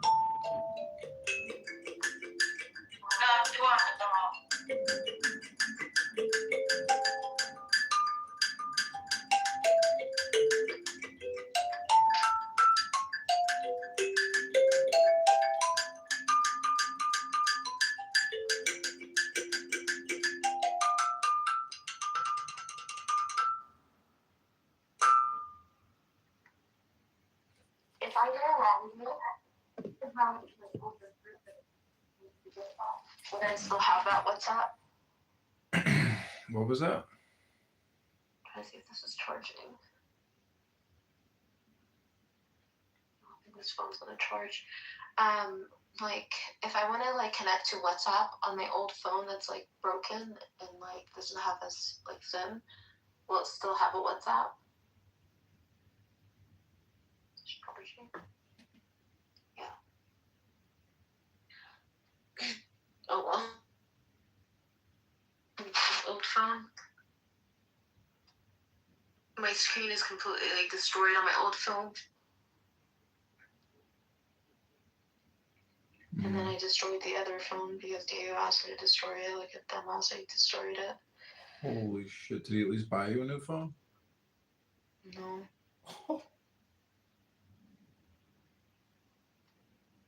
Yeah. Because like you don't need a second phone. And then I broke my old phone.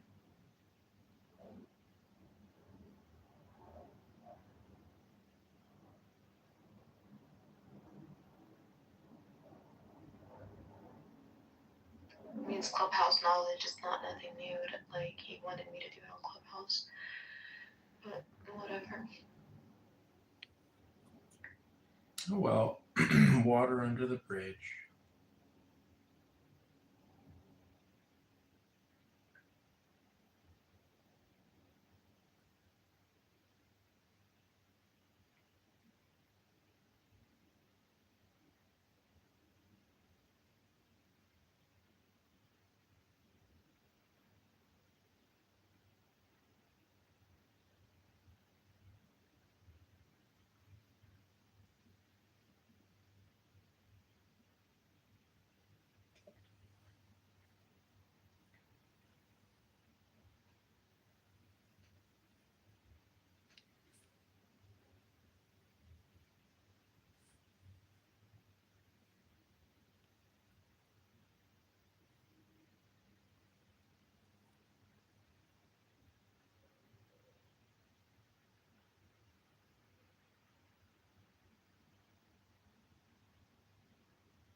So WhatsApp?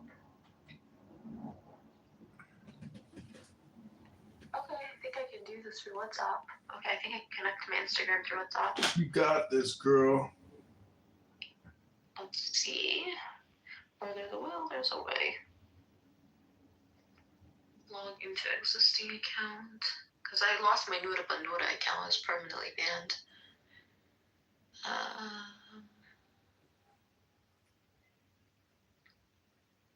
Enter password.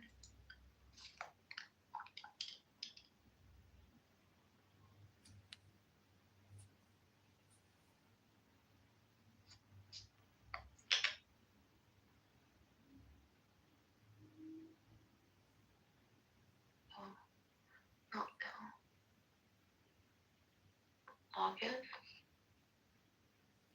Hopefully it asks me for the WhatsApp. Okay, there we go. It said I got a code. Yay! I got in. And the code is 935153. 935153. Do not share that code with anyone. Trust. Save. Okay, woohoo, I logged in. Okay, you followed me on all your accounts there.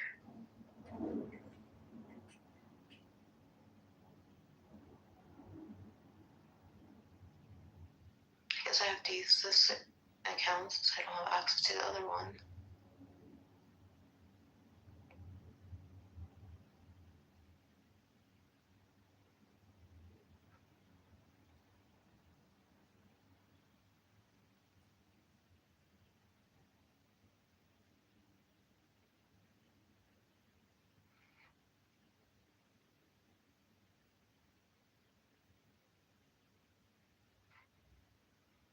I was tagging Diego and stuff. Crazy girl.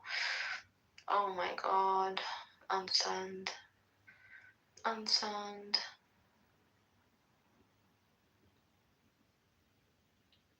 Unsend.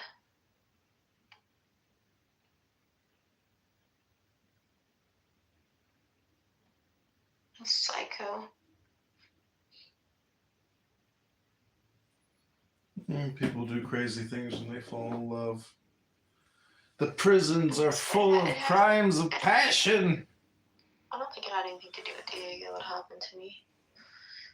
Had to do with my brother and throwing me in a psych hospital again. Yeah, these things happen. People fuck with you. That's life.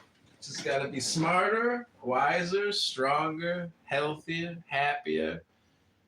And then it's only up from here. You can only go up from here, Nora. There's no other place to go. You have 1, 2, 3, 4, 5, 6, 7, 8, 9, 10. You only have 10 Instagram accounts? No, I've got like 30 at least.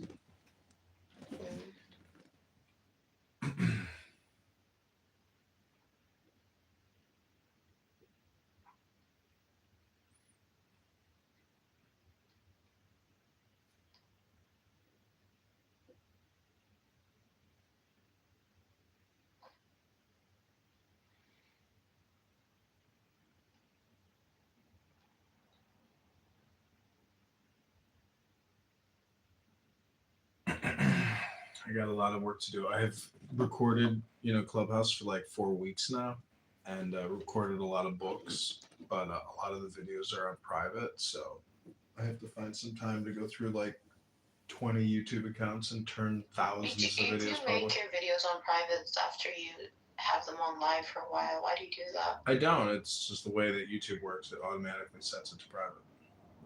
Oh, I see. Not always, not all of my accounts do that, but I don't know why. I just have to. It could be because the subscribers are low. It forces me to do that, and my biggest account doesn't make me do that. So my big account only has 1,700 subscribers, so it's not huge. But compared to my other accounts, I got like 700, 800, 400.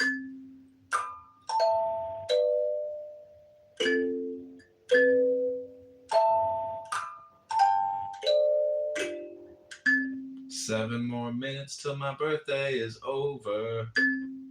Just 7 more minutes to party. So if you got shots, let's get it out. Time to party. It's my B-day.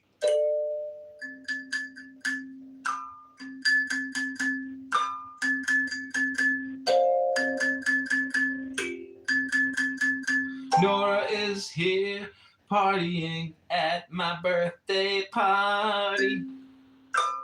Nora, what do you want for your birthday? I want my face to heal and to go back in time. Oh, so one thing is real and the other thing is imaginative. There you go. Well, unfortunately, Nora, you do know there's no such thing as the past, right? Right now, there's no past. Right now, there's no future. It's a concept. It doesn't exist in the now. Mm.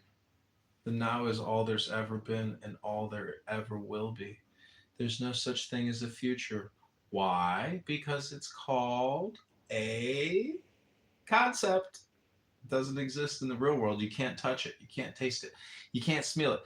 You can't feel it because it's just in your mind. It's not in the real world. It's a thought. Weighs less than a fart.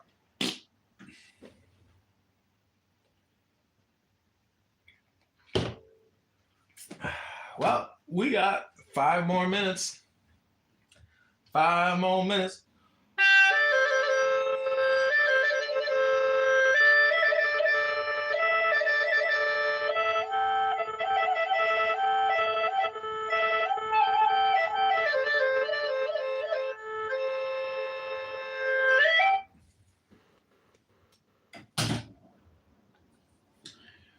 What do you want for your next birthday after your face is healed and you make it back in time? Um, I just want to fix all the damage I've done the last 2 years, or last maybe 40 years. But really, the last 2 years, I've done a lot of damage. I've done a lot of damage to my credit cards, my finances. I'm not really worried about the relationships that I created damage because I feel like if people are so quick to discard you, then they're not people that really cared about you. You know. Mm-hmm. I don't really celebrate birthdays. Yeah, that's what my dad texted me. He's like, "Have you given up celebrating birthdays?" Is that a Jewish thing? No, he was saying like it's a horrible reminder, about how old you're getting. Yeah. I mean, what do you want for your birthday? Peace, stillness, Do you not equilibrium, have it? love, joy, harmony, peace, happiness. Oh my God, Ted Cruz is here. Hey Ted, did you come to wish me a happy birthday? Yes, he did. This fucking guy. He's on this app talking all the time. And he wants to come to my birthday party. Hey Ted! AKA Brock. Welcome to my official birthday party. We got 3 minutes left. You made it. You made it, buddy. Let me get you a beer. You want a joint? Or you want a blunt? Or you want a bowl? Or you want a bong? What do you want, Ted? Tell me what you want. Hello? Hello? All right, this next song is dedicated to Brock. I hope it brings him more peace.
Okay, this will be the last thing I do before we end the birthday party. It's called The State of Woe. Mm. This is a meditation. Take the deepest, deepest, deepest breath of the day.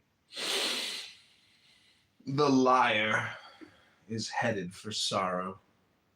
The man who denies what he has done is headed for sorrow. Both doers of evil deeds are in the same state after death. Many, though wearing the saffron robe, are mean and undisciplined.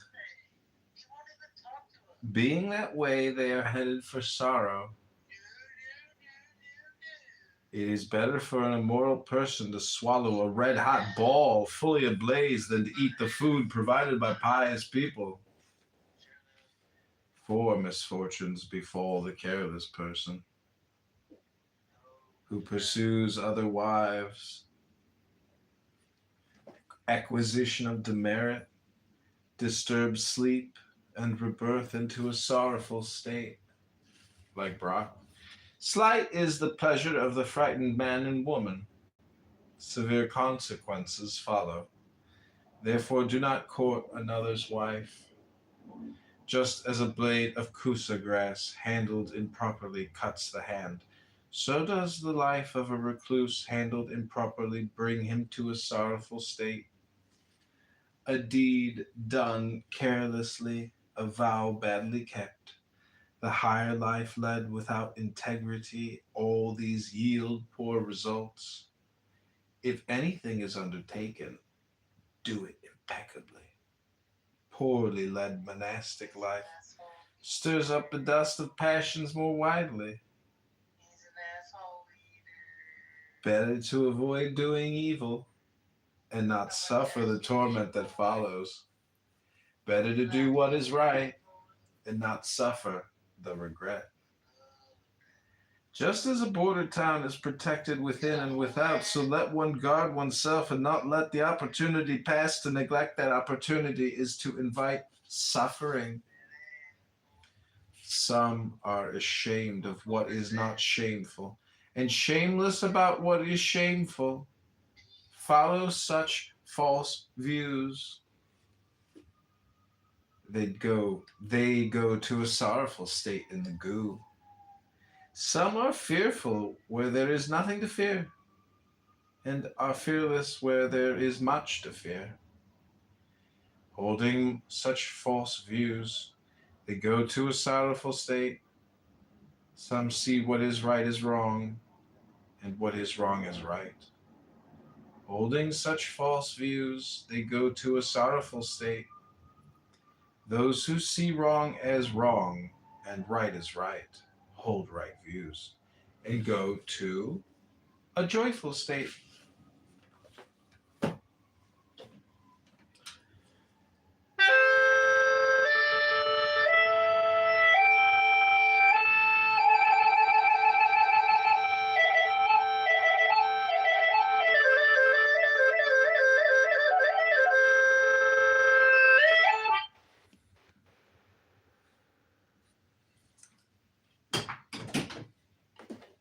Yeah, I think a woman will nipple.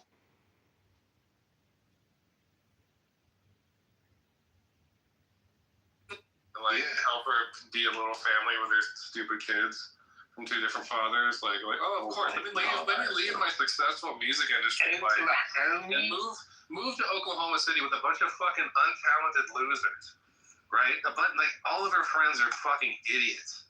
And they're all in bands, and they all suck. They're all like, they're beyond Olympics. Right. It's like the Olympics with fucking, like, what it is. Her best friend was a piece. Her best friend, JC, was a piece of trash who cheated on her husband. She actually went with Ashley to meet me for the first time in July in Tulsa, right? And then she met a guy at like 4 a.m, some random dude, and she's married with 3 kids. You know, and so I'm like, okay, if Ashley's hanging out with this, they probably cover for each other. You know, it's like, it was just like the thing where it's like, okay, I gotta have a 4-year-long relationship. I'm just gonna fuck around with like crazy girl and whatever. And she lives in Oklahoma, so she won't be up to my fucking business, and I kind of want my space, like, you know. But it turned out to be a bad idea. See, So I shouldn't have done it. You're right. You're right. Steve. Like, Royvis is evil. Well, Himothy. Oh no, Himothy thought it was evil before. No, actually, this gave him more, power to convince other people that I'm evil. But he already didn't like me. Wasn't nothing new. The reasons is that you were skewering one of the hottest chicks on this app. Yeah. Why did she go for a nice guy like Himothy? Why big bad evil Royvis? I know it really bothered him. He's like, why do they always go for the bad pink? What is like? I know he's an incel. He has to be because he gets so bothered by it. And it's like, I don't really know any incels. Like, but the guys I hang out with, they all have girlfriends or roommates with benefits and stuff. Do you understand? But I don't think you quite understand the length to which these people go to like blacklist people. They open chat rooms, private rooms. They're locked, and they bring people in, and they're like, "Oh, so how about that Royvis?" And I was like, "Well, dude, I talked to Core." I was like, "Core, gave the thumbs up." And I like Royvis. And he's like, dude, like putting pressure on me, like social pressure, so that you get ostracized in the community. Like, what the fuck is this? He's done it to Sam, so now Sam, like Timothy